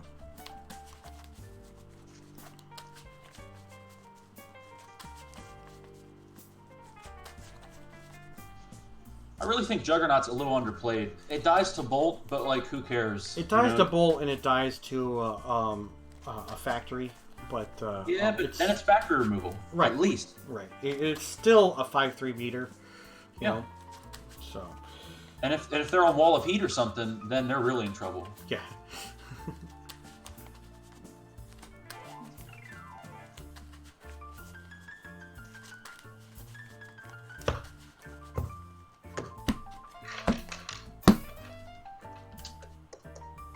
I will play. 2 on top of 3, and then both of them on top of 1. All right. 1, 2, 3 for you. 1 on top of 2 on top of 3. All right. Sounds like a plan.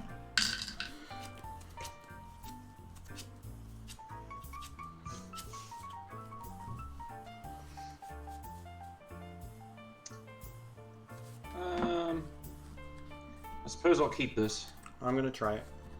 All right. I'll play land. Okay. That's it. Go ahead. All right. Draw. I'm gonna play a Ruby and a Tundra, and I'm gonna say go. All right. End of turn, I'll draw 3 cards. How about no? Okay. Okay.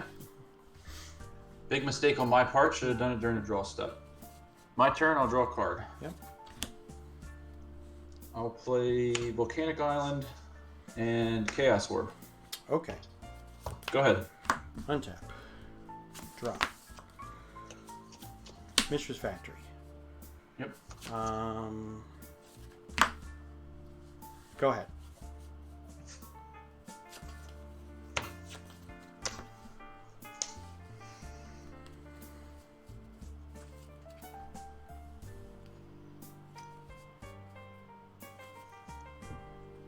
I'll play Scrubland.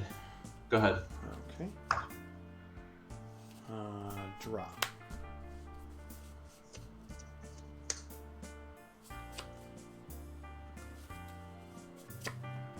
I'll play a Shop and Icy Manipulator. All right. And I will say go. End of turn, I'll activate Chaos Orb. I will respond by disenchanting the Chaos Orb. Sure. And I'll take my turn. I'm gonna strip mine your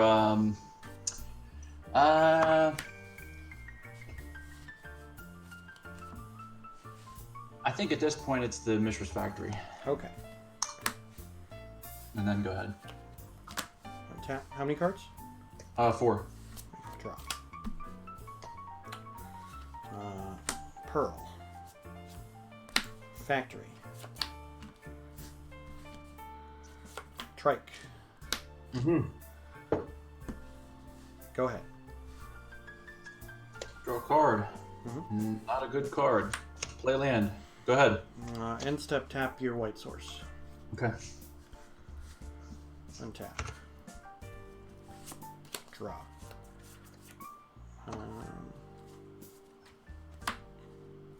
Attack for 4. I don't think I've taken anything yet, so 16, right? Yep. All right.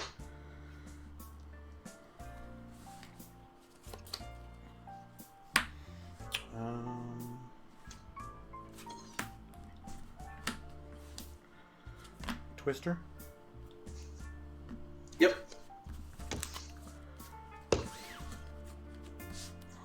I have not played a land. Okay.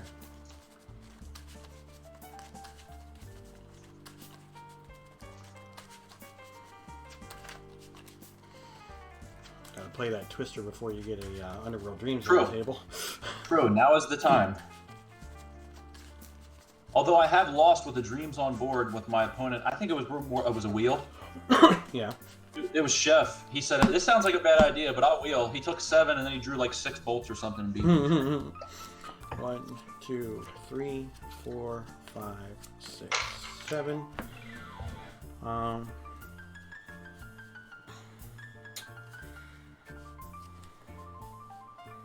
I will play a Tundra. Okay. And then I'll tap that for 3. Use one of it for a Soul Ring, so I've got 2 left. Good. And then I add 4 more, and I'll cast another Trike. Okay. And I will say go. At the end of the turn, I'm going to do the big feel bad, and I'm going to side blast your untapped trike. I will respond by dealing 3 to you. Sure, I take 5 and go to 11. Yeah. Then I'll take my turn. Draw a card.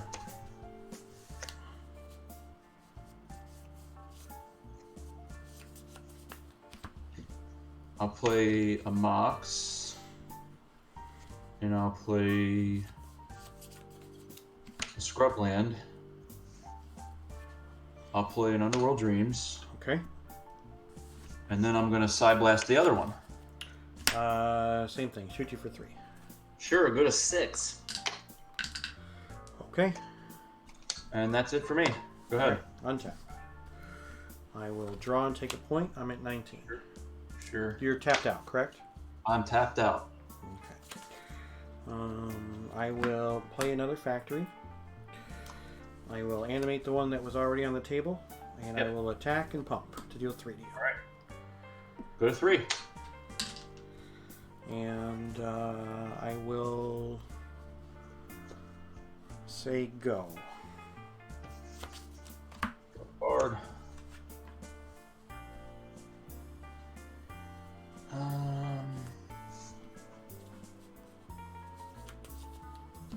Play a second Underworld Dreams. Mana drain it.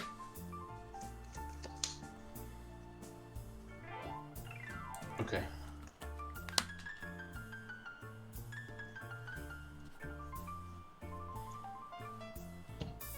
I just had the feeling I'd be taking 14 if that happened. So I'll play a Swamp. No, unfortunately, I'm not drawing all the good stuff. yeah.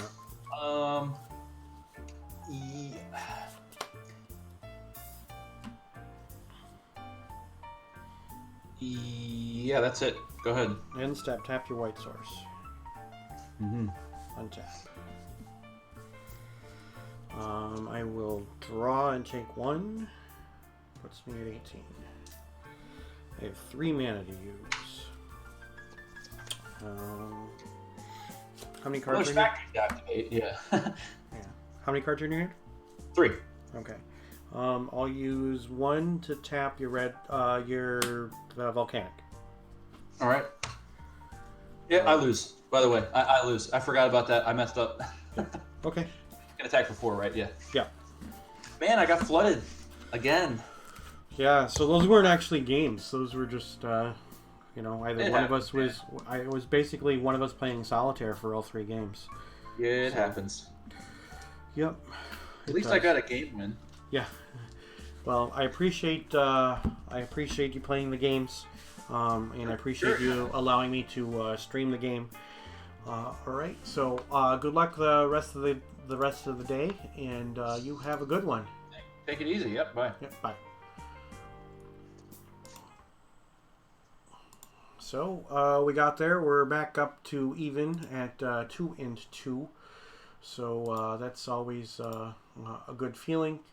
My deck just isn't doing what it was designed to do, but it did actually do it in 2 of those games, which is good for me, not so great for my opponents. I prefer to have some games that are a little bit more interactive, but maybe I'm just playing the wrong deck. That could really be what's going on. So this is the Shops deck that I'm running today, and here's what we've got going on, and we are going to switch over to the main The full 50 here. I thought Yeah. it might go to time. stream. He I needs mean- to draw. Is this just tone? Look. Yeah, just tone, right? Nope, Abyss. All right, that's insane. He had the jet. Yep. That is insane. That's one of his few outs here. Yeah. Yeah, that hurts. You have a battle. You have a battle. Yep.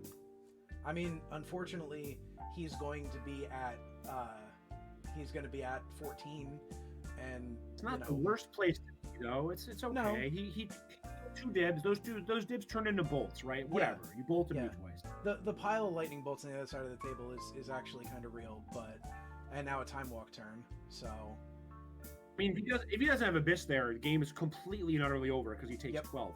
So that was really one of his few outs. That's insane. yeah, no, that Abyss was that was huge, and him having the jet being the mox that he had was also huge. So Yeah. now we just have What's to kind of cool is what's interesting is that Mike almost, not quite, but is very close to wishing he did not have that Blood Moon in play. Yep. Now he almost is. yeah. Is that a so we got Lotus? book. Yeah, it is. But it's ancestral. Not just Lotus. He's keeping Counterspell up so he can Counterspell and Ancestral right now.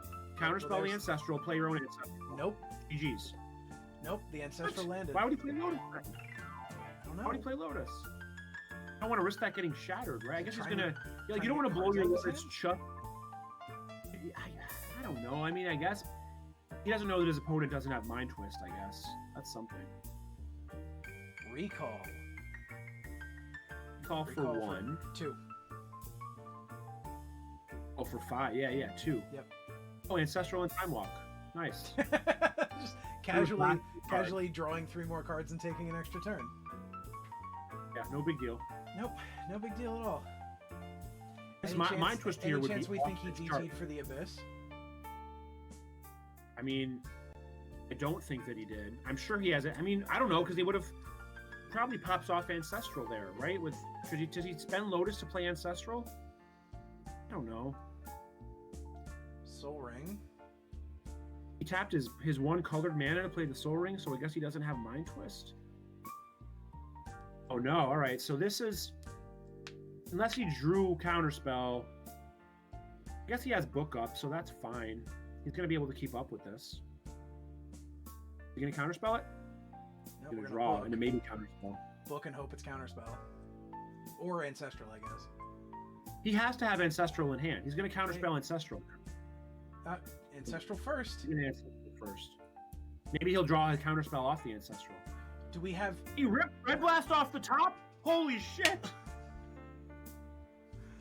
That's insane. Holy shit. And now, This is the wait, big- is Simon going to big boy burn for mag- 2? What's that? Is Simon going to burn for 2 now? Yeah, he's gonna burn for 2.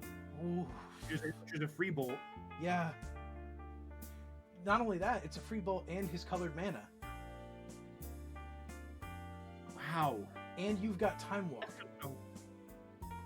That's just a horrible beat. Oh my god. Oh, God.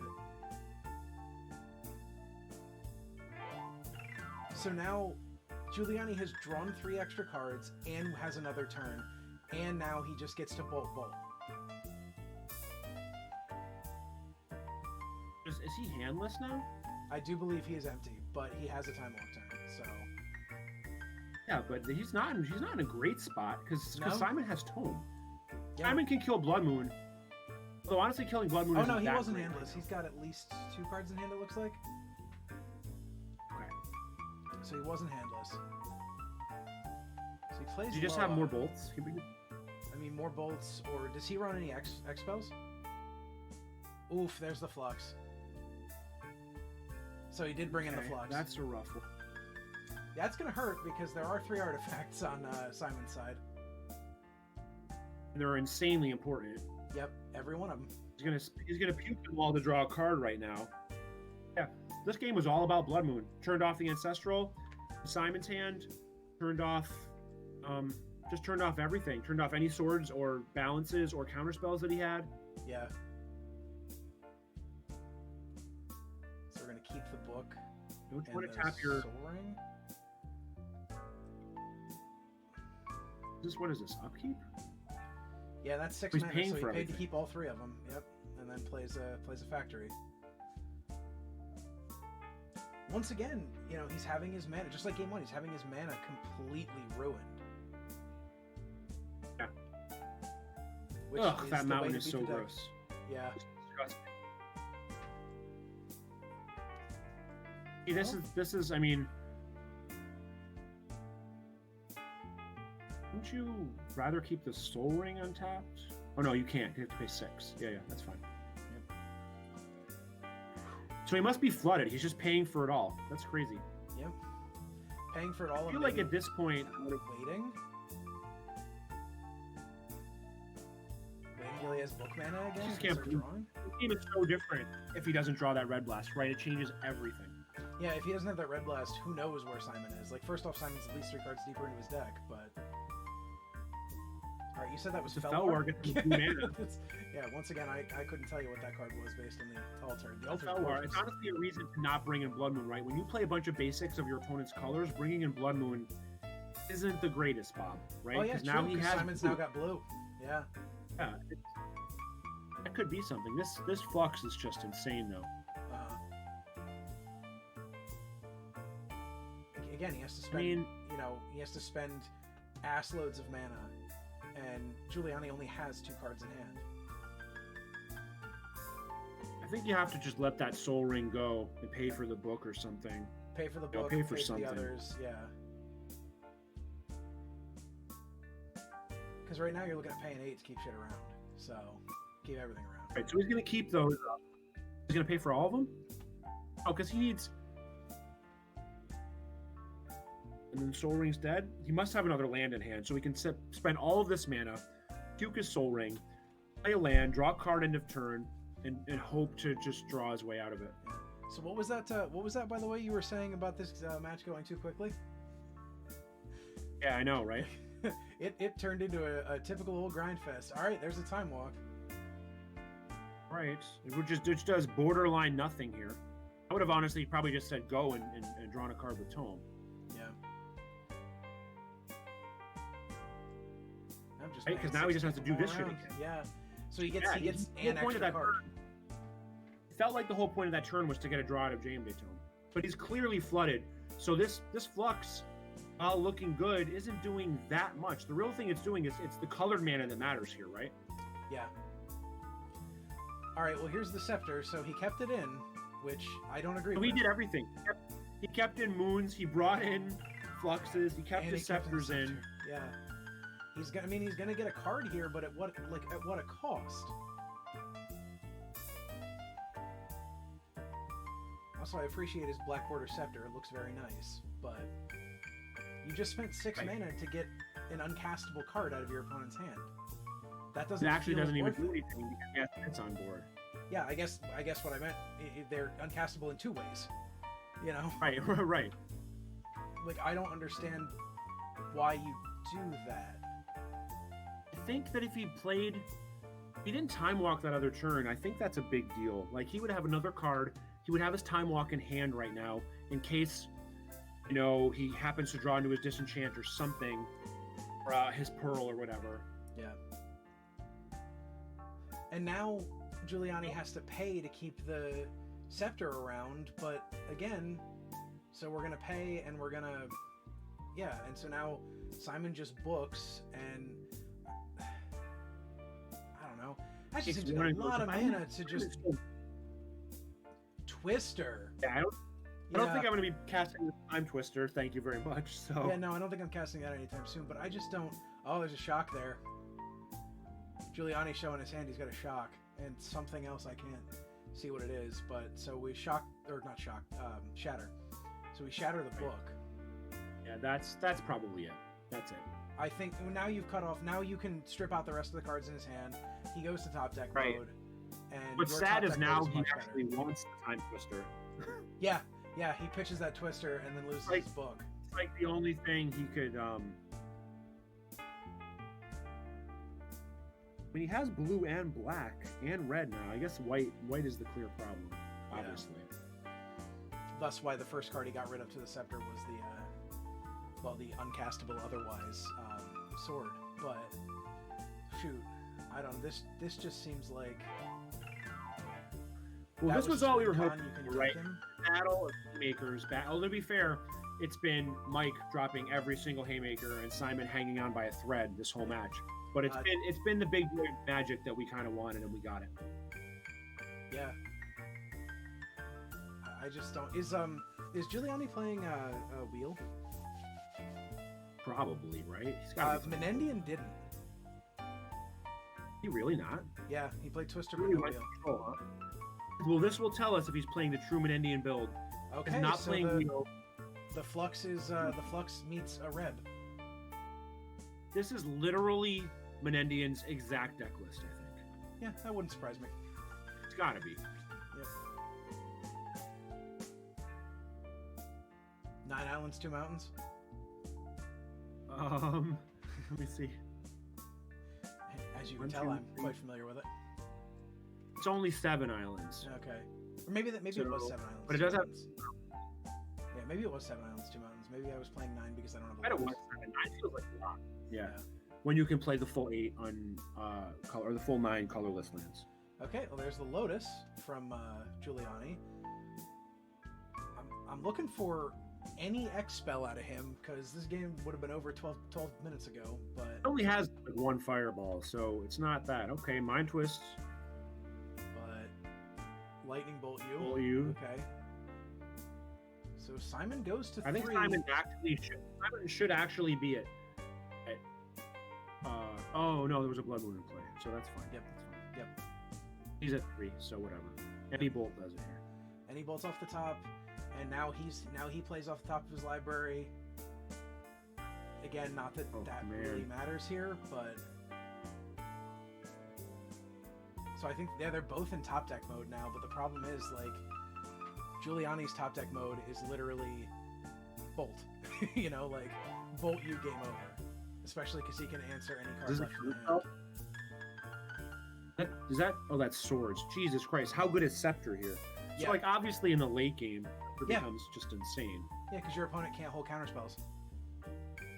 Especially with no book. If he had the book, maybe, but now he's It's got a just funny. second Oh, one. double Scepter.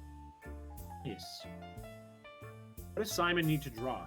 He doesn't. I'm sure he has regrowth. I guess he needs to draw like Brain Geyser is what he needs to draw. That would do it. Yep. He drew regrowth.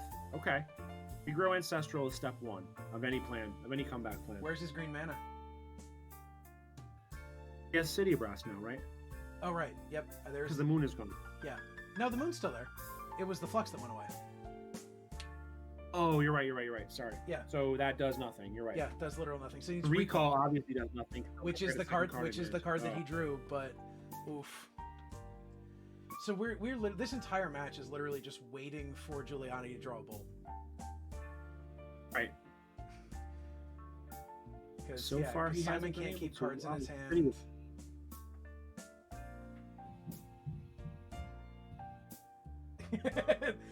Chat. I love it how you guys are like, why the hell did he keep that scepter? 5 minutes later, geez, how good is scepter?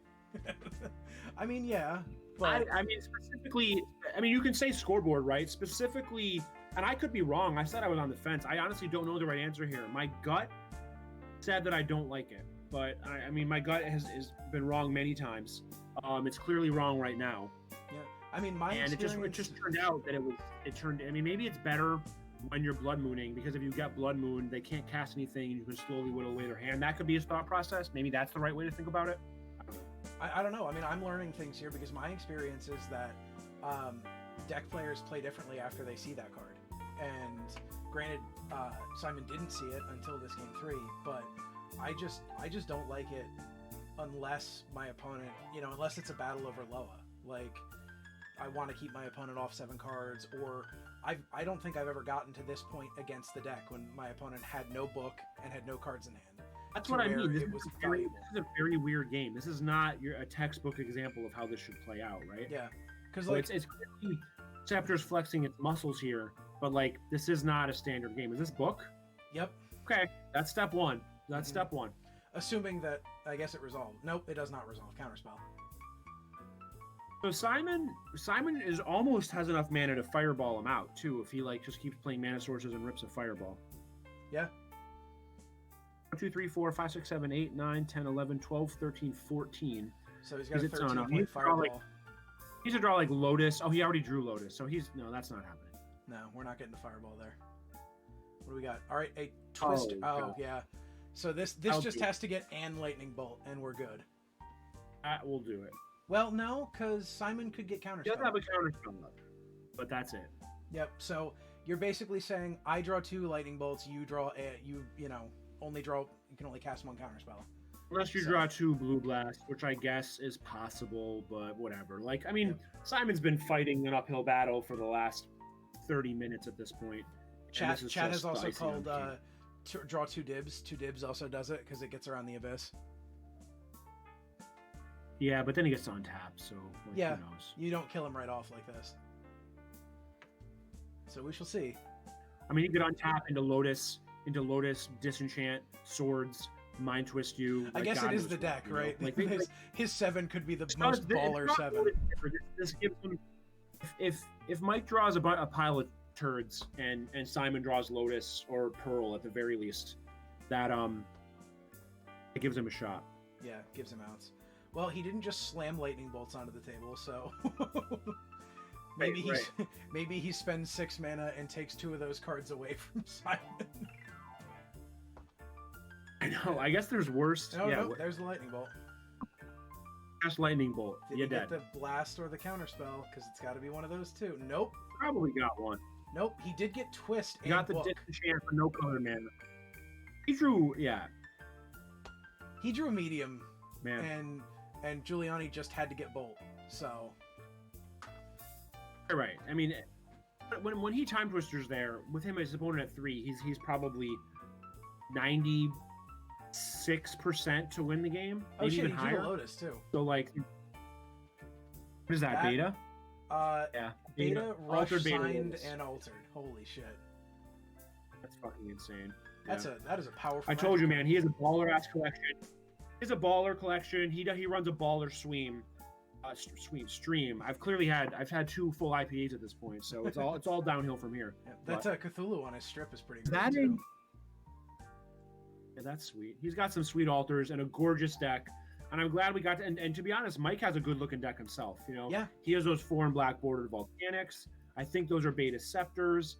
He has beta bolts. He's got a beautiful deck as well. So Yeah, this was black some border good, strips, good old yeah. fashioned old school magic. Yep. No, this was pretty magic to put on stream.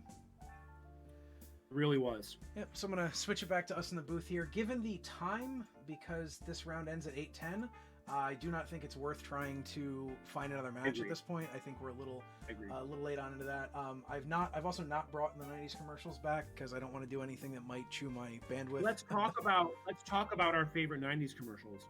My favorite commercial from the 90s is, well, I mean, if I'm being honest, it's the Gatorade Be Like Mike commercial. I just love it so much. Gatorade Be Like One Mike of the is underrated very good. commercials. What'd you say? The Be Like Mike is very good. So good, to the point where I actually have that song from the commercial in some random playlist on Spotify at some point. Oh, Every wow. once in a while it pops up and I love it so much. It's so That's good. awesome. But my Um, favorite commercial from yeah. the 90s, you know the Sports Center commercials from the 90s, right? They're Oh, yeah. they're insane. Uh-huh. And my favorite one is this one where they're testing out, it's right before Y2K. It's like the end of 99. And they're talking about, Charlie Steiner's doing it, right?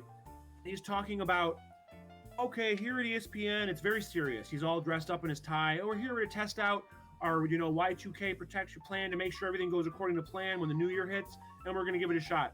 And he flips a switch. And the fucking whole place goes haywire. And, like, there's lights going on, and people are crawling around on the ground, and, like, the shit is completely hitting the fan. And he shows up with a lantern with his tie tied around his head, holding a lantern saying, "Follow me to freedom." And just like to test out their Y2K bug, and I fucking lose my shit. Google that commercial, Charlie Steiner, ESPN Y2K. It's one of the best commercials I've ever seen in my entire life. It's so fucking good. Rich Bork in chat says the Jordan versus Bird McDonald's commercials were also very good. Yeah, they're fine, but like they're low tier 1. They're not high tier 1. One I think you can probably appreciate, given I know your love of the music that comes out of these, at least, was the Disney coming soon to own on video cassette whenever any one of their movies was going to come out, because those commercials, especially as a kid in the 90s, those commercials were the hype as shit. Because it's just like, oh shit, I haven't thought about this movie since it left the theater like a year ago. Because remember back in the day, and for those of you in chat who don't remember, shit didn't come to home video like 2 minutes after it left the theater. Like, you had to fucking wait. Right. And so, like, you'd see that commercial and be like, oh shit, fucking, like, Aladdin's coming to home video, fuck. You still get, so we have a bunch of old DVDs and stuff, like not clearly not from the 90s, but you still get some of that stuff on old Disney DVDs, and just hearing that coming soon to DVD, you know, brings up nostalgia, rustles up nostalgia and good memories, and just hearing it makes me happy. Honestly. Rich Shea, I don't know that we can have this conversation right now because we'll eventually have to cast round 5, but Rich Shea claims Aladdin best Disney movie. It's a reasonable take. Also, let us I not respect forget it. that I best actually and favorite respect may it. be different things. Yeah, that's a fair point. I can respect anyone who says Aladdin's the best Disney movie. I really can. Robin Williams knocks it out of the park. The music might be the best music in any Disney movie. I think as a whole, I probably think as a whole, it's the best music. I think there may be some stronger songs, like, you know, for my money, and again, I'm a couple years younger than you are. For my money, some of the Phil Collins songs in Tarzan are right up there. But I'm also a Phil Collins fan, so like that. Yeah, you probably are showing your bias a little bit there. That's good. I mean, Tarzan is good, and some of those songs are pretty good. Mhm. I think it's not quite at the same level Yeah. of Aladdin, but I could be showing my bias, honestly, because that was came out in when, 93? I'm 94, 13 years 93, old. 94, yeah. I'm like, it came out right around when Black Lotus came out, you know, so obviously it's the best. No. But Rich, Chad is getting heated over. We've got Little Mermaid, Lion King, and Aladdin so far. Also, Beauty and the Beast has been thrown down. I think that the big four. I always call those the big four: Little Mermaid, into Beauty, into Aladdin, into Lion King. Those are the big four Disney movies. Something changed after that. I think Hunchback was the next one. There was a minor step down after that, or whatever. It felt different for whatever reason. But there are songs in Hunchback, like Frollo's song "Hellfire," that are like, Dude, that song is strong as shit. So I hadn't seen Hunchback in whatever, like probably 25-ish years, basically since a kid. And I did it one of the end of the year things on ATC. I did a top X Disney songs list with Chris Mason, and whatever, we talked about a bunch of stuff. And Magnus, you know, the Godfather of 93, 94, came out of the blue and said, you know, great episode, but not having Hellfire on your list is an oversight that you should probably remedy. And I did, and holy crap, is that song good. It's like, it's unbelievable to the point where, while not quite as nostalgic for me, it might.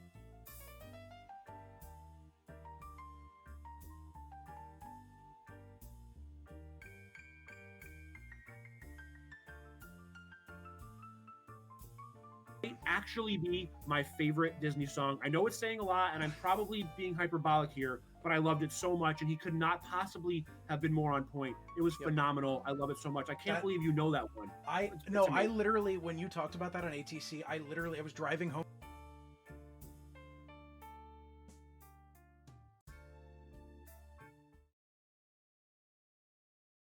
All right, they're having connection issues with the mainstream, so that's why I shut it off. But appreciate everybody being here. Please don't forget to follow. Join me each and every week for my regularly scheduled stream. I stream 3 rounds of Old School Magic every Tuesday night at 8 p.m. Eastern as part of the Tuesday Night Gauntlet with the Northern Paladins. If you want some more information regarding the Northern Paladins or Paladin Magic that we play in the Tuesday Night Gauntlet, feel free to go to northernpaladins.com. We're going to take a look at the deck that we are running today. This is the Shops deck that I am playing, and we are currently 2-2. I had some rough beats a couple of games, and apparently all I had to do was complain about it to get a couple of wins in that last round. But so the object of the deck is Mishra's Workshop. Taps for 3 mana to get you that you can use only to spend on artifacts. So if I can get either a Soul Ring or one of the 5 Moxen on turn 1 with a Workshop, then I can drop any of the 4 drops. That would be one of the 3 Suchis, the 3 Jugs, or the 3 Ices. And then on the following turn, hopefully I will be able to get some extra mana and either drop another 4-drop or drop a 6-drop or something along those lines. And then use Copy Artifact to basically cheat a new copy of those into play, and and then swing. That's really It's pretty aggressive, but it can then also be something that can play a little bit of a mid-range and controlling matchup and whatnot. So we're going to take a look to see what we've got left. The round ends at 8:10, which is about 2 minutes away, and it looks like 1, 2, 3, 4, 5, 6, 7. 7 more matches have yet to report. So we're going to take a quick break. Appreciate you all sticking around. I will be back soon, and we will play some more old school Magic with from the Lightning Ball.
welcome back, everybody.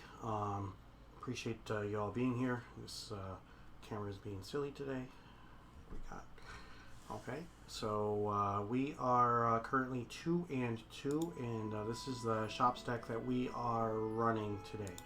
So we are on the cusp of the next set of pairings. The round ended about 4 minutes ago. So if let's see, take a look. We got 1, 2, 3 more matches that have not been recorded, and it looks like they are. Boom, boom, boom.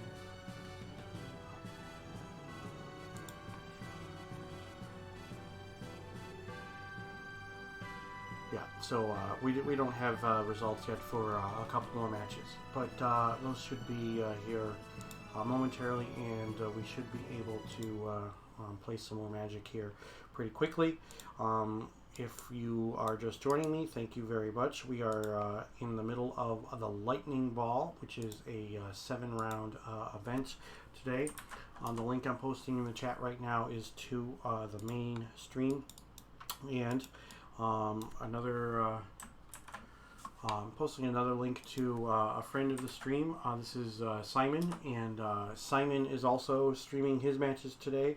It looks like he just lost his first for the first time, which is means he's doing well. He's 3-1 now, but yeah, I definitely suggest that you go ahead and click those links, follow both Simon and Superliminal Films, and you can get some more Magic content from them on a fairly regular basis. Superliminal Films does a lot more of contemporary Magic with things on Arena, but he does do some old school as well. And Simon streams predominantly old school Magic on his stream. So you might see some things on Simon's stream, like, I don't know, video games from time to time. What is it? Minecraft, I think, maybe? I don't know. But he does do some streaming. Simon is overseas, so his streams are based about, 5 hours ahead of me, I believe it is. And then obviously I'm on the East Coast of the U.S. So appreciate everybody being here, joining me each week for my regularly scheduled stream. I stream 3 rounds of Old School Magic every single Tuesday night at 8 p.m. Eastern as part of the Northern Paladins Tuesday Night Gauntlet. Don't forget to follow, turn on those notifications so that you know when I go live.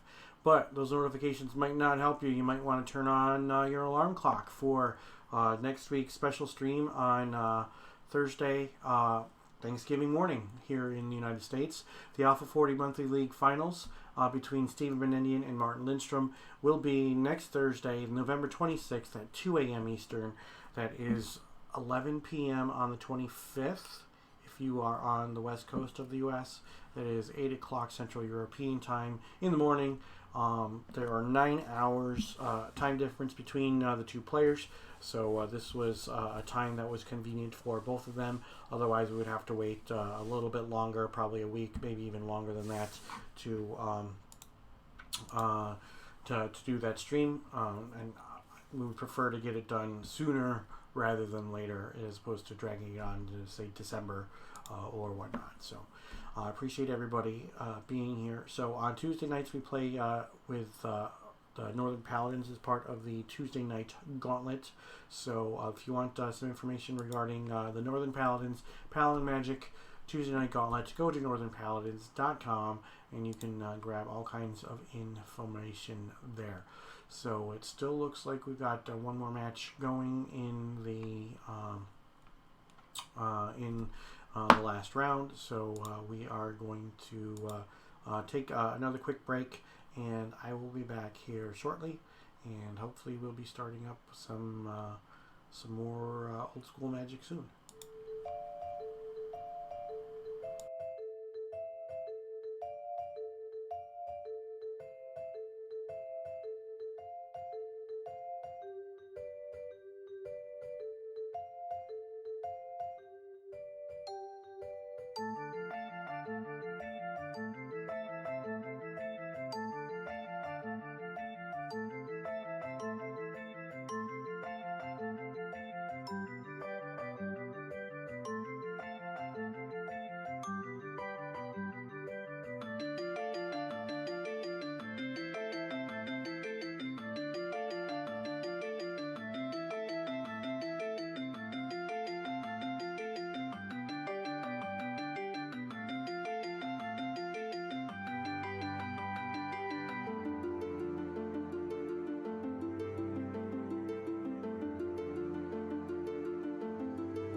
Looks like the final match has been reported. I appreciate everybody sticking around for the stream. I know there's going to be some downtime with such a large event with so many people playing. There were 80 plus people who were playing today. It is 7 rounds. So I appreciate you stopping into the stream. This is the deck that we are running today. I am currently 2-2. We are running this shops list. Ideally, I would play a Mishra's Workshop and either one of the 5 Moxen or a Soul Ring on turn 1. Mishra's Workshop taps for 3 mana, and you can only use that mana to cast an artifact. But if I get one of the 5 Moxen or the Soul Ring, then I can net myself 4 mana for the turn to play something like a Su-Chi or a Juggernaut or an Icy Manipulator on turn 1. If we do something like super cool with like a Shop and a Lotus, then I can end up getting either a Tetravis or a Triskelion on turn 1, and those both cost 6 mana. So it's been a slugfest. It's been a grind. We're 2-2 right now, but we still have 3 more rounds to go. And we've got plenty of magic. We can turn this around. We can end up with a good record. I was like, we're at 2-2, which isn't terrible. We can win out and end up going 5-2 on the day, which wouldn't be a bad record. Obviously, 5-2 is nothing to sneeze at. If you haven't already, please don't forget to follow. Join me each and every week for my regularly scheduled stream. I play 3 rounds of Old School Magic in the Tuesday night gauntlets every Tuesday night at 8 p.m. Eastern with the Northern Paladins. 3 rounds of Old School Magic with the Northern Paladins.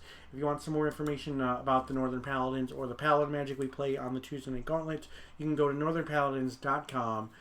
Basically, you take the Eternal Central rules, you subtract Mind Twist, Library of Alexandria, and Strip Mine, and then you restrict Factory, Shop, Tabernacle, and Maze, and that's how you get Paladin Magic. That's the deck construction rules for that. It's a lot of fun. It opens up a lot of design space when it comes to brewing decks, and it's always a good time. So, again, this is the deck. I would not be able to play. A lot of the cards that are in this deck can't be played in Paladin Magic. So I would be able to play only 1 Factory, 1 Shop, no Library, and none of the Strip Mines. So this deck is not something that you would see normally on my stream when it comes to the tournaments that I play on Tuesdays. So it is something different. Another thing, too, is when it comes to the Tuesday Night Gauntlet. I've been streaming for about 8 months now, I believe. And in that time, for the Tuesday Night Gauntlet, I played a different deck every single Tuesday night. Including last month, beginning of the month of October, I opened up a 4th edition starter deck. And I ended up playing the starter deck. I opened it up, saw what basic lands were in there, added a couple so that I actually had an even distribution, and then I ran it in the event. I won 1 game, which was great. That was the goal. Obviously, it would have been the icing on the cake if I won a match, but, you know, what you going to do there? But and on this upcoming Tuesday, when I do play in the Tuesday Night Gauntlet, I am going to play a budget-friendly deck. People have always say that it's really hard to get into Old School Magic, but it really isn't. You can actually play with budget-friendly decks, and you can do all right. So I do have an opponent now for this, Jeff Walker, and we will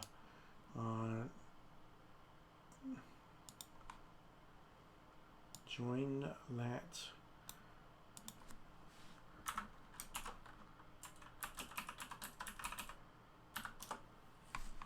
And here we go.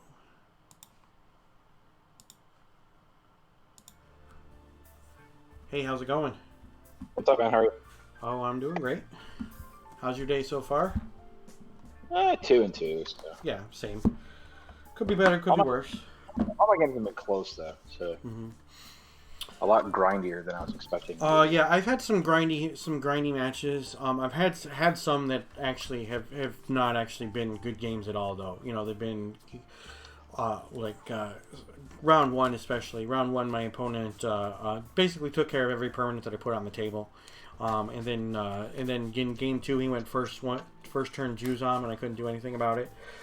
And then I had another opponent whose deck was basically the complete and total antithesis of mine. There's nothing I could do about it for the 2 games that I lost. But Oh yeah. pulled it out at 2-2. We'll see. What Yeah, we the can games do. I've won have been solid, down to the wire, and they've been fun. So Just experienced the first person I've ever seen actually using like a living plane with Falling Star. So why- But I didn't realize Falling Star was as why good do as we it have was. 3 people in here? Oh, okay. Yeah, it was another Jeff who saw the Jeff. Oh, he Oh. must have looked at the wrong name. Yeah, you're Jeff Walker, and that's my opponent. So we are in the right room, both of us. Yeah.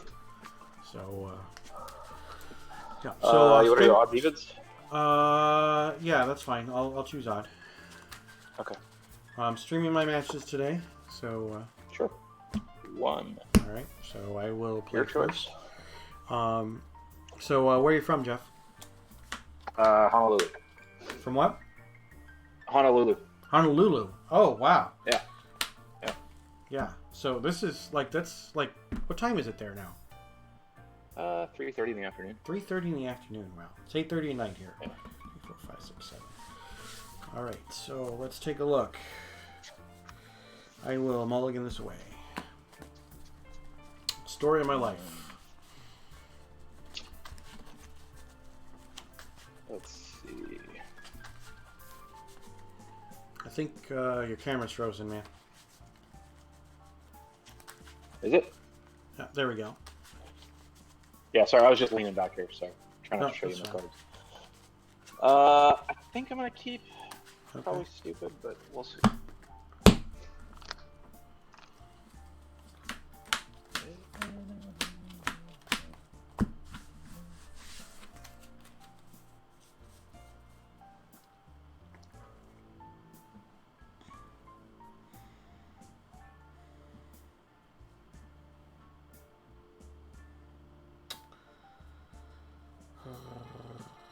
Yeah, I'll keep this one.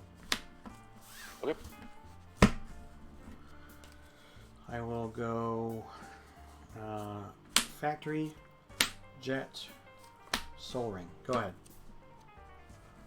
Well, it wasn't that hard to keep that, was it? I'll play a mountain and a Goblins of the Flarg. Okay. Pass to you. Untap. Draw.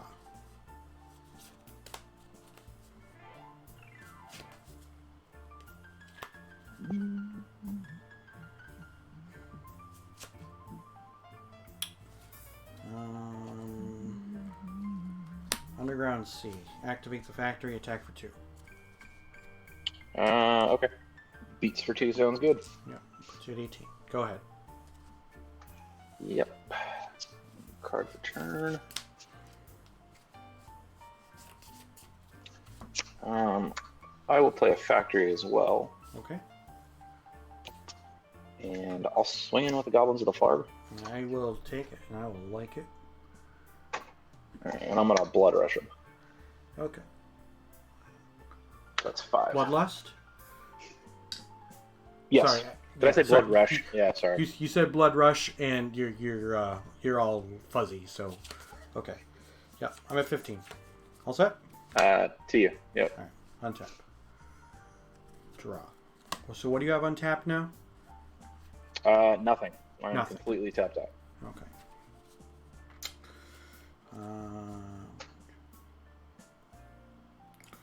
I'm gonna play a Tundra. I'll tap 6 for a Trike, Sounds good. and you can go.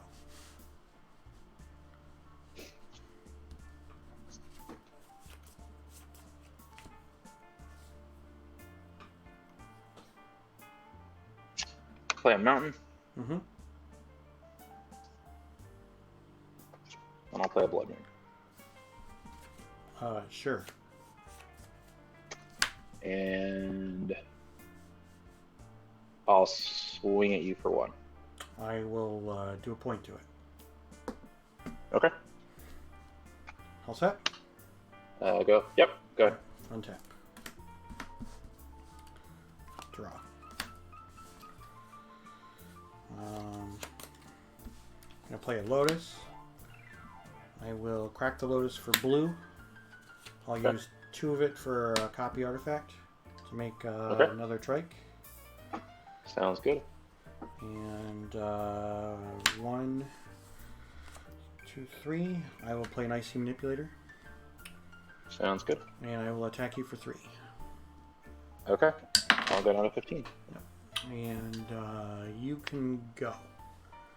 And on your upkeep, I'll tap one of your lands. Doesn't matter because they're all mine. Yeah, they're all mine. So. All right.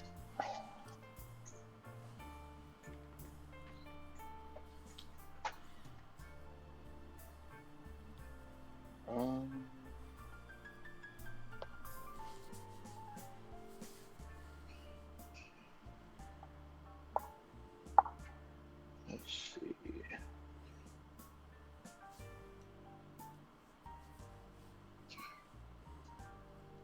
I'll chain lightning your trike that's at 3. I'll respond by doing 2 to you. Mhm. Put it at 13, and then I will throw the chain back at your face, bringing you down to 10. Sounds good. Go ahead. Untap. Draw.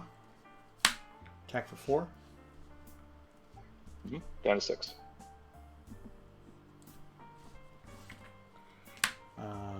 Go ahead. Upkeep, tap a mountain. Mm-hmm.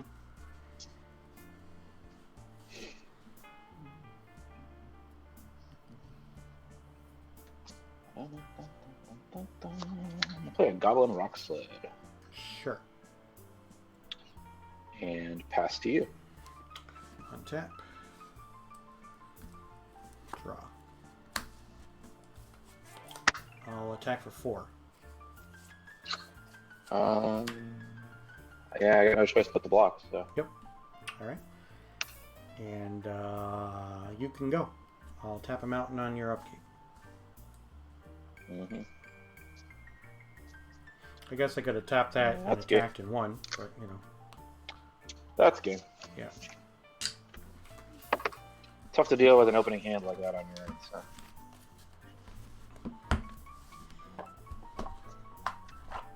Oh, let's see.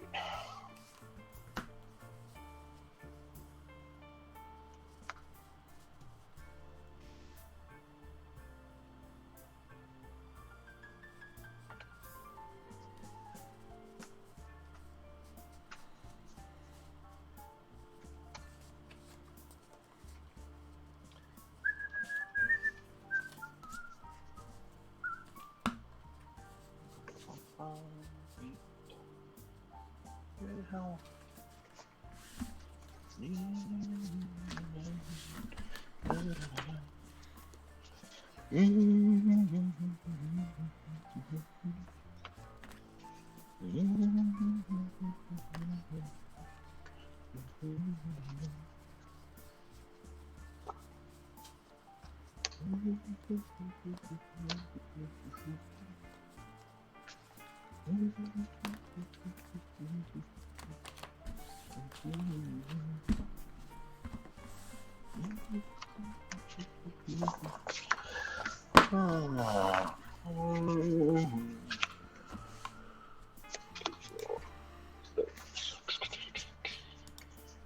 Techniques.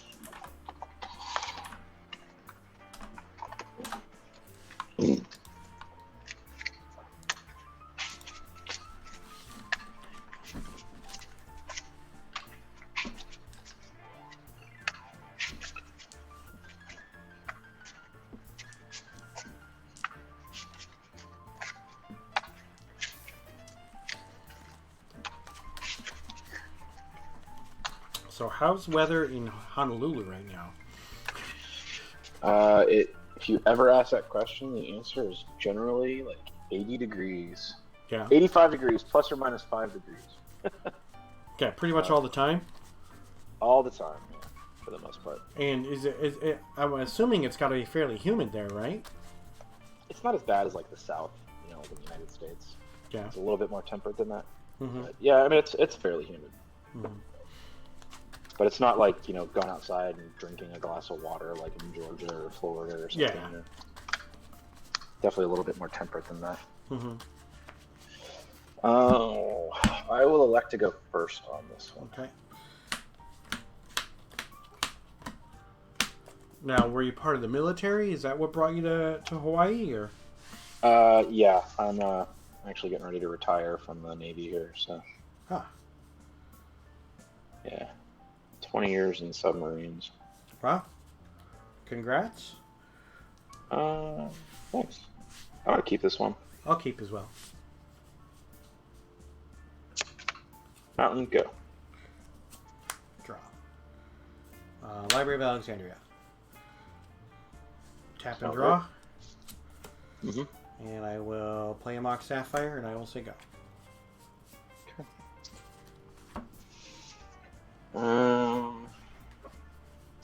Play a mountain and pass back to you. Untap. Draw. Play an Emerald. 1, 2, 3, 4, 5, 6, 7 cards. Tap and draw. And I will play a Tundra. Okay. And I will say go.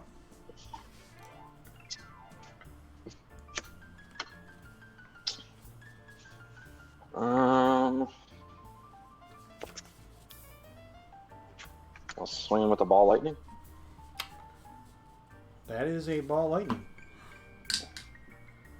I'm at 16. 14. 14, yeah. Sorry. Go ahead. Alright. Untap. 1, 2, 3, 4, 5, 6, 7 cards. On my upkeep, I'll draw for the library. And then I will draw for turn. Mm-hmm. And I will play...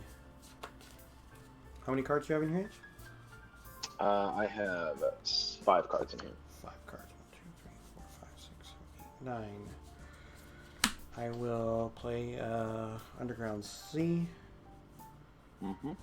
and a Chaos Orb. Okay. 1, 2, 3, 4, 5, 6, 7 cards. Go ahead.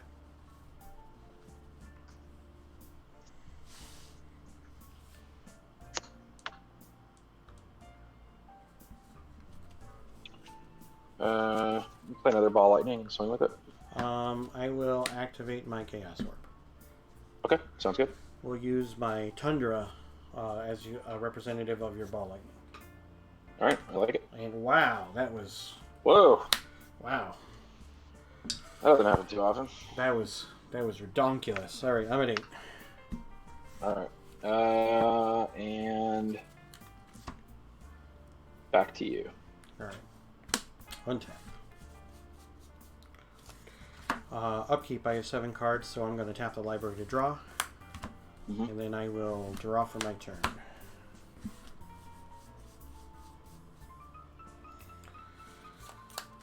I'm going to play a shop. Mm-hmm. Into an icy. Okay. 7 cards. Pass the turn. All right. On your end step, I'm gonna bolt you to the dome. I'm down to 5. Okay. Capping down one of my mountains, I imagine here. No, you're fine. You got enough mana. Okay. It's not Alright. really. And then I would regret that if you cast another ball lightning. So that would be pretty lamentful. I'm gonna cast a Gauntlet of Might. that is a Gauntlet of Might. And pass it back to you. End step, I'm going to disenchant said Gauntlet of Might. Okay. Untap. 1, 2, 3, 4, 5, 6. Draw for turn up to 7. Draw with the library.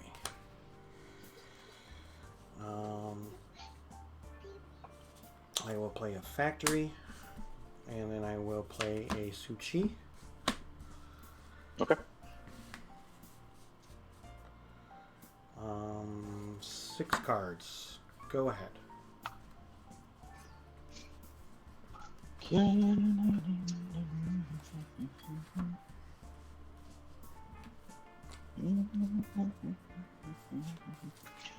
I'm gonna play a Goblin King. Goblin King. Resolves. And back to you. End step. I will tap the Goblin King. Oh, with the Icy? Yeah? Sounds good. Alright, untap. Upkeep. 1, 2, 3, 4, 5, 6 cards. Draw for turn up to 7. Activate the library and draw Thank you. up to 8.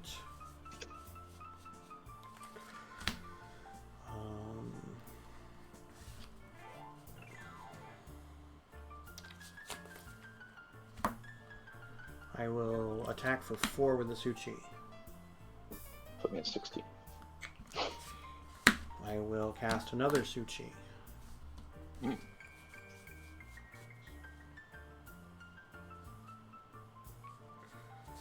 And I will drop a Pearl.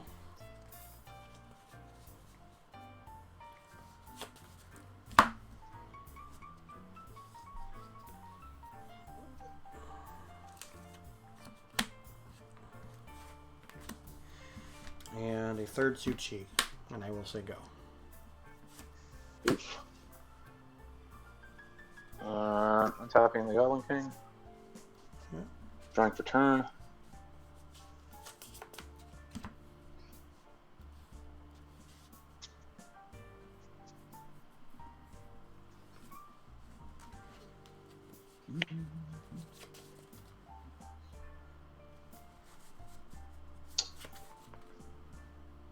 Yeah.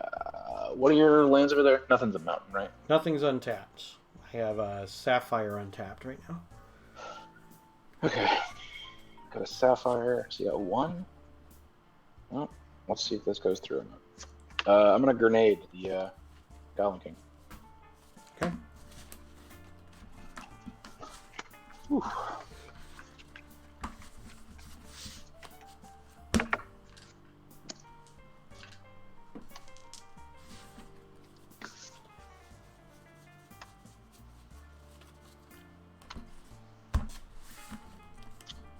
Only one. Yeah, that would be a better use of that.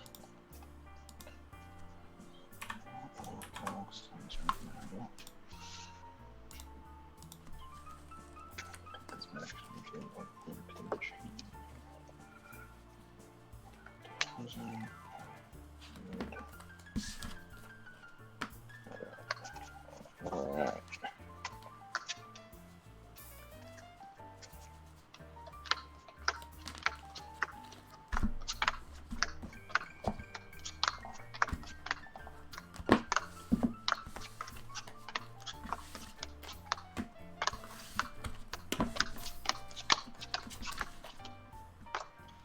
I will play first. Robots is kind of an odd deck for a deck running main deck Blood Moons, because it's like it's still useful to try and nerf, a library or a workshop, but ultimately you really don't care if you're on red because of the trikes and Right. the who'sy whatsies. Sorry, I got myself all Like discombobulated here. an early Blood Moon is fine because it slows me down enough that you can gain some momentum, gain some traction, and do some things. But Right. later on in the game, it normally isn't going to matter too much. But I mean, it could matter. You never know. So Yeah. It does a lot of heavy lifting. It's done a Mhm. lot of heavy lifting for me today. all right, so I will play first. Like I drew lots of cards, but I was hoping to draw something other than Su-Chi's. But Yeah. I think I'll keep. what do we got?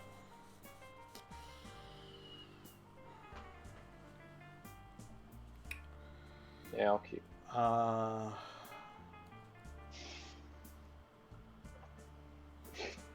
Yeah, I'll keep this.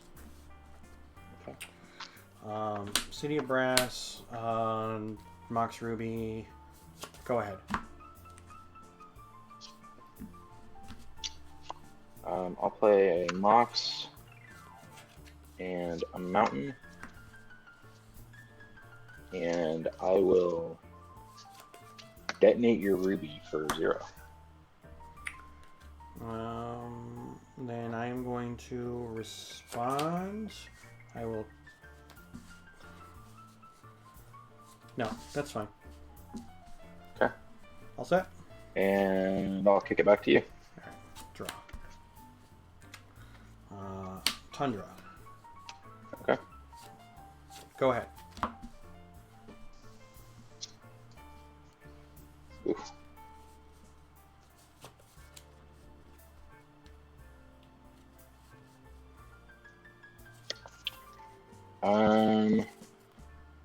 I'll chain lightning you. Okay. 17. And back to you. Draw.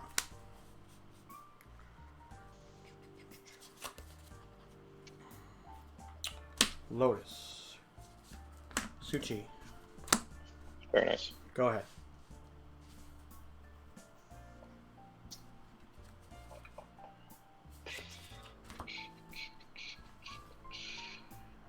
Suchi is nice. I really don't have much to do. Yeah, go ahead. Alright. Untap. Draw. I'll play an Underground Sea. And in my main phase, I'm going to disenchant your Ruby. No. Well, that's not very nice. Okay. Attack for 4. Sounds good. 16. Go ahead.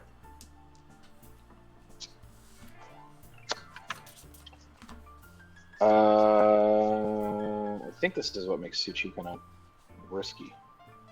Alright, I'm going to play a Balloon Brigade. Okay. And I'm just going to straight up Goblin Grenade your Suchi. Yep. And I think that's going to burn you for 3 as well, right? Yeah.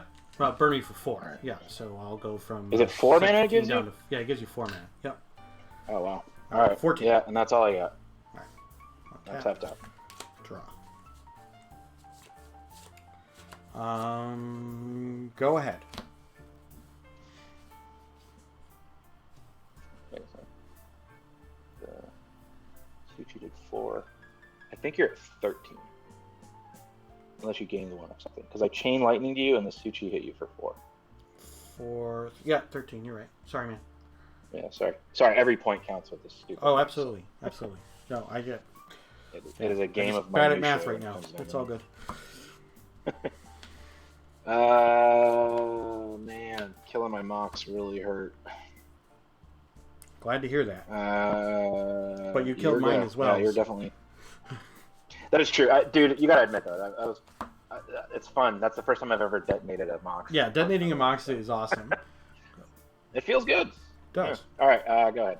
All right, draw. Go ahead. Cards.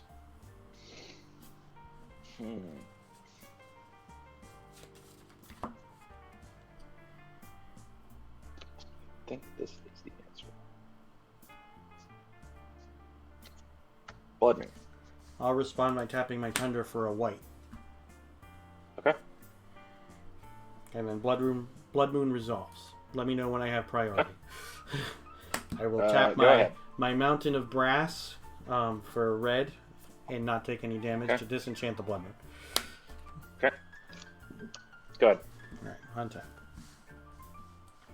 Draw.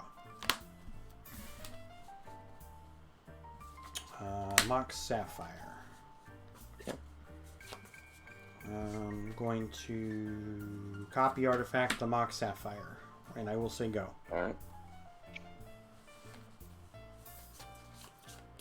I think my top deck mode's a little bit better than yours, but I don't Maybe. know. How many cards do you have? I have 6 in hand. Okay. All right. Not really I'm gonna top play a deck. Goblin King, That is a Goblin King. and you're go. All right, untap. Draw. Suchi, Very nice. go ahead.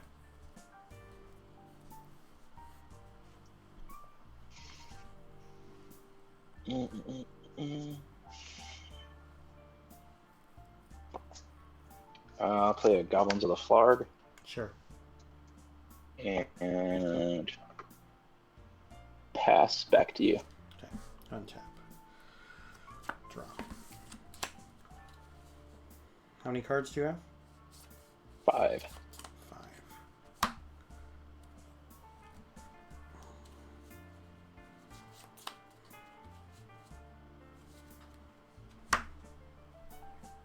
How about you? You got 2 or 1? 1, 2, 3, 4. 4.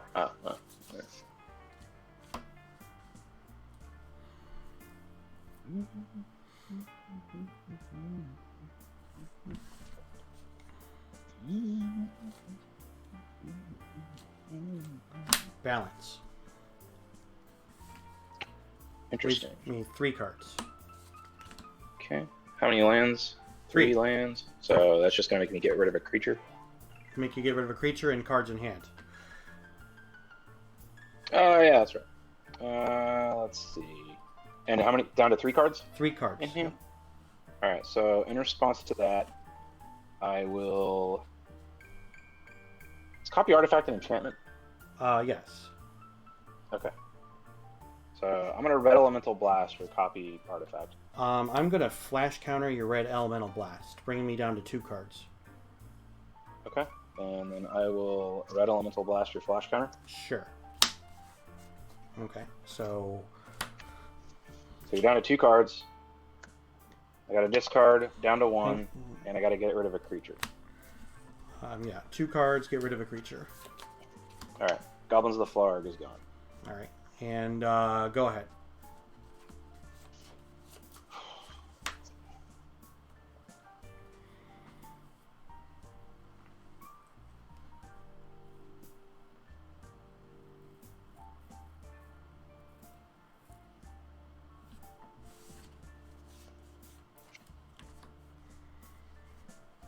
I'm gonna shatter this Stucci.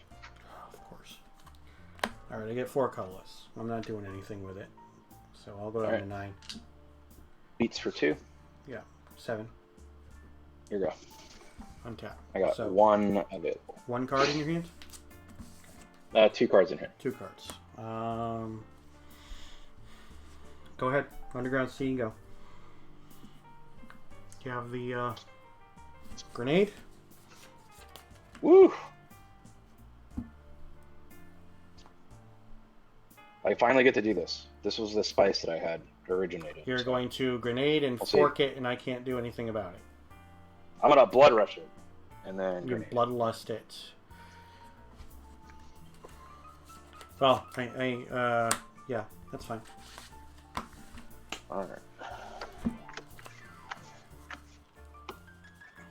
Yeah, my sideboard did pretty well against you.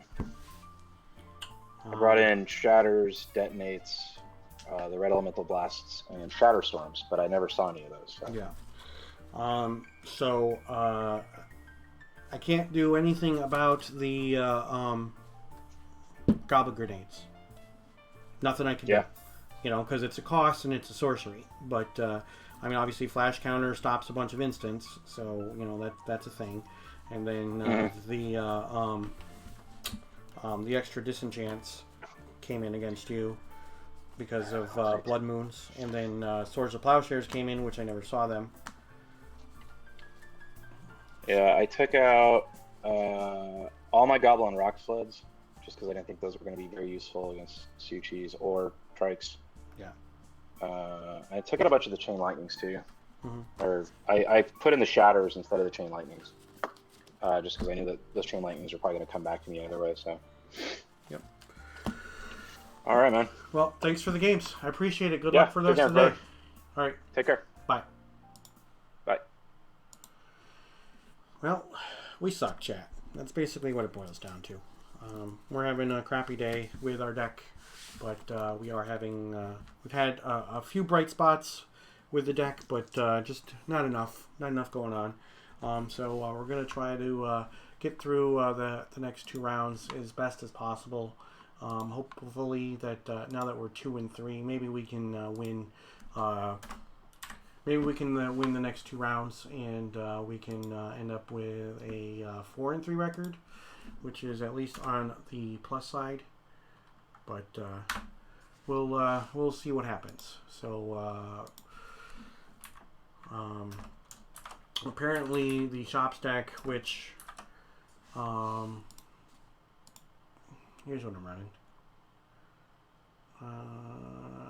There it is. Here's what I'm running today. So apparently this was the wrong choice for the day. I decided a while back that I was going to run this deck today because of the fact that it's one of the few opportunities that I've had to run the 4 workshops on stream. So if you guys don't know the story, if you didn't hear that story, somebody from my past who has asked to remain anonymous has graciously allowed me to borrow his 4 shops and 4 bazaars for me to play old school Magic. And I'm hoping that he's got to watch some of the games today, but I don't know if he has. So while this hasn't been the first opportunity for me to play the 4 shops, it is. I decided that I did want to finally run the 4 shops because, I mean, if he's being gracious enough to allow me to borrow them, I messaged him and let him know that I would be running them on the stream today. So I don't know if he's watching today, but if you are, thank you very much. I do appreciate that you allowed me to borrow them, and I appreciate that you know, that you've trusted me with those cards. It is a lot of money worth of cards to allow me to borrow them. Basically, no questions asked. So, for those who are new to the stream, thank you very much. I appreciate you joining me. Don't forget to join me each and every week on Tuesday night at 8 p.m. Eastern for my regularly scheduled stream. I play 3 rounds of old school Magic with the Northern Paladins as part of the Tuesday night gauntlet. So, let's see. We are going to hop on over to Simon's page, and we're going to watch Simon for a little bit, and then Alright, I'm done. and then we'll hop over to the mainstream. Okay. Oh, looks like they might be done. Yeah. Yeah. So we'll hop over to the mainstream then, because it looks like they're done. All right. So enjoy. I am Oh my glad God, we got what a in to see fucking this. What a sack. Yeah. This would have been a good match to stream too. Would have been. Clearly, this was yeah. game 3. You can tell by their mannerisms. Yeah. Oh, now they're on sideboarding too. Yep, you can tell by the posture we're taking here. So, yeah, You leader off really the can. chart. Wow. Spirit. Oh, that feels so bad. Like literally losing a top deck bolt feels atrocious. Or possibly top deck bad, or top Was deck Badland. Badland. Yeah. Oh, you know, you can look at it from the other standpoint where Ben had the Badlands for the bolt for a million years and no red mana, right? Yeah, and he's just So- sitting there like, okay, the fucker's at 3. What do I do? You know, like, Right. how do I beat this? Because he obviously had two dreams out for a while. So What's funny is that if Dom get in there, which we were, you know, kind of expecting and you know hoping for, even then Ben still rips the Badlands and just plays bolt and wins the game. So like Dom Yeah. would have hit his perfect and it wouldn't have mattered. So yeah. oh, that would. There were some good ones this round too. Okay, go to oh no, because Vagina Mist is in the chat, so he's obviously not. playing anymore, but Obviously his match ended earlier. Beaupre would have been a good one. Vagina Mist. Talk about Vagina Mist. I don't know what that is. They talk about Vagina Mist, which, by the way, if you guys don't know about their Olin's and Celia's new podcast, they have like 3 episodes out. It's phenomenal. It has Seb doing Seb things where he has like 50% deadpan under his breath, little jokes and mutterings, and then Oland kind of keeping him on track and actually talking legitimate tech. And they've had some great guests, and they have an absolutely killer intro song, which I'm going to steal for one episode of All Things, just to get people to hear it and then want to go to their podcast. Because have you heard this? Probably not. Yeah. There's only been a couple. No, I have. I was phenomenal, right? Yeah, I was in the office at work for like 5 weeks there for a little while before I switched departments, and I was trying to do something to pass the time, and through our work firewall, for some reason, I wasn't able to listen to ATC, but I was able to listen to that. So I just was like looking for old school podcasts when I couldn't like listen to old episodes of ATC, and I found their first episode, and I was like, holy shit, that was good. How also, good is that song? Yeah, it is. I think I gotta bring it up. This is how we feel in '93 till. It's so perfect. Tim is in the chat, by the way. Said, Mano, hopefully that did you proud representing Living Plain. It sure did. Oh, Tim, if you can hear me, obviously. Yeah, man, that was fucking a clinic. When you played all that mana, the trick in Living Plain is to do it all in one turn, and you had the full 10 to Plain plus Trike against exactly against 3 lands too. Actual 3 lands. It was just the perfects, and I love the fact that you could just ignore the dib and race it. The dib was actually hurting him more than it was helping him. It was lovely. Thank you for that. I've missed Living Plain in our COVID world, and I was glad to see it in action. Yeah, Living Plain is definitely one of those ones that is a bit harder to pull off, I think, in a webcam space. It's like, what do you do? What if they have 6 lands in play? Because I flipped Star onto 6 lands before. So do you have to like have a bunch of blanks around with a Sharpie and like literally write down what each card is? Because that's the only way I can really think of to do it. Because saying my volcanic is your tropical and my bird is your whatever, like that just seems so brutal. That seems tough. If you want to vamp for a second, I'm going to cut off my camera and run and get a beverage. I will be sure. I'll be right back. Okay. Yeah, so Tim, that was fucking awesome. You did me proud. I wonder if you chose that. I don't know if you play Living Plain, but there's a world where you chose that just to get on stream, and trust me, it worked. And it was awesome, and thank you for that. Oh, it's him getting a drink, not me, Adam. So I already had my Coke Zero. I'm actually drinking alcohol for the only time I drank alcohol since COVID started is LobsterCon, and this, I believe, 2 times in the last. Now, now. Okay. Unlocks for a moment. Seems like Simon is still playing, so we're switching over to that because you can actually see some old school magic going on, guys. Go.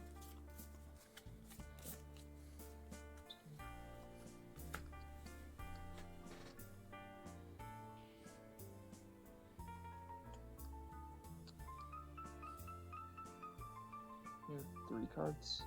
Yeah.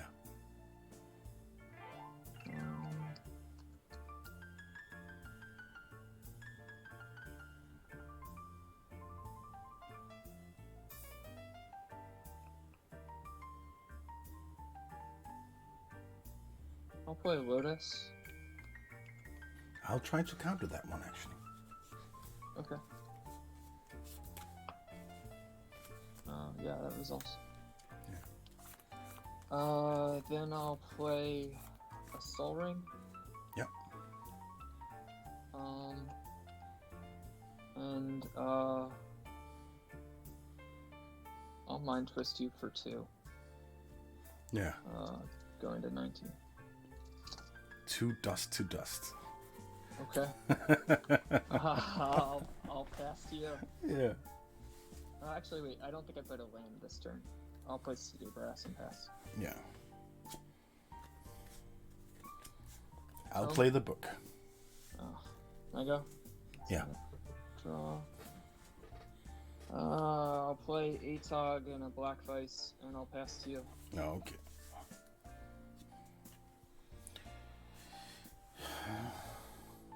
Yeah. I'll try the Chaos Orb, Yep, resolves. and I'll try to eat your the red creature. Yeah. Mm-hmm. Ooh. Yep, Atog's dead. Go. Draw. Pass to you. Thank you. Hi, Rich. Very nice to see you here. I did a little stealing of your stream a little bit earlier, but yeah, You're muted. So. go. Yeah, I was just talking to the stream. Oh, okay. So, draw. I'll play a strip mine. Yes. I'll strip mine your Tundra. I'll draw a card. Yep. Well, it dies. Then I'll pass to you. Yeah.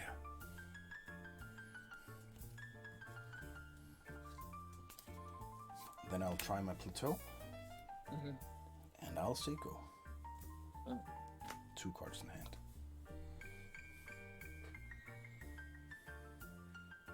I'll play a Volcanic Island and pass to you. I'll draw a card. Yep. Mm-hmm. Draw my normal card. Mm-hmm. Library. Play a Fillwar Yeah. Stone. Okay. And say go.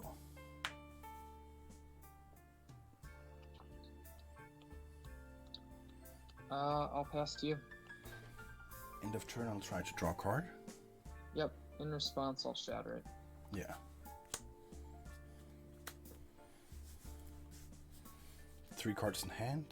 Draw Mm-hmm. for turn. Yep.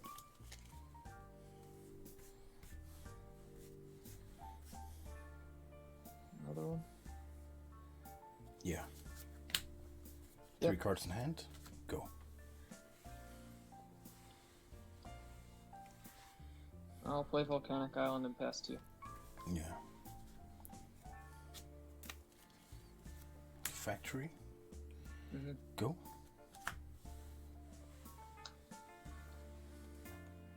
Pass to you. Draw a card. Mm-hmm. Go to 4.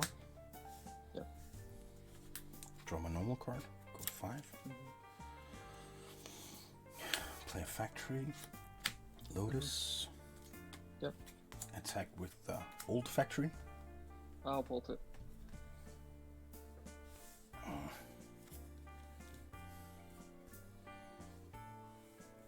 I think I'll counter it then. The bolt. Okay. At least. Sure. Then I'll Psyblast the factory. Okay. Yeah, then it's dead. 17. Yeah. My go. Yes. Untap. Draw. I'll play an Utog, Yeah, that's okay. and I'll pass to you. I'll draw a card. Yep. 3 cards in hand. Take my turn. Uh-huh. Draw a card. Yep. Strip mine. Mm-hmm. Mox. Swords. Sure. Then I only have 18. 1 card in hand. Uh-huh. I will attack with that one. 16. Go.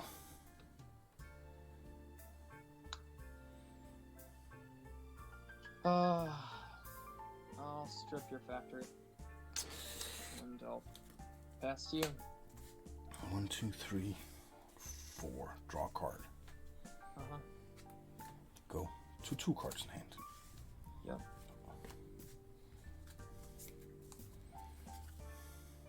Draw my normal card. Uh-huh. Yeah, I have no cards in hand, so please play as fast as you can. Yeah, I am doing. I'll just say go then. Okay. Play a factory pass. Yeah. Draw a card. Yep. 3 cards in hand. 4 cards in hand. Go. 3 cards in hand.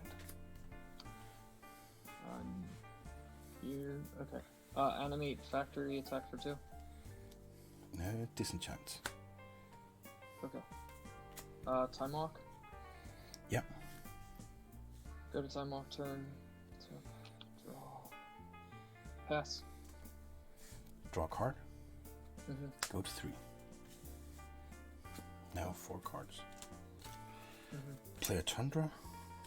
Yep. Play a Felwar Stone. Sure. Say go. Play a Tundra, pass. I will Draw a draw card. a card. Go to 3 cards. Mhm. Go to 4 cards. Mhm. Play a City of Brass. Say go.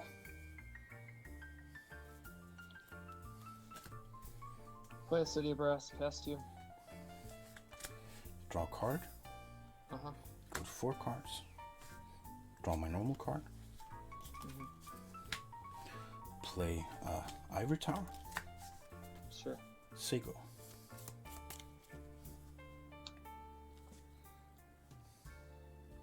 Pass to you.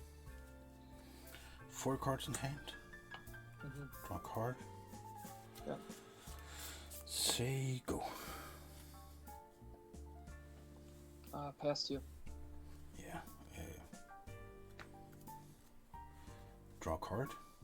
Mhm. 1, 2, 3, 4, 5, 6 cards in hand. Take some damage Take 2 gains. and here. then gain. Yeah, the same amount. Yeah. Draw a card. Mhm. Play Soul Ring. 1, 2, 3, 4, 5, 6. Mhm. Say go. I'll play Relic Barrier and pass. Or I'll pass. counter it. Sure. Pass to you. Yeah. Draw a card. Mhm. Go to 6. And actually Divine Offering the Black Vice. Sure. I'll just scoop.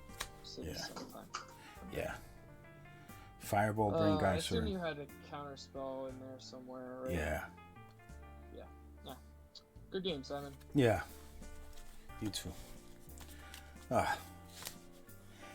I'm getting really stressed when we have to play fast. Oh. Yeah, no, it's yeah, and that's the reason why I don't play the deck. Yeah. I've done well with it when I played it, but it's not. It takes a long time to get across the finish line, and that's like where I don't know. That's like where if you have if you have 3 hours to map out a game, you could play it a lot better than you can in the content in 50 minutes, right? Yeah. It's like that kind of Yeah. thing, but no, nonetheless, that was fun. Yeah. That's actually why I play the Suchis, because they're Right, more yeah, you just have aggressive. just get across the finish line. Yeah, so. But yeah, it didn't do what it was supposed to do, but it did okay. And yeah. Fair enough. Yeah. Thank you for the games, Will. It was very nice. Yeah, absolutely. Yeah, have a good rest of the night, Simon. Yeah. Good luck throughout the rest of it. Yeah, you too, man. Bye. So, result slip. Round number. Is it round number 5? Yeah, it is round number 5.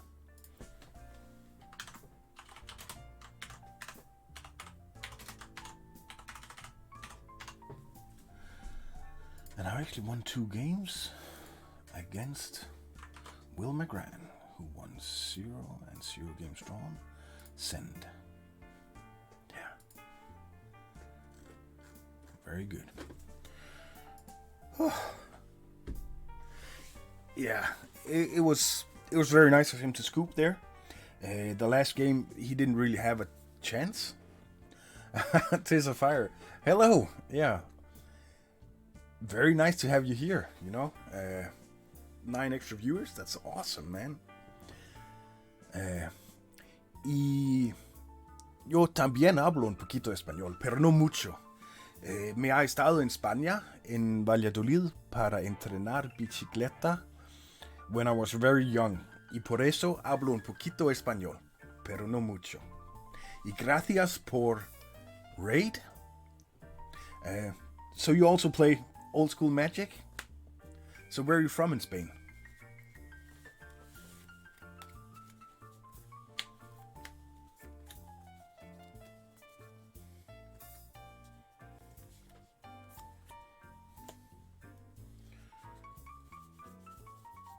thank you. Yeah, I love my cards. The Cthulhu theme is, yeah, I really like it.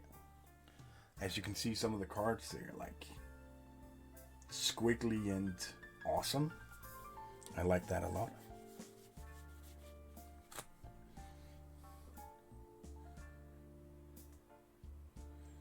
Tentacle saying goodbye.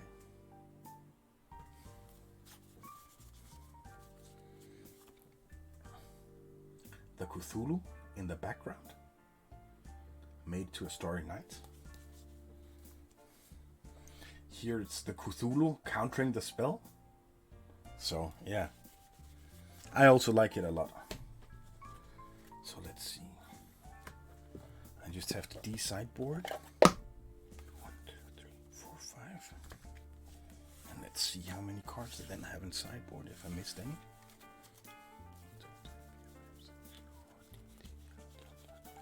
15 cards in sideboard.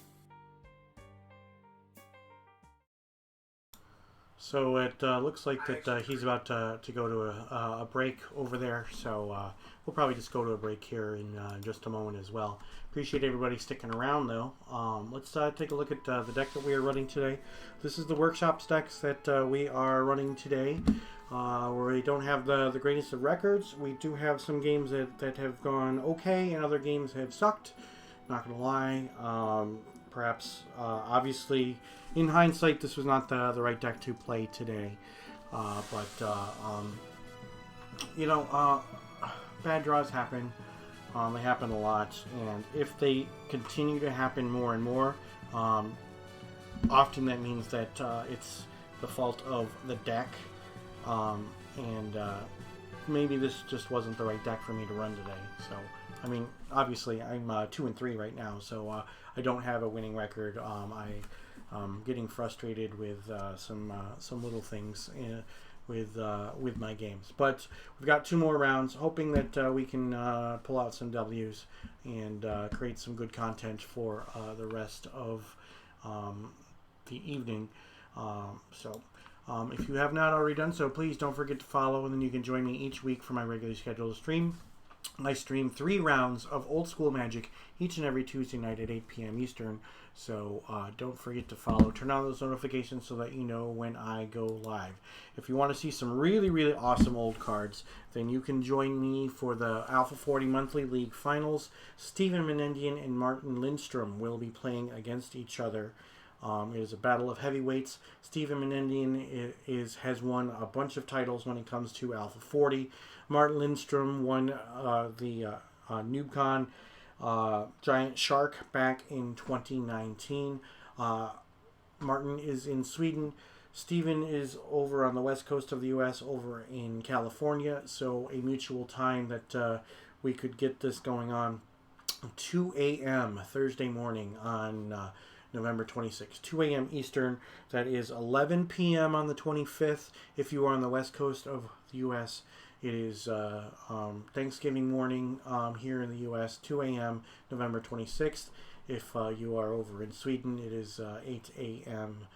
Central European time. So please join me for that. Set your alarms.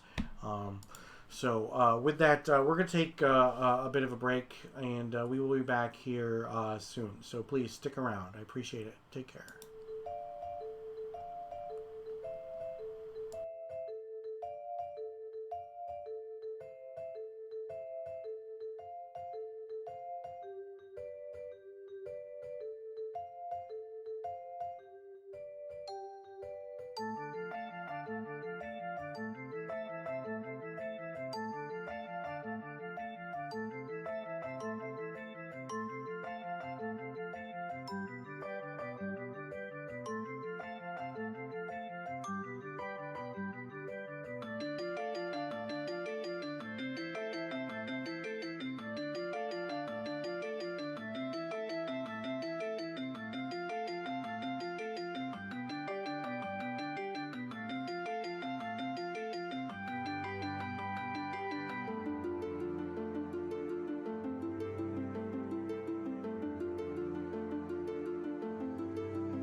So I guess there's been a problem with the document that they've been using to show the results and the pairings and such.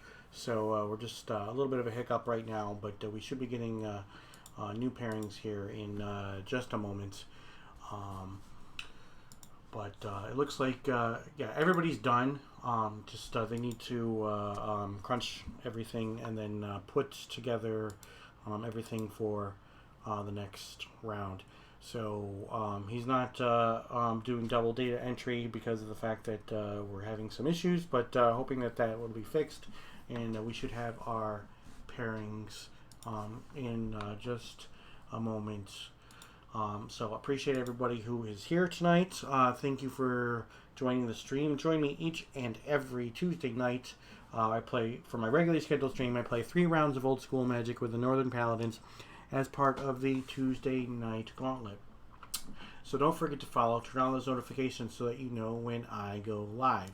Special stream coming up this upcoming Thursday, Thanksgiving morning. Yes, you are reading that correctly. Thursday, November 26th at 2 a.m. Eastern. Alpha 40 Monthly League Finals between Steven Menendian and Martin Lindstrom. Steven is in California on the west coast of the United States. Martin is in Sweden. There's a 9-hour time difference between the two of them, so we had to find a time that worked for both of them. So Thursday, November 26th, 2 a.m. Eastern. If you are on the west coast, we're doing a little bit of time travel because that is actually Wednesday the 25th at 11 p.m. But for everybody else, it will be on Thursday. And if you are over in Sweden, you can watch that. It begins at 8 o'clock Central European time. So appreciate that. Set your alarms. I'm thinking that you're going to want to stay up for that. So if you want to find out some more information regarding the Tuesday Night Gauntlet, the Paladin Magic that I play on Tuesdays, or the Northern Paladins in general, or even Alpha 40, you can go to northernpaladins.com.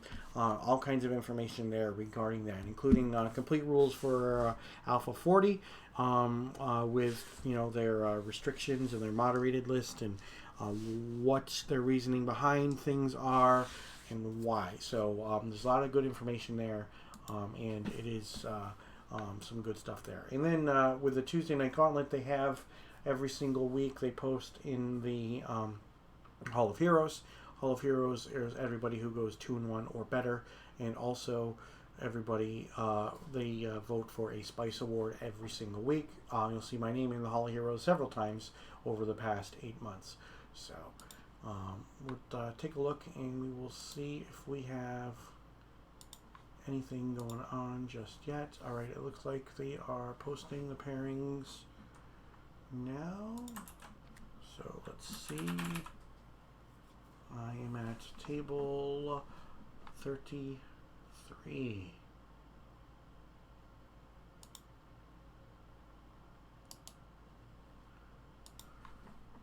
I do not yet know against whom I am playing, but I am at table number 33, so we will find out in just a moment.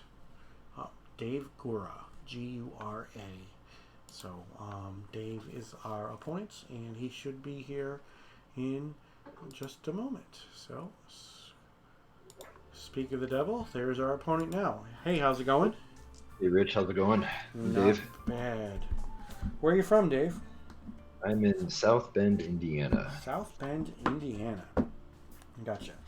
I'm in Syracuse, New York, and I am streaming our matches today live on Twitch. Awesome. So welcome to the stream. Thank you for allowing me to do this. Thank you for the games in advance. I'm hoping that we have some good magic. We haven't been doing so well today. I'm assuming that your record is about as good as mine. So Yeah, I'm about 2-3 tonight. yeah, I am also at 2-3. So both of us could have better days, or I guess we could have had worse ones as well. So Yeah, the draws have been interesting. Yeah. I'll say that. same. So I'm gonna do a pile shuffle. Sure. How long have you been playing old school? Well, I just came back to Magic this past summertime, Okay. but I started playing in 1994, and I got out probably around 95-ish, and then I played a little bit of Urza's stuff, but Mhm. I sold all my kind of power and cards that are very expensive now, in the mid 90s. Yeah. But I didn't start playing until Ice Age.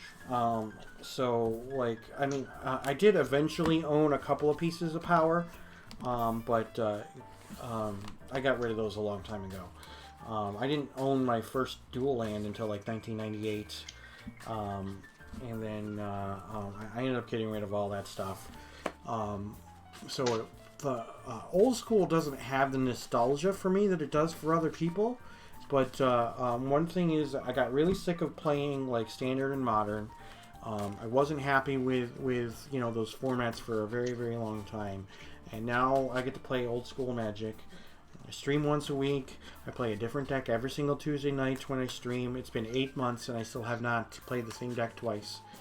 And that's one of the cool things. People who don't understand about old school Magic is it really is a brewer's paradise where you can play so many different archetypes and so many different pet cards, and you can have fun doing it. And it's not always about winning.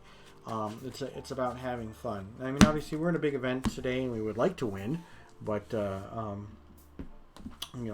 having fun is good too. I've been getting beaten down in all my losses. So. Yeah, I want to. I'm trying to find your stream link. I want to send it to my friends because they might actually watch us play. Oh, okay. Let's Do you want me see. to just send it to you real quick? I'm trying to get a Discord so I can text it to them. Oh, Oh okay. wait, it's taking me into Twitch. Yeah. Oh, there it is. It says Twitch with your name. Yep. Okay. Copy link. All right, let me just send it to my guys. I all played with these guys in the 90s, and I'm the first one to come back. Mm-hmm. So I'm trying to get them to come back You too. need to work All on right. your peer pressure skills. Obviously, you need to. Yeah, we all live in different areas now. We're Yeah. all kind of spread out. We're from Ohio, but I'm in Indiana. Some are Mhm. in California. Some are still in Ohio. Okay. How would you like to cut, Rich? I can do I'm one not all of that these. concerned. All right. Yeah, if you just do yours in half, that's good for me too. You want to Okay. choose even or odd? I'll choose odd. It is a 4. It is even. So I Man. will play first. Good luck. Good luck to you as well. Thank you. All right. Let's see what we got here. I'm gonna take a mulligan, Rich. I'm definitely gonna mulligan this.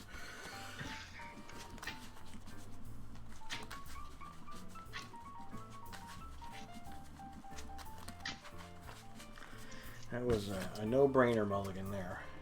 Yeah, me too. You kind of need some lands to play this game. Yeah, mine was a one-lander, and that land had produced a colorless. And then I had a whole bunch of colored spells. It's like, not gonna do it.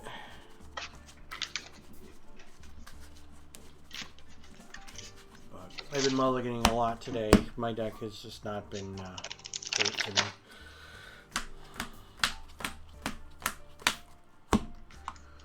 So, let's see.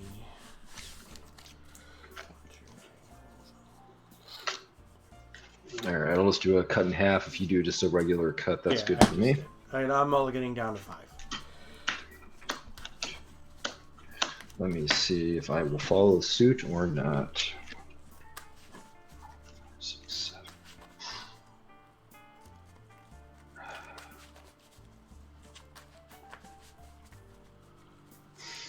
I think I'm gonna keep 9. I'll put 1 back Okay. on the bottom. Alrighty. I really like your Hymn to Torok playmat. That is pretty sweet. Oh, thank you. I chose the Doppelganger playmat because of the art by Quentin Hoover, because I don't have a Ball Lightning playmat. So I figured that since it is a Lightning Ball, I would choose something by Hoover, since he did the artwork on the original Ball Lightning. So, Oh, Ball Lightning is great. I almost made a deck around Ball Lightning for this because it's so awesome. yeah.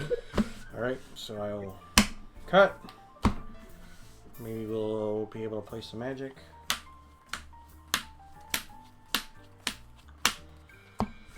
Alright. see what we got here.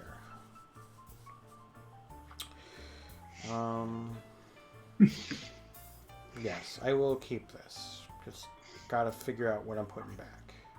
All right.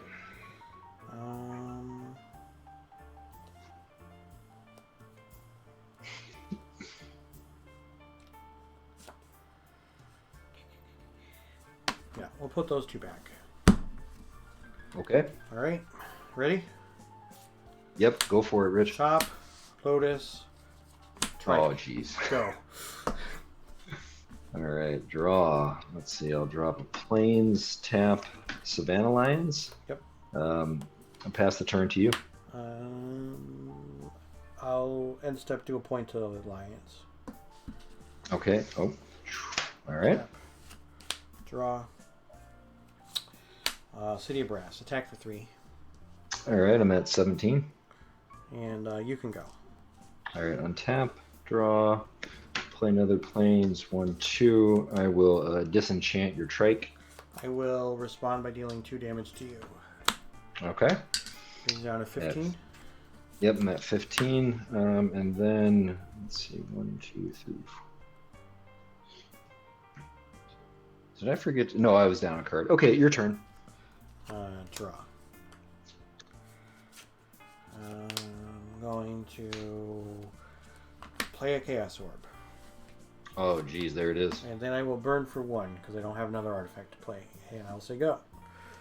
Okay, so you're at 19 life then? Correct. Yep.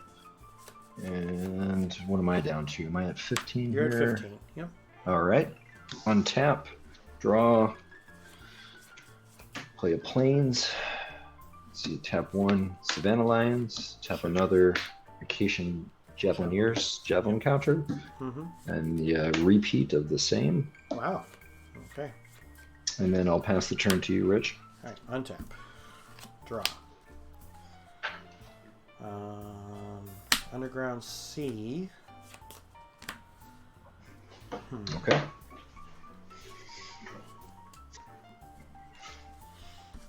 I'm going to take a point. All right. So I'll go down to 18. And I'm going to Demonic Tutor. Oh, there it is.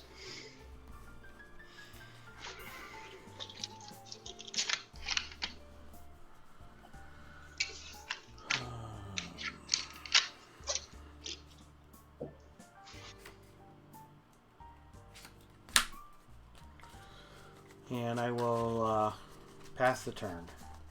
Okay, untap. Draw. I'll attack with all 3 of these guys, total 4 damage. Okay, I will take it. I'm at 14, unless you're making it bigger somehow.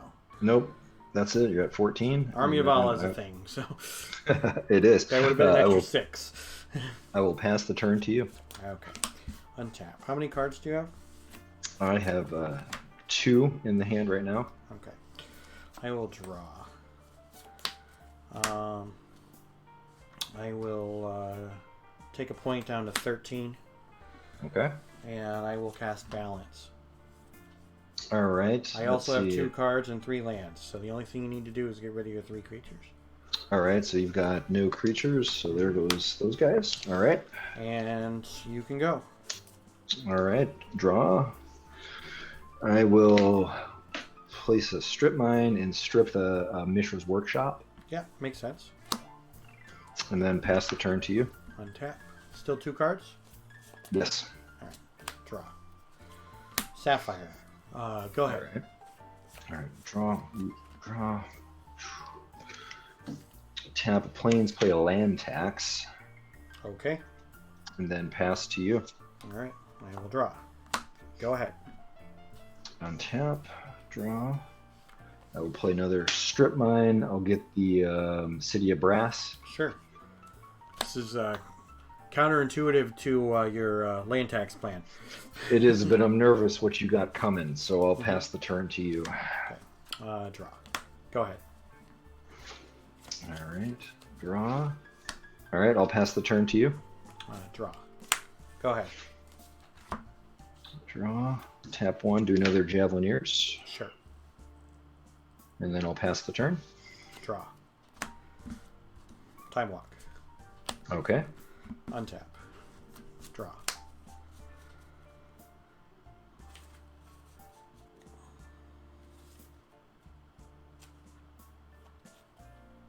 Shop. Okay. Suchi. Oh, there it is. Go ahead. But you're playing white, Tap. so you can hurt me pretty bad with that. So Let's see. And what's the? Can you remind me the Suchi stats, please? he is a 4/4 for 4. When he dies, I get 4 colorless mana. Okay.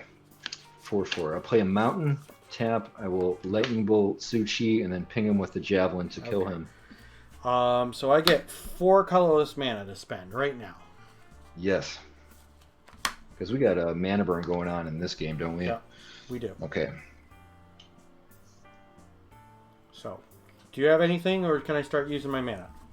Yeah, you can go. I've- I will use one of it to activate my Chaos Orb. okay. You have 2 cards in hand? I have 2 cards in hand. Okay. I will use the Chaos Orb. I will use my Sapphire to represent your mountain, I guess. Okay, sure. Hits. All right, there it goes. And then I will do nothing with my other 3 mana. So if All you're right. going to move on, I'm going to take 3 Yep, points of mana. okay. We're down to 10. Pass the turn to you. Yep. Untap. Draw. Factory. 3 lands. Trike. Okay. Go ahead. Can you read me the text of Trike, please? It is 6 mana for a 1/1. Enters the battlefield with 3 +1/+1 counters. I can remove a +1/+1 counter as a cost to do 1 damage to any target. Gotcha. Okay. All right, I will draw. Let's see. Wait a minute. How many lands do you have in play? You have Just 3, 3, correct? Okay, I'll draw. And then I'll pass the turn to you. End step. I'm going to do 1 point to your Javelineer. Sure. Untap. All right. Draw. I will play another Triskelion. Oh, there it is. Oh, and you're closing in now, Rich. And then I'll attack for 3. All right. I will take that. I'm down to 12. 12. And you can go. All right. Let's see. Still 3 lands. Okay, Yep. draw. Let's see. 2 Trakes. Okay, I'll pass the turn to you. Untap. Draw. 4, 6. I'm going to attack for 7. All right. Oh, you're gonna get me, I think. So I'm down to 5. And then I will deal 5 damage to you with the counters. Yep, you got it. All right. Nice game. Mm-hmm. Close one. I'm gonna visit my sideboard in between, if that's cool. Absolutely.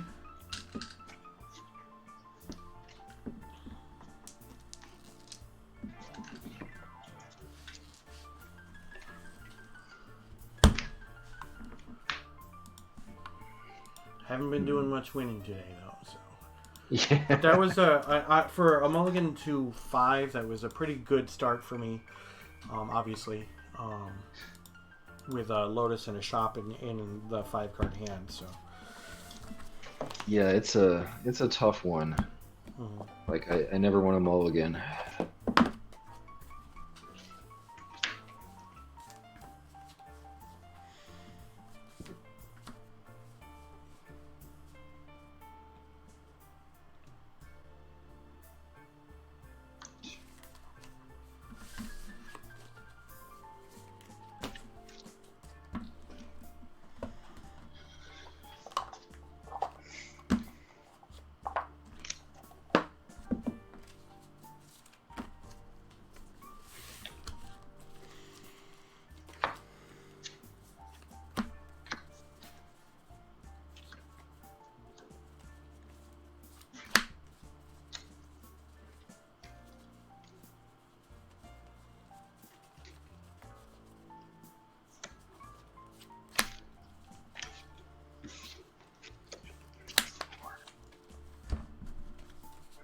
Okay, got my sideboard set. Let me just do a good shuffle here. Oh yeah, same.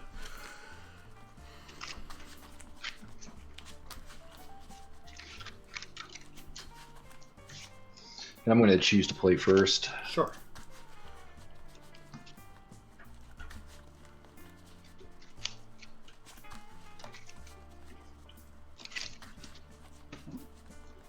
It's odd how they chose to do the centering of that art on that playmat.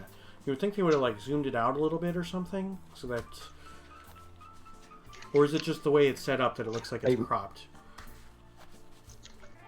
You know, I don't know. I'd have to look at the card. No, maybe it's the way your camera is set up that it looks like it's cropped. Oh yeah, there's far more that's not in here. There's a little bit. No, that's what it is. But I mean, it wouldn't surprise me if Ultra Pro did something silly like that when it came to making a playmat where they cut part of it off, because you know they are silly like that sometimes.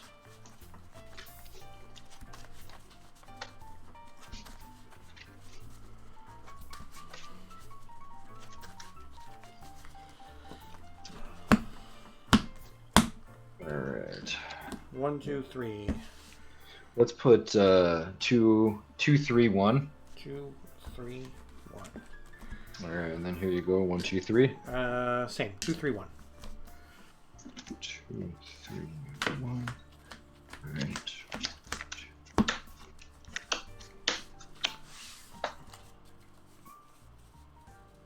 All right. Let me see if I'm going to keep 1, 2, 3, 4, 5, 6, 7. All right. I think I'm going to keep it. I will keep as well. Holy cow, we're both playing with 7s. All right. Let's see. I will put 1 down and drop a Savannah Lions. Okay. Sounds good. All set?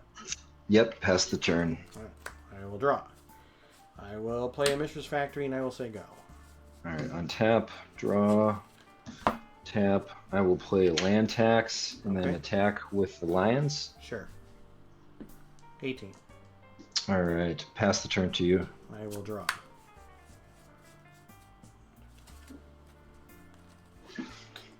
I will play Library of Alexandria. Okay. 7 cards. I will say go. Untap. During my upkeep, I'll activate land tax. Sure. All right. And I'm going to take, let's see, I will show you the 3. Let's do 1 plains, 2 plains, and a mountain, and I'll put those guys directly in my hand. Sure. 1 plains, 2 plains, red plains, blue plains.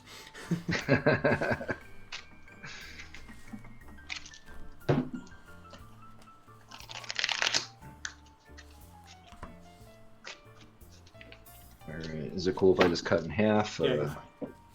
Alright. I'll take my draw phase, draw 1. Alright, let's see, what are we doing here?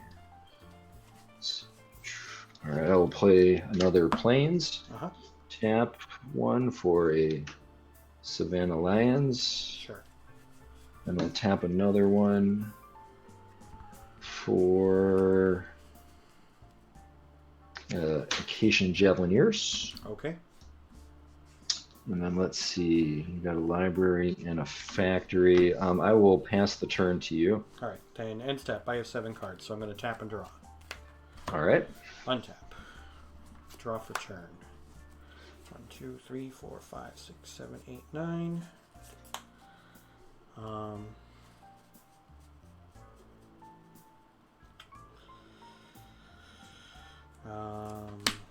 Shop is 8. And then we'll go with a Juggernaut. Down to 7 cards. Oh, okay. And you can go. Untap. During my upkeep, I'll activate land tax. Sure. Alright, we'll do 1.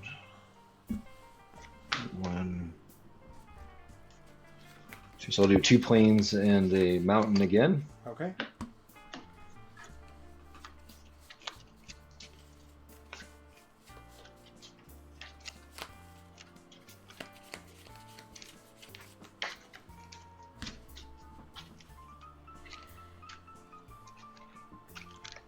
Okay, now we'll do a cut. Alright, in the draw phase. Draw. Alright, let's see here. Play another plains. Okay. Alright, I will tap 2. I will disenchant the Juggernaut. Figured that was coming. I'll tap another, and I will drop another Savannah Lions down. Okay. And then I will attack with 2 Savannas and the Acacian for a total of 5. Alrighty. All right, and then I'll pass the turn to you. Alright, end step. I have 7 cards, so I will draw a card. Okay. And I will untap. I will draw for turn. 1, 2, 3, 4, 5, 6, 7, 8, 9. I'll play another shop. Okay. And I will play a trike. Oh, there it is. And I'll take out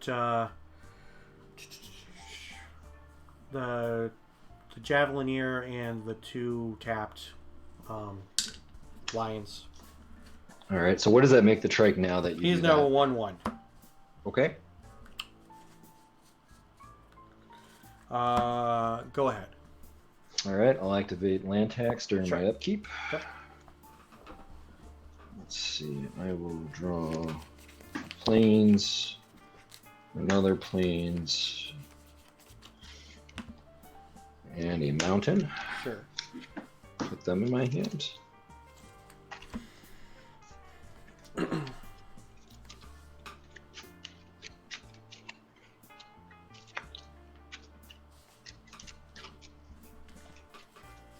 All right, we'll cut this guy. Yep. All right. Excuse me. You never untapped. Yep. Draw phase. All right, I'll play a plateau. Okay. How many cards do you have in hand right now? Yeah, let's see. 1, 2, 3, 4, 5, 6, 7. Wait, 1, 2, 3, 4, 5, 6, 9, 10. So I'm going to be probably doing some discarding, but we'll see. Who knows? You've been playing a lot of stuff, so. Tap 2 for Order of Leetbur. Okay. And then I will tap 2 again for Repentant Blacksmith. That's 1/2 with pro red. 1, 2. Yep, 1, 2 protection from red. Okay. All right, and then you said what is the trike? It's currently 1/1. All right, and we get a factory. Okay, I'm going to pass the turn to you. Okay. Let me count my Okay. cards first. Yep. 1, 2, 3, 4, 5, 6, 7, 8. I will discard a plains. All right. Before that, during your end step, I'm going to draw a card because I have 7. Sure. Okay. And then untap.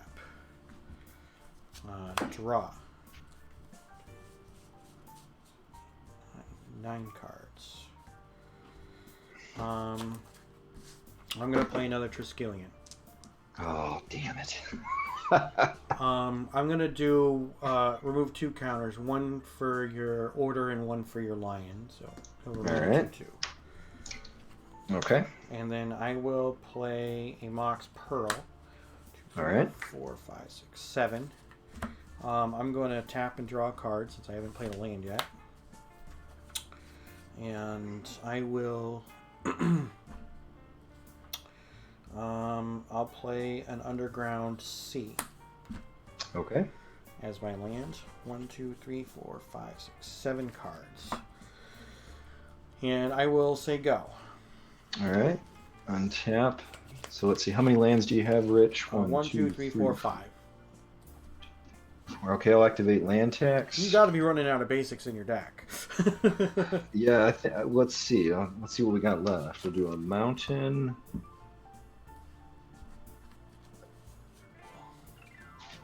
A plains. And another plains. Alright, let's shuffle this and All right, hope so I that can brings you draw. up to 10 cards. You'll be at 11 when you draw. That's a lot of cards. I know. I'm waiting for some magic to happen. I guess we're playing the right game then, right? Yeah.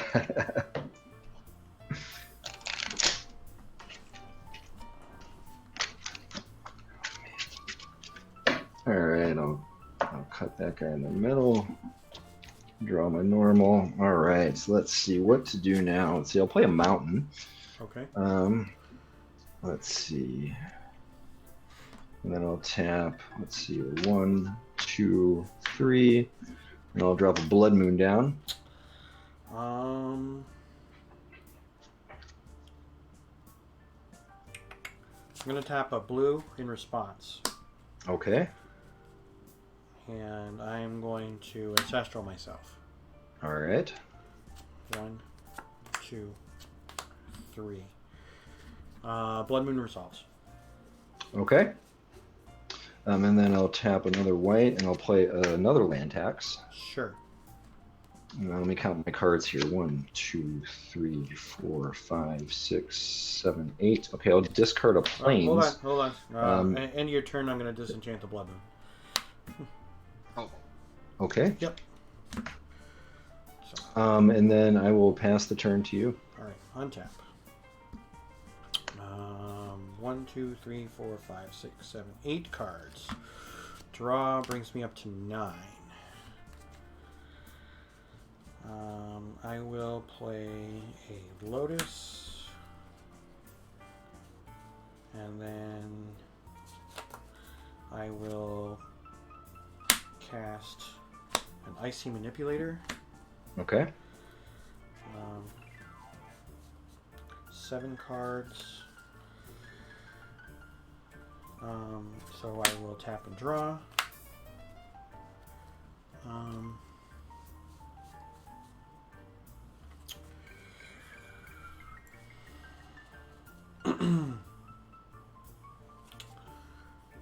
I will strip mine your plateau. All right.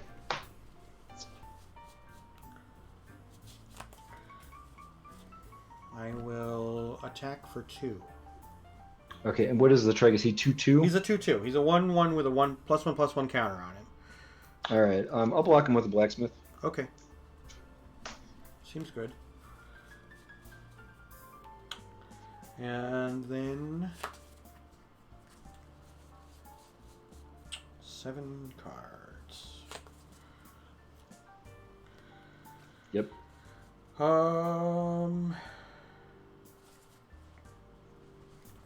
3 and 3 for a Tetravis.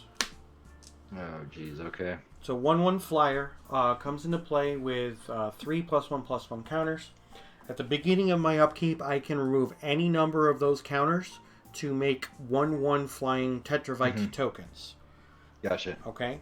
I can, at the beginning of my upkeep, remove any of those Tetravite tokens from the game to put the counters back on the same Tetravis they came from. Okay. Okay. Yep. And you can go. Untap. I'm going to draw. Let's see. I'll play a strip mine and strip the library. Sure. Pass the turn to you. End step, I'm going to tap your red source. Sure. Untap. Upkeep. I guess we'll keep the Trike as is, or the Tetravis as is. Okay. It'll draw. You have how many cards in hand? I think I have 7. 1, 2, 3, 4, 5, 6, 7. I'm gonna strip the mountain. Sure. I'm gonna activate the Mishra's Factory. I'm gonna attack for 4, 5, 6, 7, 8, 9. 9. Okay, I'm down to 11.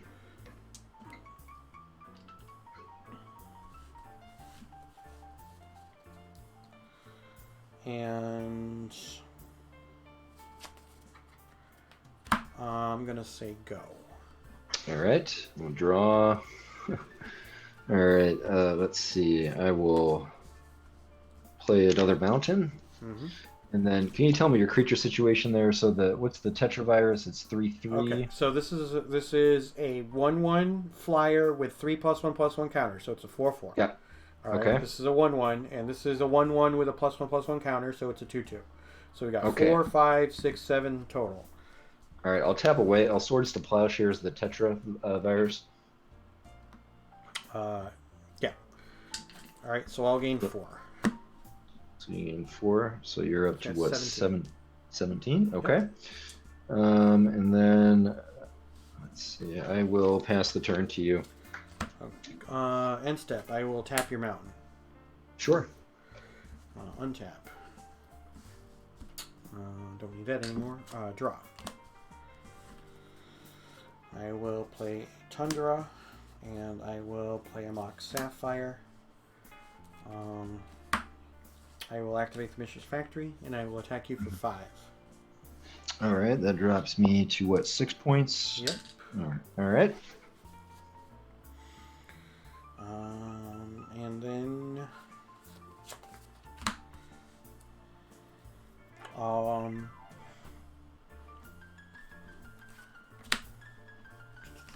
I'll play a Suchi. Okay. And you can go. All right, on tap, draw. Let's see, I'll play another mountain. Tap, drop a Savannah Lions down. Okay. And then I will, I'll pass the turn to you, but it ain't looking good. You have how many cards in your hand? I have 1, 2, 3, 4, 5. Okay. End step. I'm going to remove the last counter and deal a point to your Savannah Lions. Okay. And then I'm going to tap one of your mountains. Sure. Alright. So I'll untap. I will draw. I will play a Tundra. Okay. I will activate my factory. And I will attack for 4, 5, 6, 7, 8. All right, I die. Okay. Good game. Wasn't sure if you had more swords to plowshares or more disenchants or tricks or... Oh no, there's everything. There's still like a bunch of disenchants, dust to dust, lightning bolts. I wasn't drawing anything. You thinned all those lands out of your deck, and the fact that you didn't draw anything was... I know. And if you want to see what I was waiting for, is the surprise, Rich. This was supposed to be for I you. figured that the Land's Edge was coming. I had lands in my hand too, so. But especially when it got that late in the game, it's like, okay, well, yeah. Dust to Dust is a very good card against me. Not gonna lie. Yeah, I dropped 2 of them in. I just couldn't seem to pull any of them. Mm-hmm. Well, nice game. Thank you very much. Yep. Thank you very much for the games. I appreciate it. I hope your friends got to watch and enjoy the stream, at least for a little bit. Oh yeah, I know my friend Andy was watching. What's up, Andy? If you're still there. So yeah, if I embarrassed you, I'm sorry. Oh no, it's okay. Good game, close. Yep.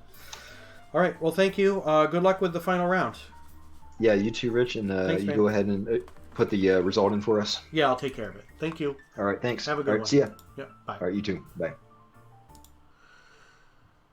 Well, we got another win, so we are now at the 500 mark. So we are 3-3, and we are heading into round number 7, and we could possibly end up with a winning record, but we will have to see, because fortune has not been favoring us today, and we're going to have to see how things go. So let's take a look at the deck that we are running today. This is the Shops deck that I am playing, and we are currently 3-3 with this pile of cards, and some of the games have been pretty decent, and then some of them have been pretty poopy. So basically, it hasn't really been much on the spectrum, but that is okay.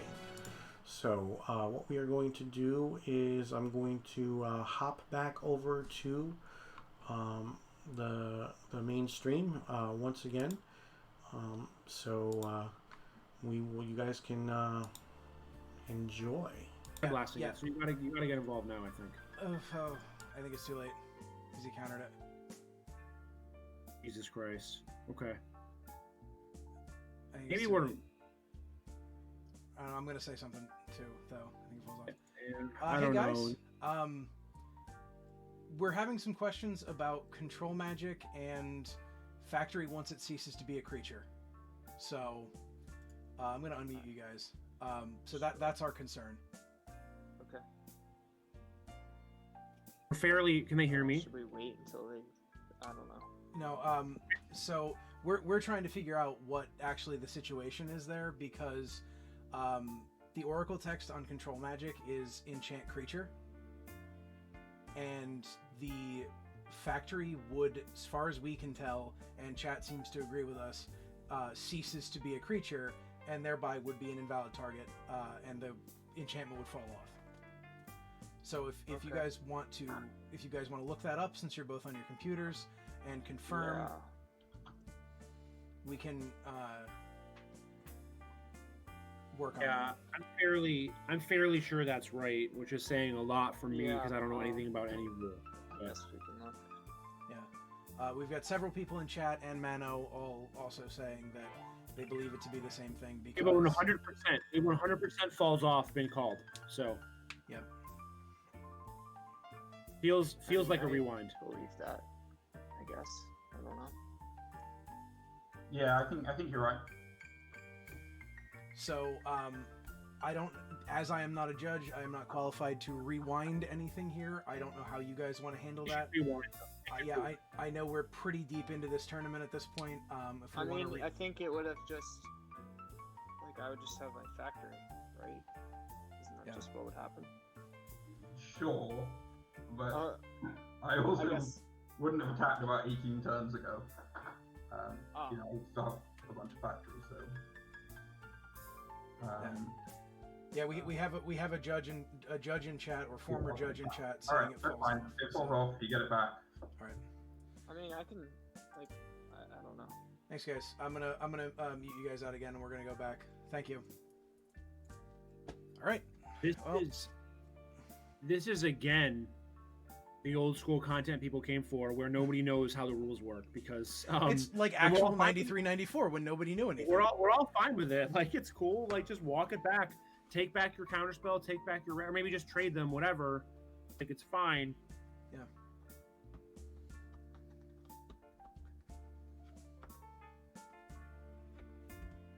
Yeah, they're discussing it now, so we'll let them figure it out, and hopefully they can come to a resolution that both players are happy with, and deal with it that way. Man, I did not anticipate we would have. No, Chris, I don't think we're going to restart the game. But I did not think we were going to have so many situations on stream that resulted in us having to get involved. So, we've seen some very questionable ones. So Will comes back from a double mulligan to win that one, which I guess makes sense because, you know, his deck is arguably, it's not even arguable. He's playing the absolute best deck in the format, the most tuned version of the best deck in the format. David Third is playing, you know, a moderately spicy pile of stuff. So I think Will, in general, is probably 68 to 32 to win this match, maybe even higher. So maybe not with the fluxes, but he's a big favorite anyway. So this all makes sense. Yeah. But winning on a mulligan 5 on the draw is pretty sweet. Yeah, that is kind of a shame to see it go out like that too in that match. You take over for a second. I gotta piss. All right. Yeah, man. I'm here. I got you. Well, so thank you for the assistance from the chat. Basically, Rich, what happened was that Will blocked into a big attack, and David tried to control magic in his post-combat main, one of the factories, and the reason we got involved was then other cards became used in that battle. We came in, we made the decision to come in right after, unfortunately right after instead of right before, a red elemental blast was attempted to be used, and then a counterspell was cast on that. So we probably could have rewound from there, but it was difficult, and I feel like because it's old school, because I am not a judge, because there is not a judge to consult directly, letting the players hang and handle was probably the correct answer there. I hope they came to an equitable arrangement between the two of them, and I'm sorry we didn't jump in there earlier to let them know. I'm always concerned from a streamer's perspective about going into a match in progress, just because it can be extremely difficult to be impartial in that situation and provide information that benefits one player over the other, as opposed to providing information that is neither desired nor required. But in that case, We have a very clear misunderstanding of the rules, a misapplication, I guess, of the rules, and a misunderstanding of what an enchant creature was capable of in that sphere. Both of them far better players than I will ever be, and probably more intelligent human beings. And I understand. Oh, thank you. I will. Yeah, there are far better players, probably far more intelligent humans. But this deep into a tournament, it's getting late at night. It is a whole experience that they're having that we are not getting to have. Who knows how much either of them have imbibed as well. I'm not going to put that on anybody. I don't know if either of them drink or how much, but it's the kind of thing, it's the kind of mistake that I've seen. Like I said, we've seen a fair number of mistakes that involved us getting involved on stream today that are, just little things. This just happened to be the largest thing. Well, fascinating. Thank you. I will definitely keep you down as my my ping target here in the future, Der Flippy, for being an L2 in the chat. So we actually have a legit real judge in the chat. So fortunately we didn't grab that situation in time, and probably could have had a better resolution had we jumped it a little bit faster, but we got there, and hopefully both players walk away from that without being too upset. Yeah, it's fine. I don't think David was way behind the 8 ball anyway, so. Yeah, does having that... Yeah. I'm surprised Will didn't know the answer to that. He probably did. He just kind of was like, maybe I'm not sure and whatever, and glossed over it. But he knows the answer. Even I don't really know that one. I was pretty sure I knew the answer to that one, but the fact that they didn't made me question myself. Because they're both better Magic players than I will ever be.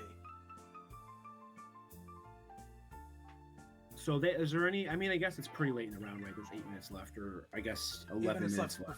Before time in the round we have 11 minutes. So I don't necessarily. I mean, once again, we have no results, so who knows how long this ends up actually lasting? But we have one more after this too, Mano. We almost made it. It's probably gonna it'll be around 20 minutes till the next round. So yeah.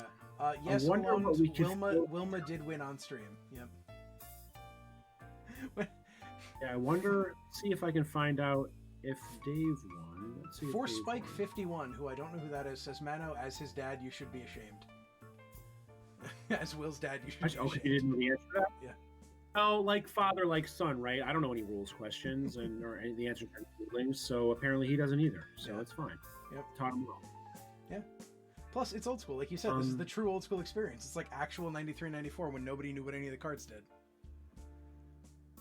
Right. I remember the first time I cast Frozen Shade. I pumped it, at some point, made it a 1/2. Then on my next turn, I pumped it and made it like a 5/6, and it stayed being a 5/6 forever. Like, those were permanent counters. And so it's kind of a glimpse into Magic as it truly was back in the day. I remember the first time. So I didn't start playing Magic in earnest until early mid '98. Actually, June '98, when the Portal Second Age starter came out, was when I really started playing.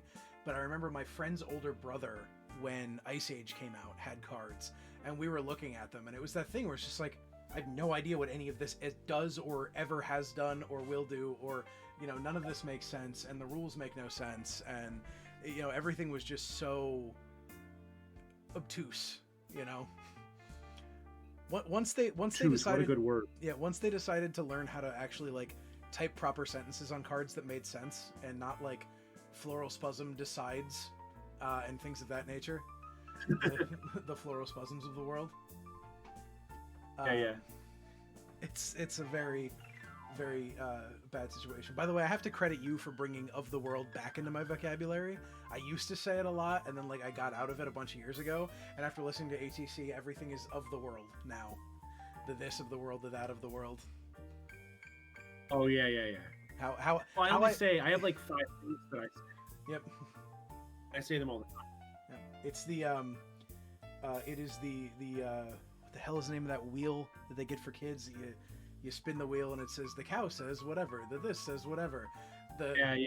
The Mano version of that would be very small. Yeah. Right, it'd be 5 things. Yeah. But that's kind of how. That's a great point. Well put. But no, it's good. Yeah, we've almost made it. Once this ends, we've got one more round to cast. Up 1 round left. I don't even Home stretch know now. who was 5-0 going to who messaged you to say they're 5-0. Oh, SK Alters. I don't actually know who that is. It's not Dave. It's Nope. not Giuliani because we featured him. Yep. Is it Munzer, only- Hazard. So it could only be possible Ed Hazard or David Munzer. Okay, it's Munzer. Munzer. Munzer. Yeah. Speak and spell, says Chris Mason. That is one of the things I'm talking about. And since Munzer is in chat, I am assuming that his match is over. Okay, so is he the one? He was the one who messaged, said 5-0, never been on stream. So, Oh, man, I can't write in this chat. Do I have to what do I have to do? Oh, chat. Here we go. Let's see. Oh. Won't let me chat. Let's see. you should be able to just click in send message and then agree to our chat rules, and then you should be good to go. I agree. Okay, got it. Now I'm in. Let's see. Oh, here we go. Hold on. We're not all about featuring Spice at this point, Munzer, or SK Altered. Yeah, who's 6-0? Let us know. Let us know who the 6-0s Anybody. are. One person is probably 6-0. Yep. So I guess in theory we should show the match to win the tournament in this round, I right? guess Unless we it's just show just table atrocious. 1, right?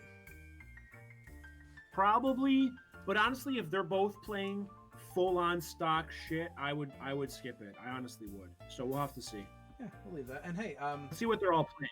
yeah, SK Altered, how'd you do last round? Because even if you didn't win, maybe we can fit you in, since you were interested in such. Lost see, 5-1. let's check. Okay.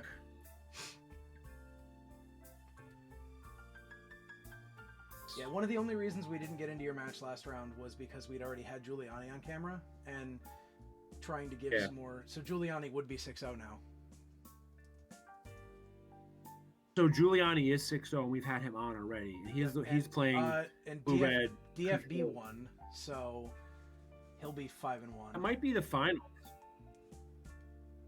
Yeah. I think we have to show that, right? If that happens, which it Yeah. probably actually it's not necessarily going to happen because there's a bunch of X and ones, so depends on tiebreakers. So there were 3 5-0s. DFB got the pair up and beat him.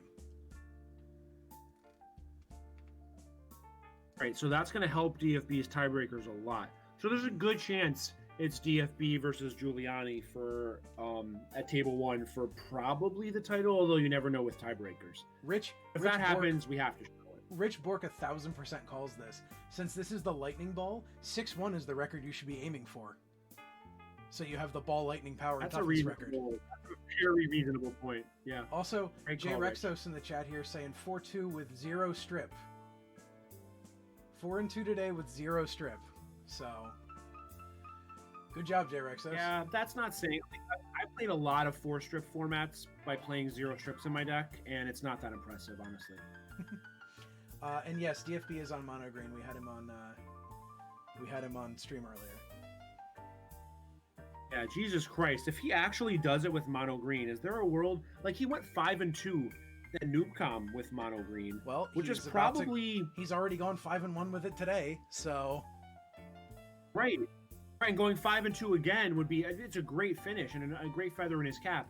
But going 6-1 and finishing first in his own tournament, not only does it check off winning a tournament with mono green, it checks off winning your own tournament. It checks off winning a tournament period for him. And this checks a million boxes. We yeah, have this checks to, this you know, checks so kinda many hope we get boxes. paired I up think. here. Yeah, this checks so many boxes. I think that if he does it, it merits a return to ATC. Just might. We can talk about fucking, Naf's Asp versus Timberwolves for 2 hours. Doesn't sound unreasonable. I agree. With the chat name I cannot read. It's the magic from the Beta Emerald. Maybe he got is. that power from that black bordered emerald, and it gave him those 1993 great. powers. No, Death Coach. Somehow we ended up with only 3 people 5-0 after round 5. The math doesn't Right, always we know hold out. because Dave had a loss and he was at table 2. Yeah. So there can be at most 3 expos. Yeah. mean, maybe there's actual other standings on this list. Let's see. There had been, but they weren't being updated. Oh, there are. I wonder. Oh, there are. Okay. Oh, they're updated. Yeah, there were 3 Oh, so 5-0s. Dave's tiebreakers are actually not great. There's no way that he's going to be at table 1. I don't know why he got paired up that high. That's weird. Huh. Yeah, we'll find out. David thirds were high. Will's are terrible. Oh, Will was X and 2. That's weird. What's going on with these pairings? This is so weird. I mean, McGran was at table 9, Will, so which makes sense. He's amongst the highest X and 2s because he got the bye. So that makes sense. He has great tiebreakers. Yeah. But like, I don't know. I guess he just played. But why would he play David third, who has amongst the best tiebreakers of the X and 1s? You know, none of this. Something's wrong with this pairings formula that Dave has. I don't know what he's using to do them. Who knows? Damn. Dan White didn't win. Just say, because he was 4-1 going into this round, and if he was on the 5-1, I was gonna have to feature a Philly boy in the last round. He would have had a real shot. Yeah. Yeah, I would have had to, because he was middle of the pack in the 4-1s in this round. So basically, we have Giuliani at 6-0, and a pile of people are going to be at X and 1. Yeah. Do we feature Giuliani at X and 0 versus somebody at X and 1, or one of the 5-1 matchups? I don't know the answer to that. I think we have to see what the 5-1 matchups look like. Like, right. if we see one that we know has some spice or some really interesting stuff, or 2 different people in chat have called for us to feature SK Alters. So, which is Munzer, David Munzer, one of the X and 1s. So let's see what he's on. He said it wasn't very spicy, that much, but it's not. Despite the name Spice Rack, yeah, it's just almost textbook Spice Rack from circa 2018. Yeah, right. Which is fine. Right down to the no. He's playing 1 actual strip, but he's not playing a lot of strips. So I can get that. Yeah. DFB winning there really was an interesting result. Wow, he does have a fucking sweet ass set of hymns. I imagine he probably did them himself. Look.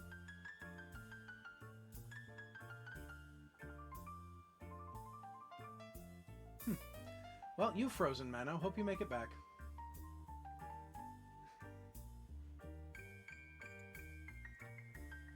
If Mano makes it back, we will look. Made those for this tourney. That's what I thought. Those did look pretty good. Him so sick that crashed Mano's computer. Yep. That's what it looks like. I just kicked myself out of here. Am I? I also kicked myself out just then, so we're having a whole ass time. Let's see here.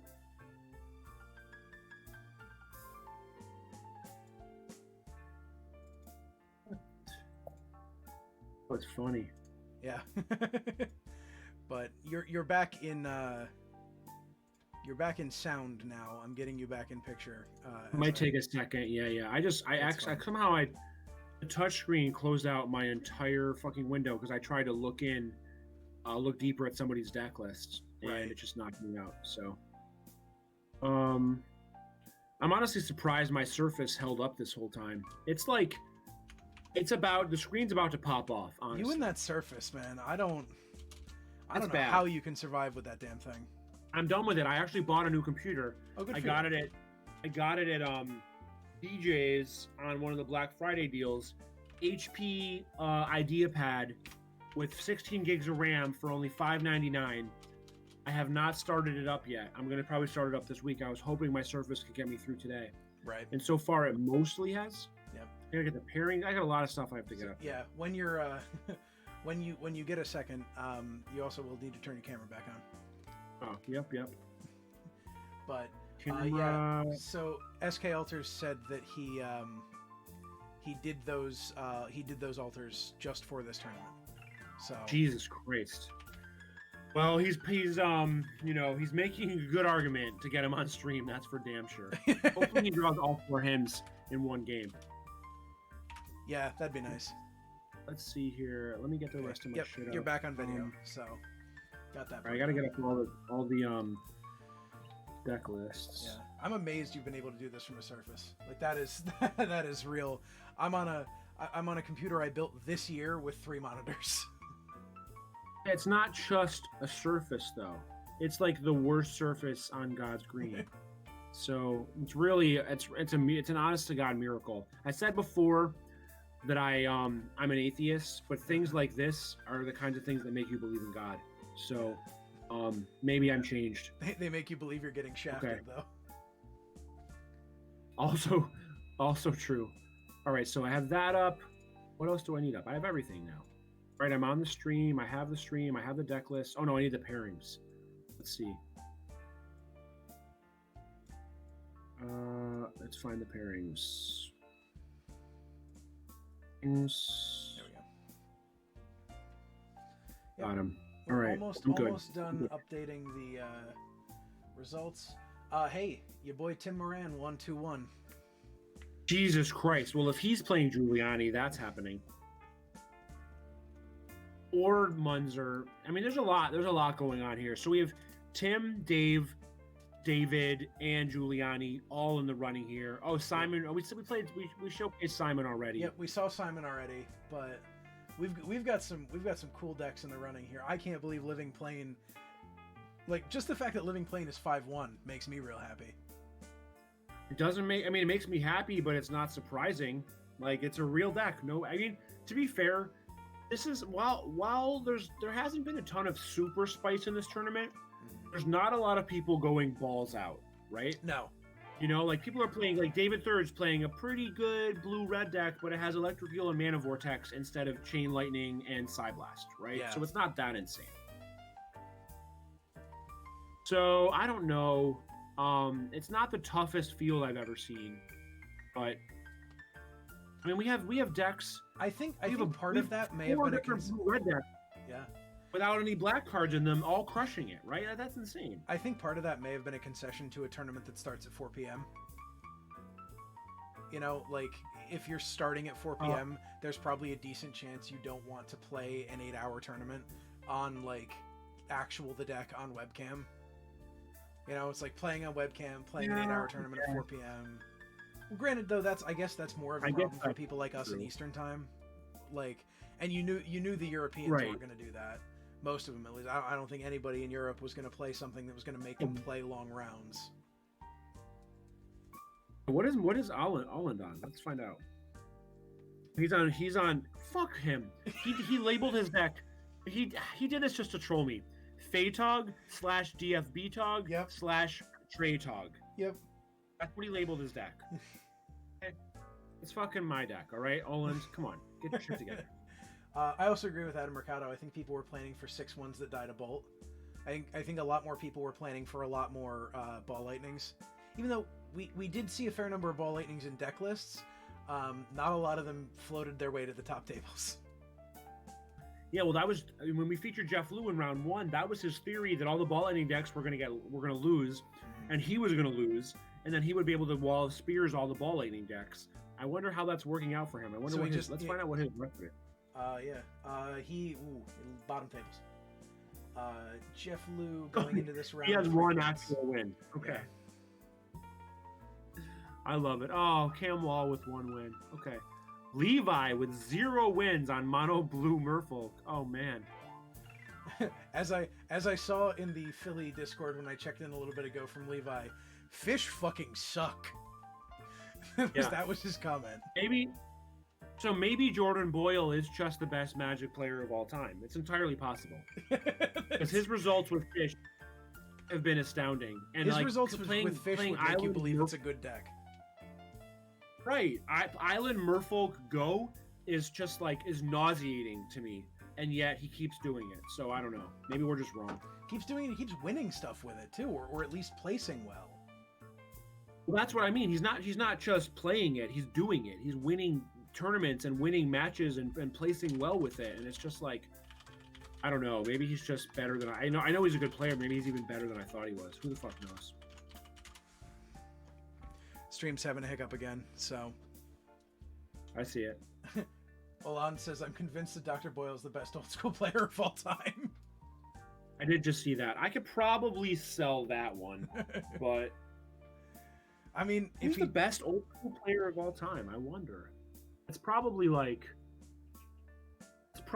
Fluffy, or maybe like Martin Berlin or something. I don't know.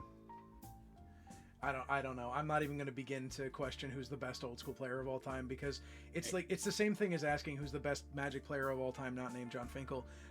You just get that question of just like, you're always going to forget somebody, right? Like someone's You can get that. That's a real question.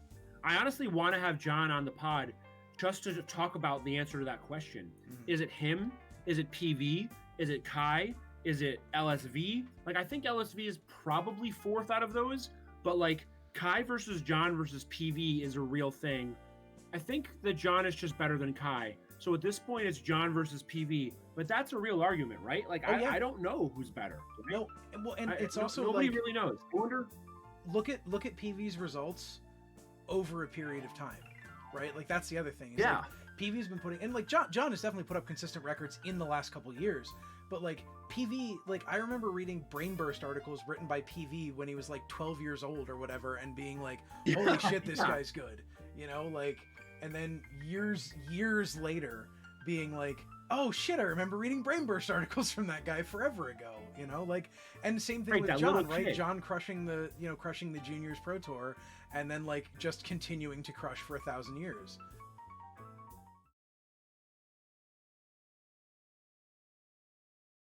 Okay, so we're just basically killing some time right now. It looks like all the matches are done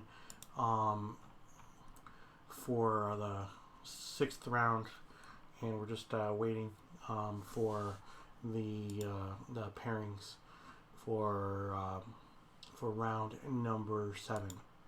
So I appreciate everybody sticking around. We've got one more round to go. Let's take a look at the shop deck that I've been running today. Mediocre at best is how we could describe it. I had some pretty cool wins today, not going to lie. But had some pretty crappy losses as well. So obviously I chose the wrong deck to play today. I think part of it is that I don't play Eternal Central all that often because most of the time I'm playing with the Paladins, and I don't ever join any of the leagues or anything like that. And maybe it's just a sign that I need to play more old school Magic for other formats other than Paladin Magic. But you know, I wanted to play the 4 shops at some point in time. Finally got to do it, and this is what we got. So thank you all for being here. We've got one more round to go, but don't forget to follow, and you can join me each week for my regularly scheduled stream. It's 3 rounds of old school Magic every single Tuesday night at 8 p.m. Eastern as part of the Northern Paladins Tuesday Night Gauntlets. Now, coming up on Thursday, I will be streaming the finals of the Alpha 40 Monthly League between Steven Benedian and Martin Lindstrom. Yes, you are reading that correctly. That is 2 a.m. That is on Thursday the 26th, Thanksgiving morning. That is 8 o'clock Central European time. Martin is in Sweden and Steven is in California. So there's a 9-hour difference between the two of them. So we had to work out a time that was convenient for both of them. That's what we got. So you might want to set those alarms, or maybe you're going to watch a rerun. That's completely totally up to you. I just hope that you support the stream and watch the match. So if you are on the West Coast, lucky for you, you can time travel, and that's Wednesday the 25th at 11 p.m. Eastern. 11 p.m. Pacific. Excuse me. But there we go. So for more information about Paladin Magic, the Northern Paladins, or Alpha 40, you can go to northernpaladins.com. All kinds of information there. So we're still waiting for the new set of pairings. I'm not sure what's going on just yet, but we will see. So stick around for a couple more minutes, and I will be back soon.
Okay, so they're posting the pairings right now, so we should have something here in just a moment.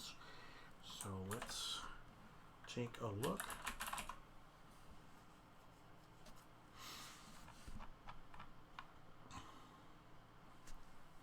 Looks like maybe.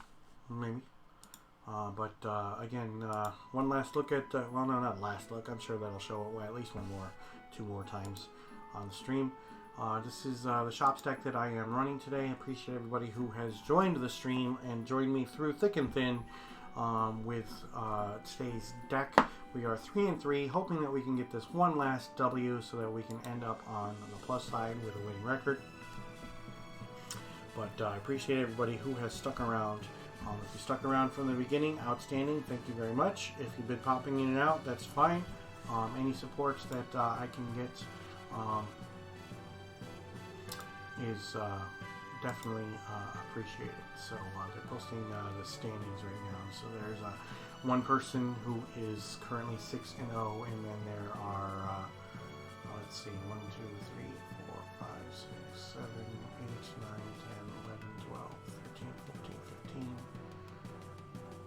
No, sorry. 1, 2, 3, 4, 5, 6, 7, 8, 9. 9 people who are 5-1, and one person who is 6-0. So, all right. So let's. Nope, still not there.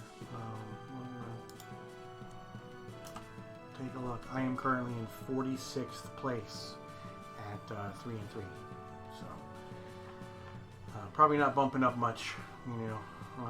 But out of the 87 players, you know, middle of the pack. So we'll see what we got. No, that is round 6.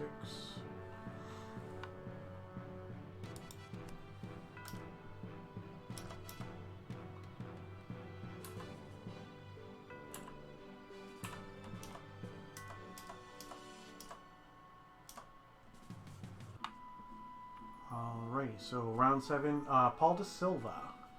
Alright, so we will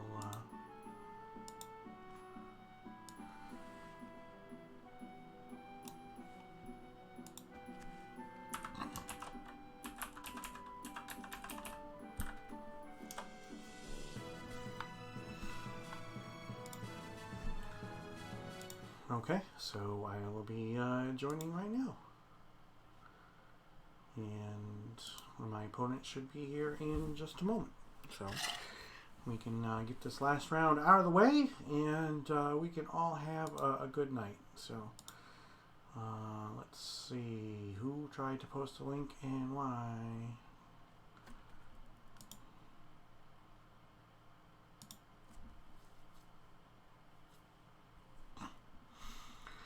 Oh yeah, it's somebody else who can end up getting banned from the channel. I'll have to go back and do that. Yeah, it's just a bot, really. You know, that's all it is. So I just want to...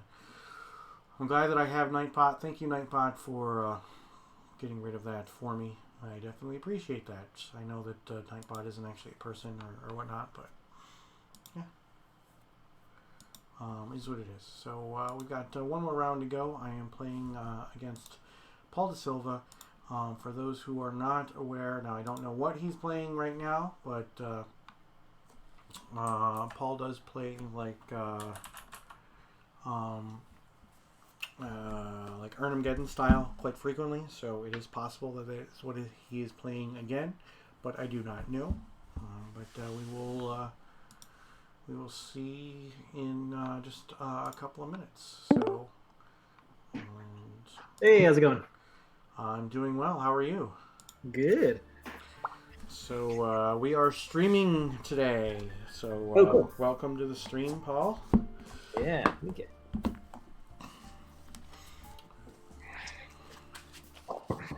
Are you also 3-3?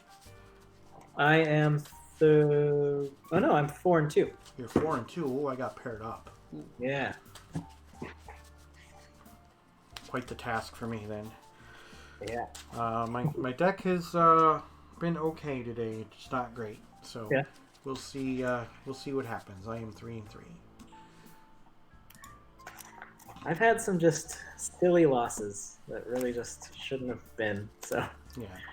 But also silly wins that I shouldn't have won. So I don't know. I feel like it's a very diverse field today. Yeah. I faced quite a few different decks. Yeah, I played a bunch of. I've played against a bunch of different decks too. Yeah. One thing I have not played against was the Lion Dib Tog deck. You know. I was expecting to see a bunch of that today, but haven't.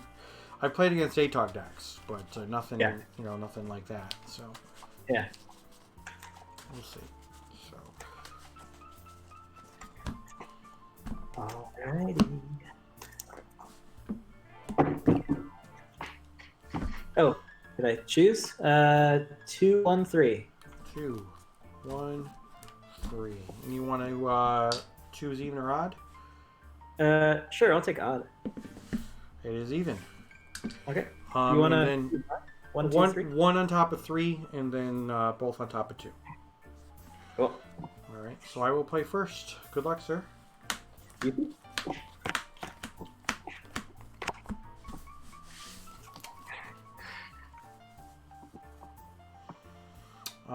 I will keep. Me too. Tundra, Sapphire, Jet, Lotus, Saxon Lotus, Tetravis. Go ahead. Yeah. Okay. That is a good one. I will go Sapphire for Ancestral. Okay. Seems good. Seems good.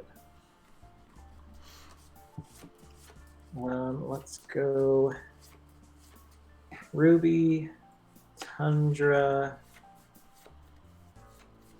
Lotus. Okay. Um, Just as good as my start so far. This is good. Huh.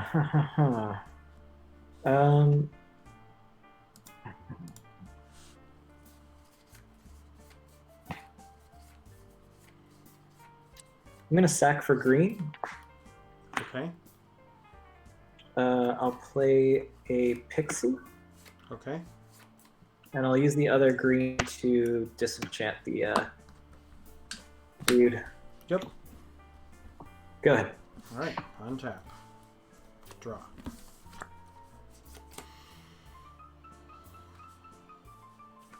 Tundra. Go ahead.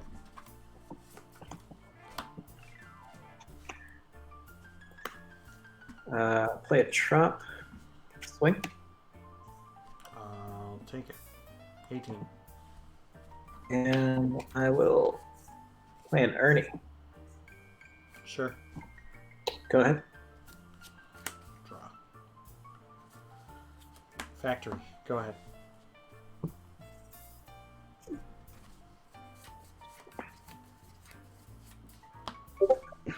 Swing. Sorry, your camera's frozen. I don't see what's going on. Oh, sorry. There we go. I'll take 6. Yeah. Yeah. Sorry. And yeah, I will play an Orb Sure. and a Lion. Okay. Good. Draw. Scoop. Okay. Man, that was a crazy. Both of our starts. Yeah, we both had good starts. It's just yours ended up being better because I didn't have anything to follow it up. Yeah. Oof. Okay. Okay. Let's think about this. Is my video okay? I can just refresh. Just to... It's not that great, honestly. Okay. Let me just refresh and see if it gets any better. Sure.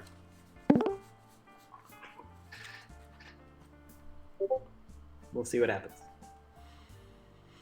Yeah, it looks better right now. Okay.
Ooh.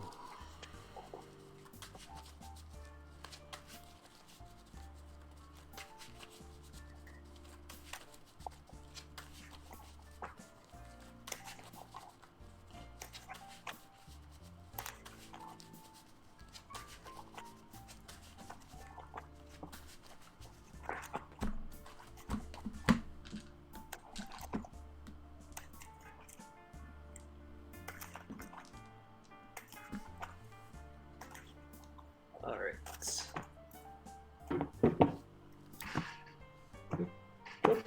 I'll go 2-1-3. This is Same. 2-1-3. Cool. Good luck. You.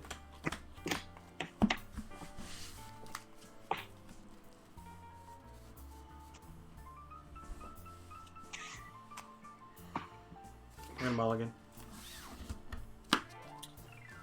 I'll keep it.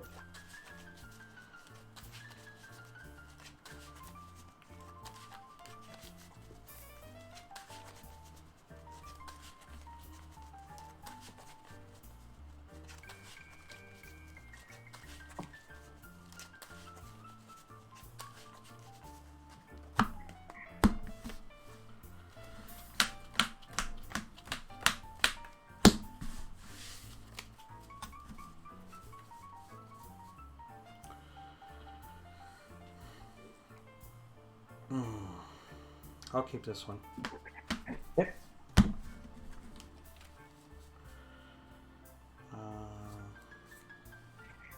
Tundra, go ahead.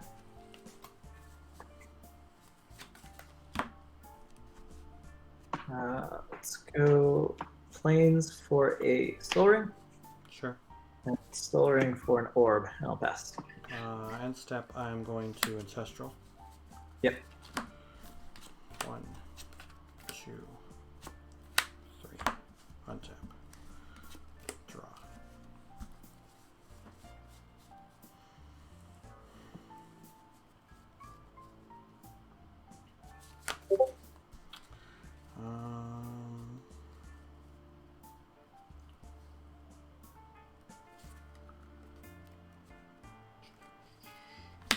Workshop. Yeah.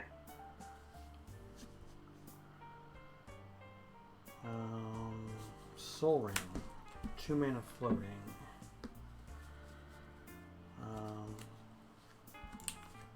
Blue. Colorless. 1 colorless floating from that. I'm going to copy your orb.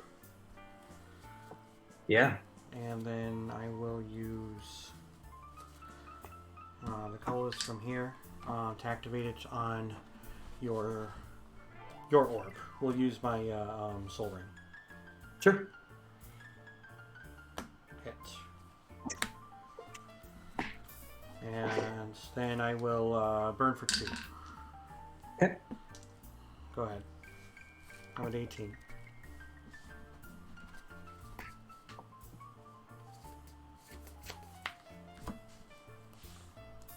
I'm gonna play a trap, and I'll disenchant your soul ring. Sure. Go ahead. Untap.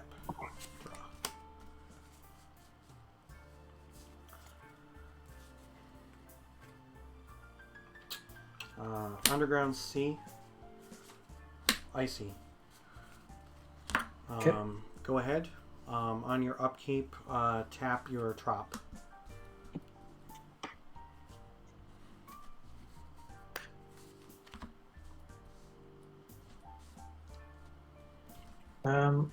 Play a strip mine, and I'll strip your workshop.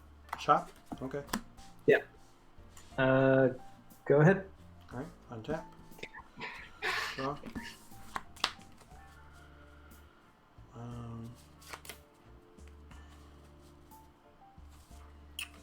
Strip your trop. Sure. And disenchant your soul ring. Sure. Go ahead.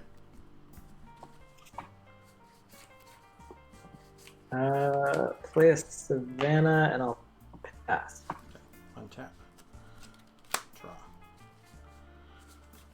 Factory. Go ahead on your upkeep. Tap the Savannah. Okay. I'll put a Tundra and I'll pass. Tap. Draw.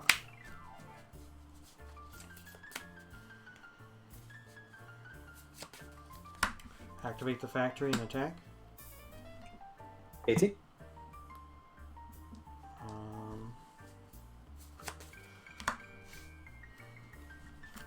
Go ahead. On your upkeep, tap the Tundra, please.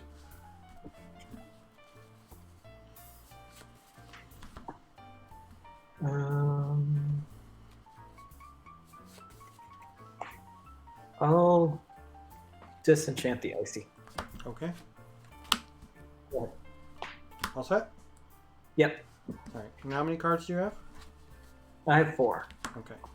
Draw for turn.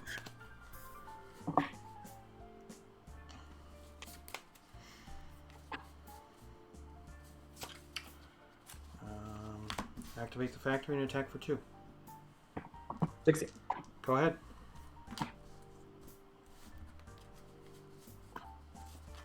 I'll play a Tundra and play an Ernie. Swords it.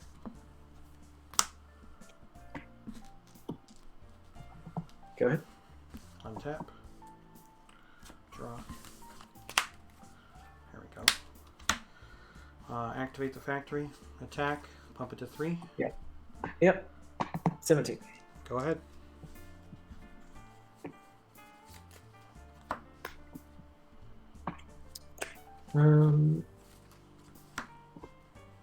Play a Dib. Sure. Go ahead. Swords it. 20. Untap. Draw.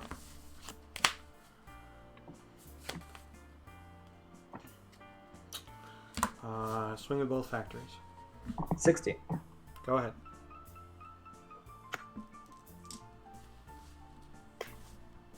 Play a Dib. Okay. Go ahead.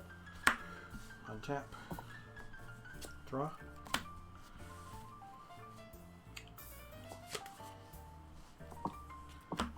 Shop. Yeah. Suchi. Okay.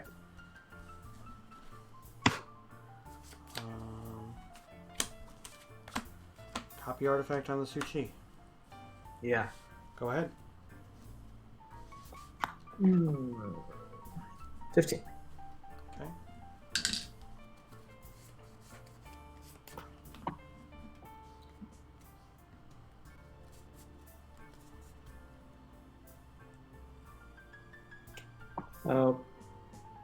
Play a factory. Mm-hmm.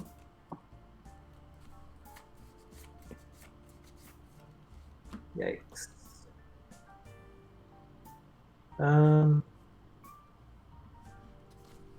Go ahead.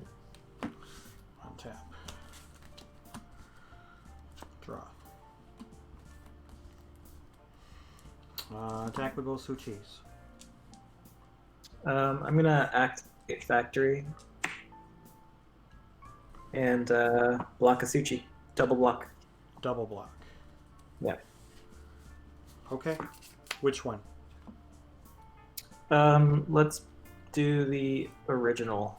Okay. I'll assign the Dib as the first blocker. Okay. All right. So you're going to take 4, and then I'm Yes. going to use my 4 mana to activate the Winter Factory 4 times. Yep. All right. So that puts you at 11, and go ahead.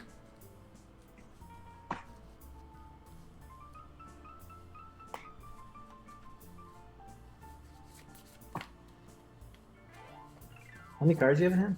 3.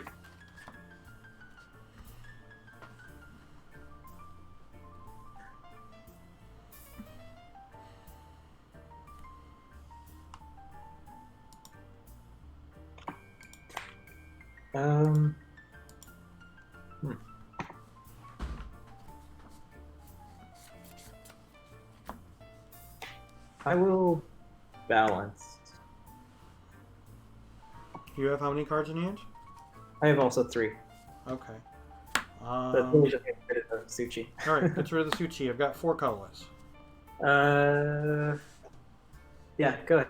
I'll throw it all into the Winter Factory. Yeah. Draw for turn.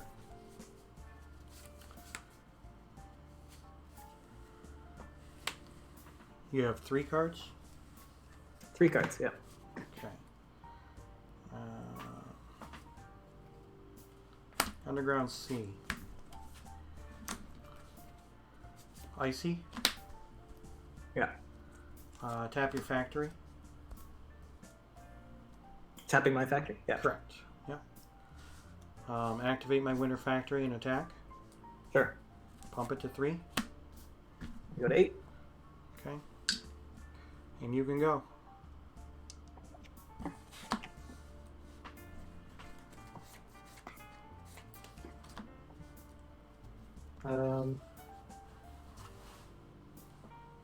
Play Lotus. Okay. That's good. And let me think about this now.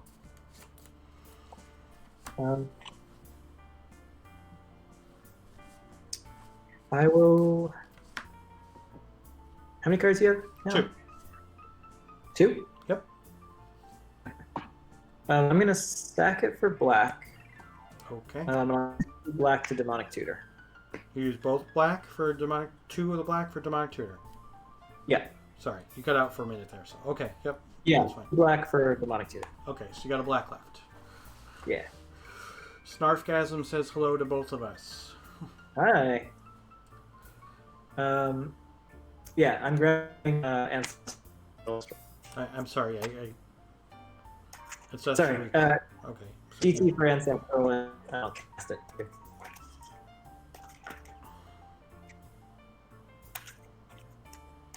All right, so you've still got a black floating, right? Still got a black. Okay. I'll draw 3. 1, 2, 3. Play a ruby. I'll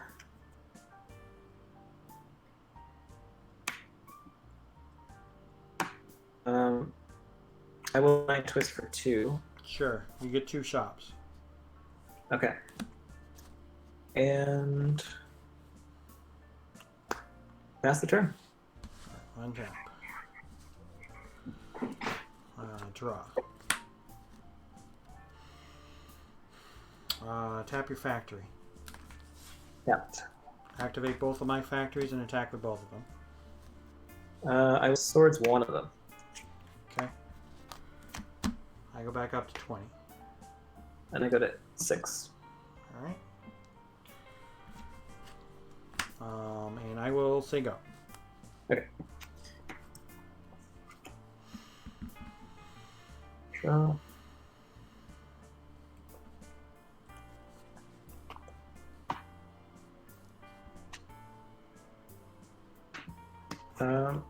One, two, three, 4 for an Ernie. Sure. And I'll pass. Alright, untap. Draw.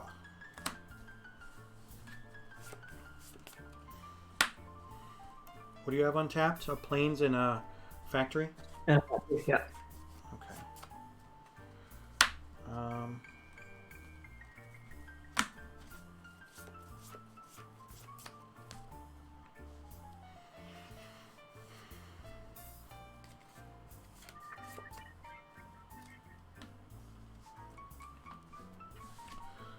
Demonic Tutor.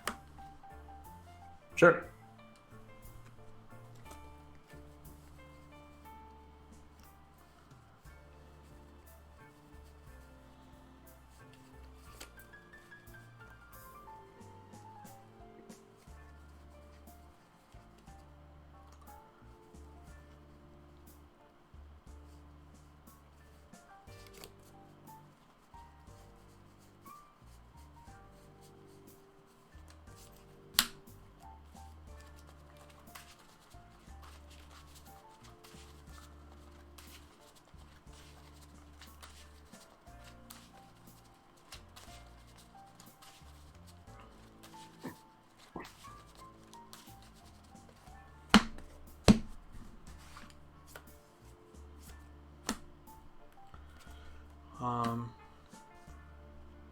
tap your planes. Okay.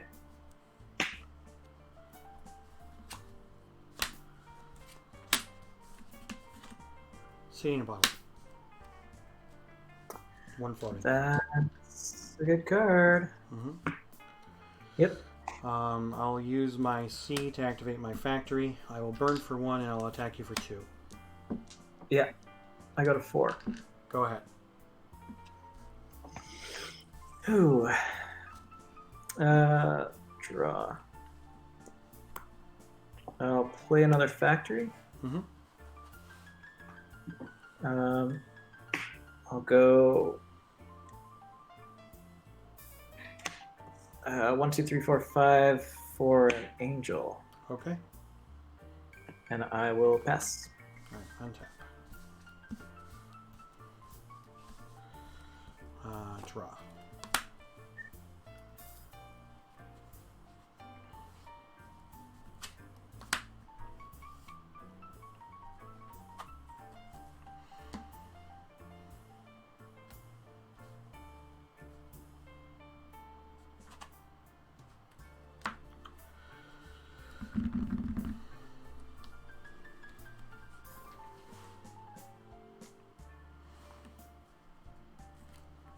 Tap your angel.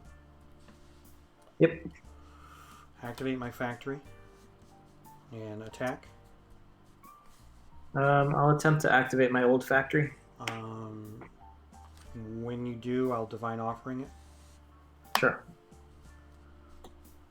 So take 2. Take 2. I go to 2. Go ahead.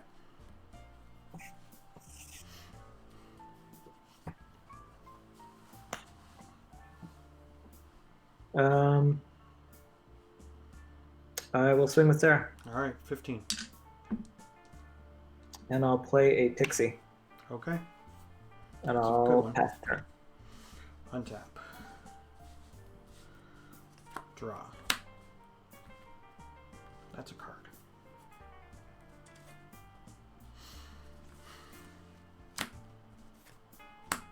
Cards in hand? 1. Twister. Okay. All right.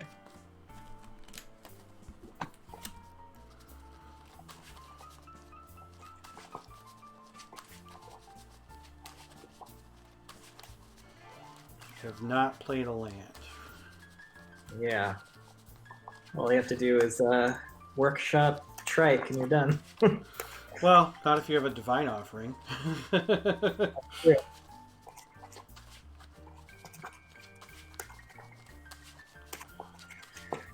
All right. Let's see what happens. 1, 2, 3, 4, 5, 6, 7.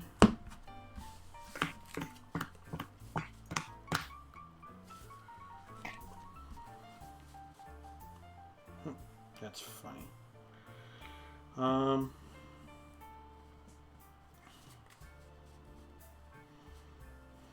Emerald?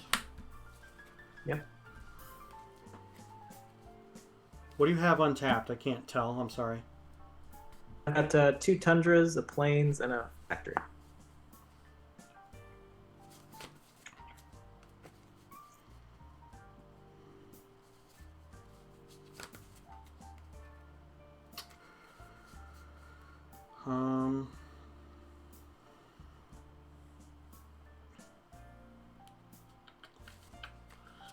I'm gonna play a Juggernaut. Okay. And I will say go.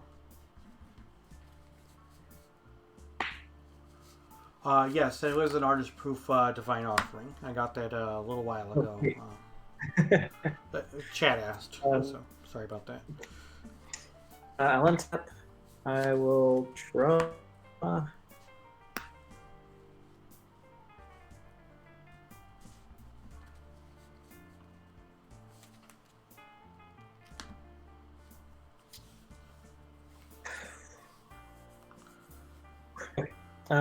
Let's play a tropical island. Okay. A emerald and a lotus. Oh wow. I will.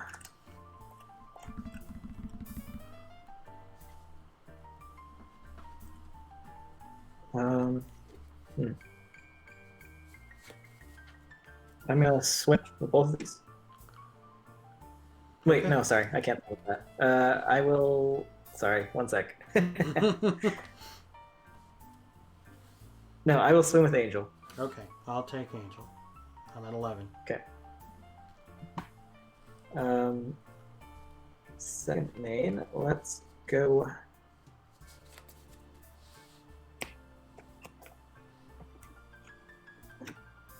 Another pixie. Ooh, okay. And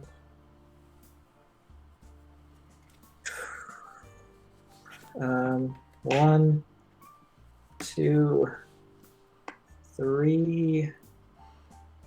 Energy flux. That resolves. And pass. End step. Disenchant the energy flux. Oh yeah. Untap. Draw. What do you have untapped right now? I've got just a Savannah, a Lotus, and a Factory, and a Trap. So a lot of stuff. Psyblast, you. Psyblast me. I get Psyblasted. Okay. Well, I figured if you didn't counter the disenchant, you weren't countering the Psyblast. Right.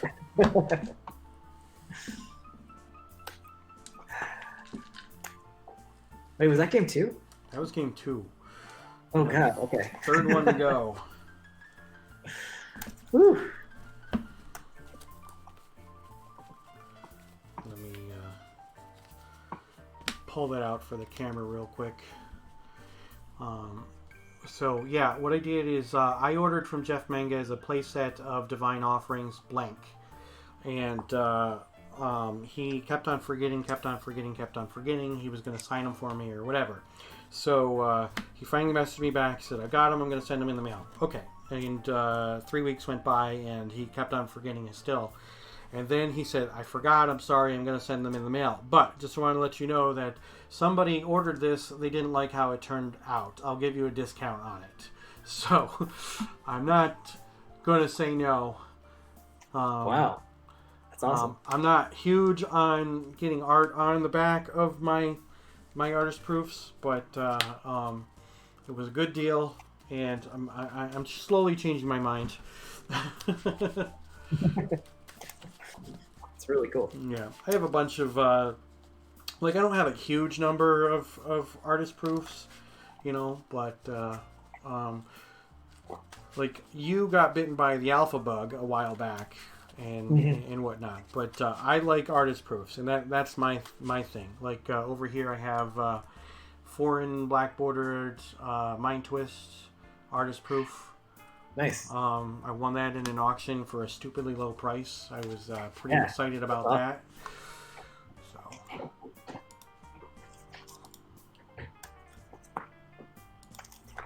Yeah, I was pleasantly surprised when I won that auction. So yeah.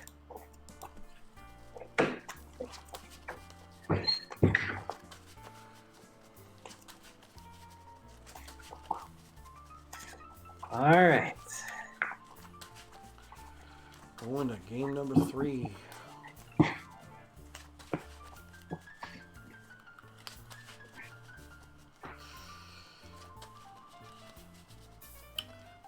Thinking I'm going to change my sideboard, though. Okay. The more I think about it, the more I don't like these 2 cards. Like, I want them in there, but I just...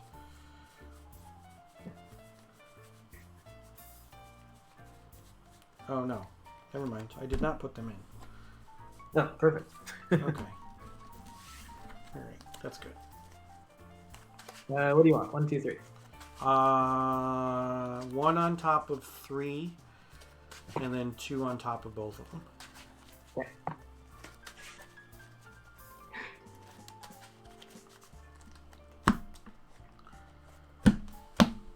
1, 3. Cool. Let's do 3, 2, 1. 3, 2, 1. Crapola. Oh, that's fine. It's the top cards anyway. So 1, 2, Yeah, it's all good. I don't am want the sucker. It's 1, 2, 3, 4, 5, 6, 7 cards. Look at that. It's like I planned that. Perfect.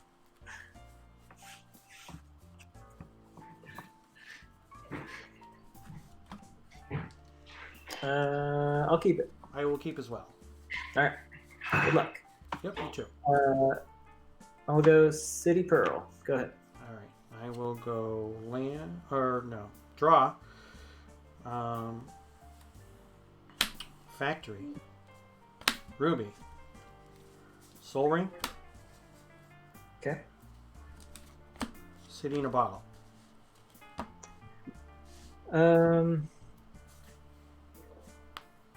City in a Bottle.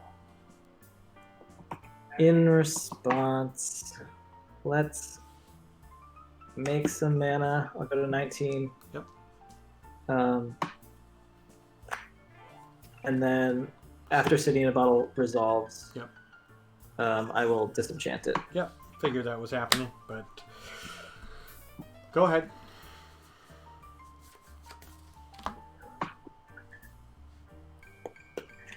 Go ahead. Hey, it was a 2-for-1. Oh, and you didn't play a land? Oh, wow. Yep. Draw. Tundra. Yep. I'm going to Ancestral myself. Sure.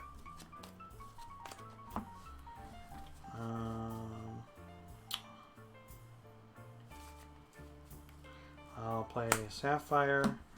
I'll activate the factory and attack for 2. 17. Yeah. And you can go. Factory? Mhm. Go ahead. Untap. Draw.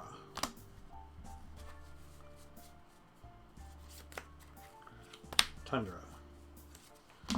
Activate my factory and attack for 2. I'll go to 15. Go ahead.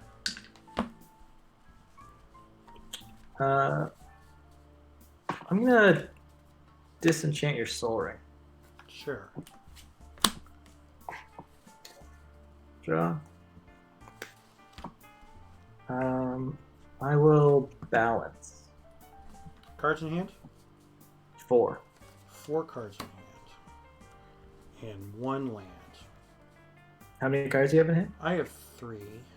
4. 5. 1, 2, 3, 4, 5. Fine. So let me do this. I will disenchant your Mox. Sure.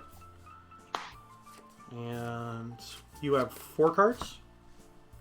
Yep. Okay. Then I'll get rid of Tundra and Factory. Okay. After that, I will play a City Breaths Okay. and Ancestral. Sure. I go 14. Drop a Emerald and pass. Okay. Untap.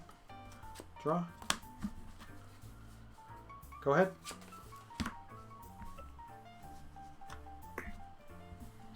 Play a Trap. I'll activate. Sure. Swing. Swords. Sure. Second main, I'll play a Pixie. Go to 15. Okay. Oh. Set. Yeah. Draw. Come on. Psyblast the Pixie. Yeah. That's one way to get rid of her. Go ahead.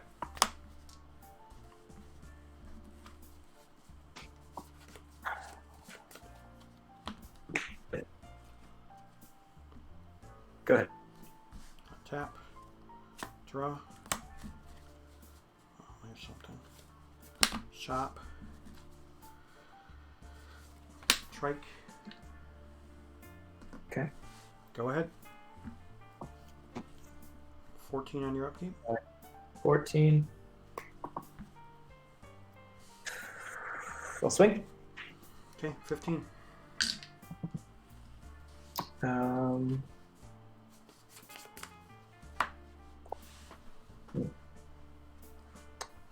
I will go ahead and disenchant that trike now. 3 to you. So it brings you down to Oh, 10. yeah.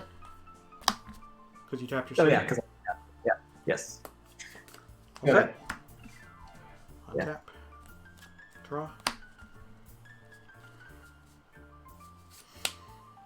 Strip mine your trop.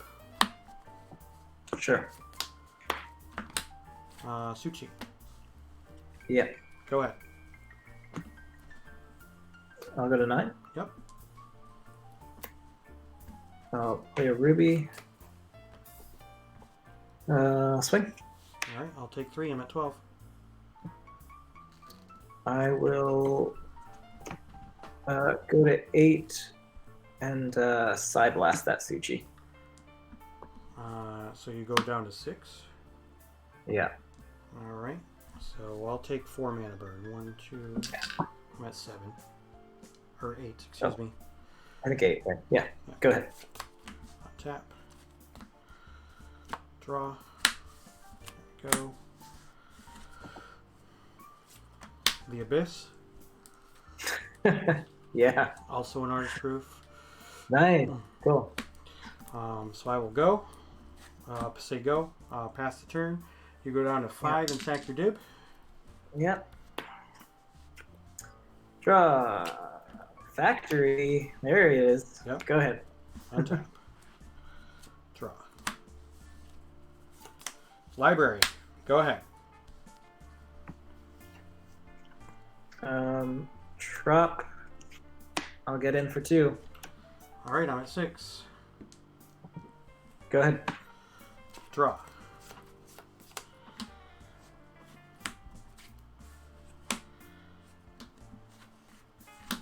Icy. Yeah. Go ahead.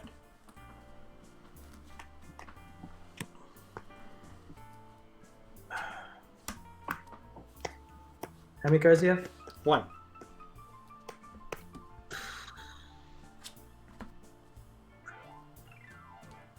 I'm gonna mind twist for 1. You get my second Abyss. Okay. I go to 4 off that. Okay. Go to attacks. Tap your Mishra. Yep. Go ahead. Untap. Draw. Pass the turn.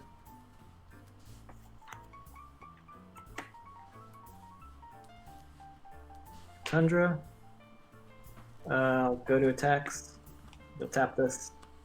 Right there. You're going to attacks? Yeah. Okay. Move into your attack step if you want. Oh wait. So okay, I have to activate it. All right. First. And once you've activated, or in response to activating it, I'll tap it. Yes. You tap it. Okay. Yep. Gotcha. Go ahead. Go ahead. Okay. Untap. Draw.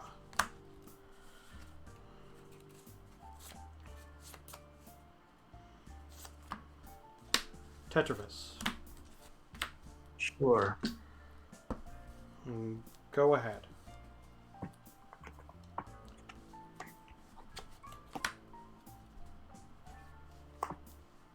I'll play a Savannah. And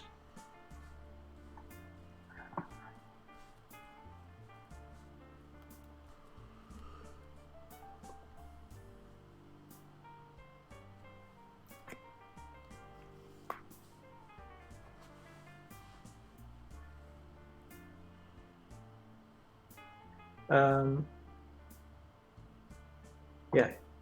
I'm gonna activate my factory. Okay. And I'll go to attacks. I'll tap the factory. I will.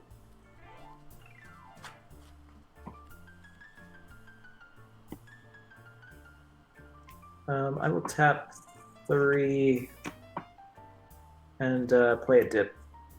Okay. Go ahead. Untap.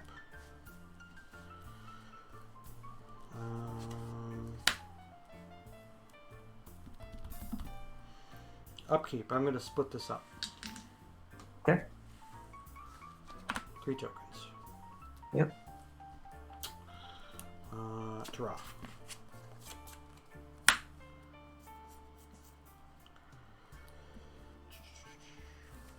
Tap your City of Brass. I go to 3. Move into combat. Sure. I do nothing. Post combat. Play Juggernaut. Okay. And I will say go. So you go to 2 on your upkeep unless you're doing something. I will go to 2 on my upkeep. Yep. And lose the dip. Draw. You got it. All right. I had to make the conservative play because you're playing white. But wow. Thank you very much for the games, sir. Yeah. That was those were some intense games. I know. After that first quick one, I was like, "What's going to happen with these?" I thought that I was getting my butt kicked. I really did. I thought that you were just going to hand me my ass and that I was going to run away with my tail between my legs and end my stream on a sour note and be all pissy for the rest of the day.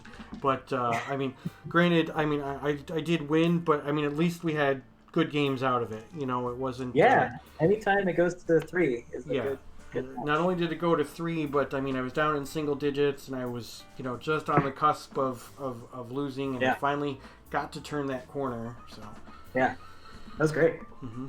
Well, thank you very much for the game, sir. You have a great day. Too. Right, take care. Yeah, you as well. Bye. Peace. Right. Well, chat, we did it.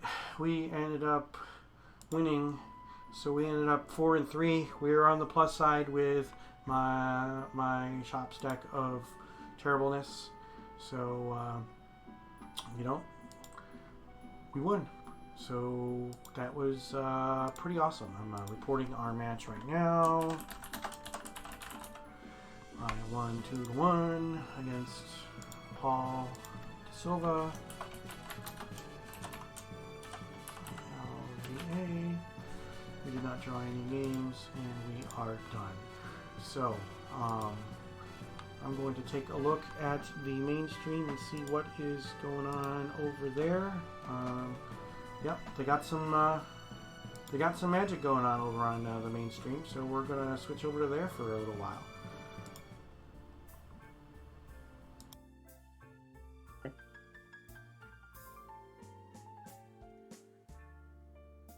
mean, he can start stripping his hand to pieces with that scepter, but he's going to, and it's going to be a big deal. yeah, gets a sapphire. Leaves him 3 cards in hand. So what does he need to draw? He really needs to just draw some disenchants. That's clearly the card he wants. There was a more than anything disenchant. at this point. That looks like a disenchant. It's approximate. Is it? Heavily altered, but I believe it's a disenchant. Yep, because the chains went away. Take. Does he have Rain Geyser? Probably. I mean, I would assume he's holding Brain Geyser if he didn't want that so hard. Right. Otherwise, you'd probably just discard or Ancestral at the very least. Maybe it's just Ancestral, but With that much mana, it's pretty much. they're the same thing basically. Yeah. Yeah, Simon's there. Okay. DT. So. Unless he has, maybe he has Dust to Dust. That would be get okay rid of here. multiple artifacts. I would actually take Dust to Dust over Ancestral here. I think He just got the Ancestral and he's going to cast it. So. he might not have it. He might not have it. It's fine.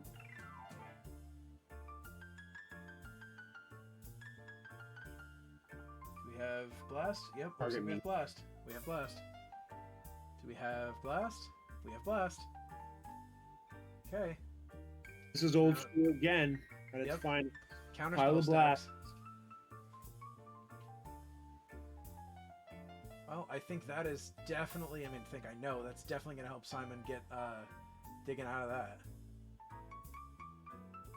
Discard Scepter or Disenchant Scepter? Time Walk. Time Walk. Oh man. So he's Pretty gonna big take, one. He's gonna take 2, but he gets an extra turn.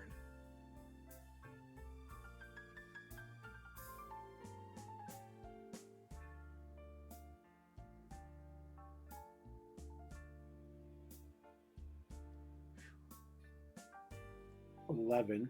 Okay.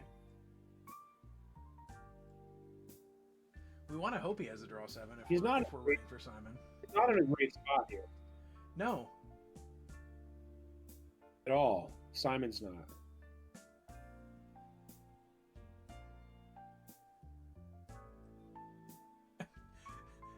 The chat is very concerned as to why you get Ancestral over Twister there when your opponent has 2 racks.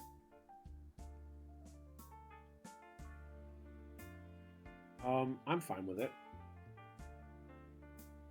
And because you never know what's You going to have happen Brain with Geyser in Twister, hand? right? Yeah, if because you have Brain Geyser in hand. Right. If you and also I mean even without Brain, if you Twister them into, Mind Twist or something, you can just lose a game that's probably not super losable otherwise. If you had Brain Geyser, obviously that changes everything. Yeah. So now he's got a big pile of cards. Right, the full amount. Yep. Oh, I'm just realizing what Munzer's playmat is. Great choice. This, right? Yeah. Yeah. It's going to be his undoing in this game, I'm sure. But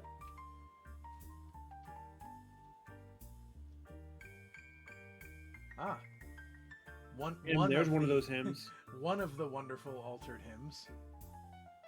He's fighting through, Yeah. What do you do there? Do you Scepter first and then him, or him first and then Scepter? I think I give him the chance, and I think that Yeah, you Scepter first. Yeah, he did it right. That's fine. He did it right. he hit. But he's already down to 5 cards after that Brain Geyser. Yeah.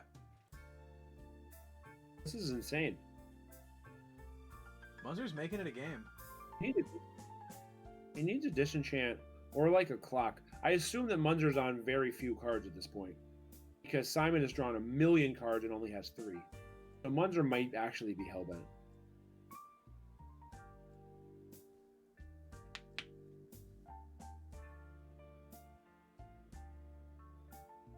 All right.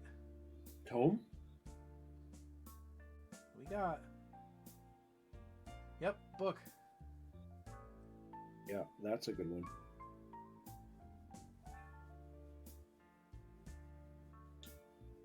Let's see if Munzer has his Disenchant or Shatter. Yeah, you got to do that. You got to do that.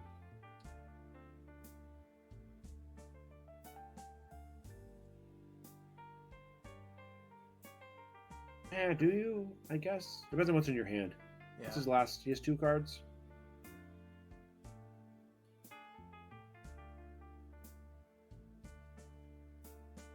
I'm gonna take a damage, basically. I don't know if that's worth it.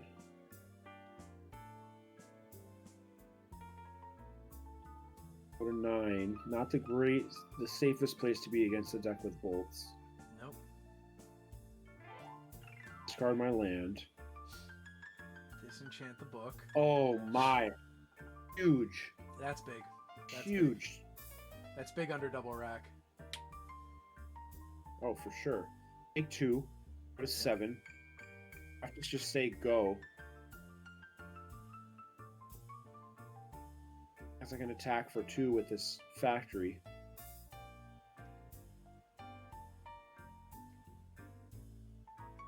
And Munzer has really been powering through a bunch of pretty good draws by Simon. Yeah.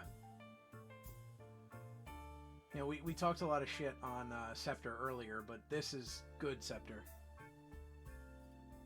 Oh, this is yeah, exactly what Scepter is supposed to be doing, and it is. Yep. This Scepter is shot every turn now. Scepter is theoretically in it for matchups like this. It was just kind of funny that I wasn't sure how good it was in that one matchup against the deck, because that deck's pretty aggressive and might have better cards.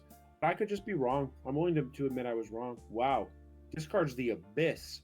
His hand must be fucking gasoline. Discards the Abyss, and then Munzer lands Hippie. So... What is going on?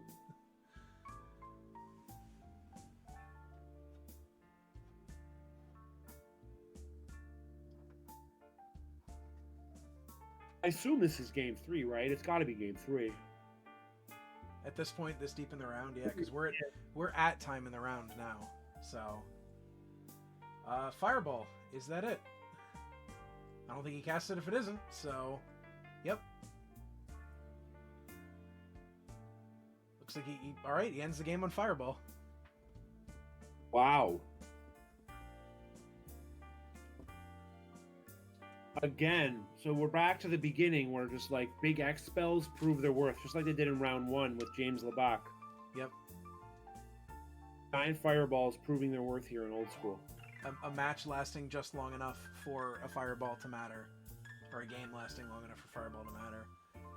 Suchi and Disenchant in hand. He had an.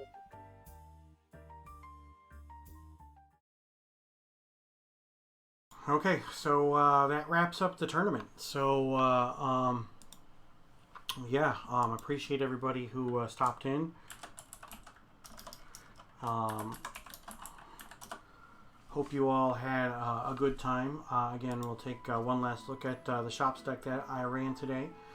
And then thank you all for joining me. Join me each and every week for my regularly scheduled stream. I stream 3 rounds of Old School Magic every Tuesday night at 8 p.m. Eastern.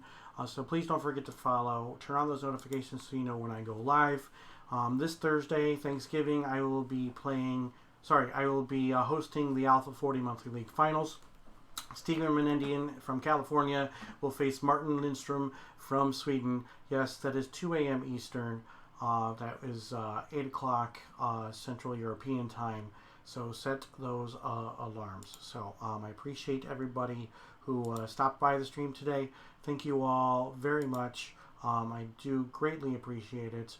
I'm going to bring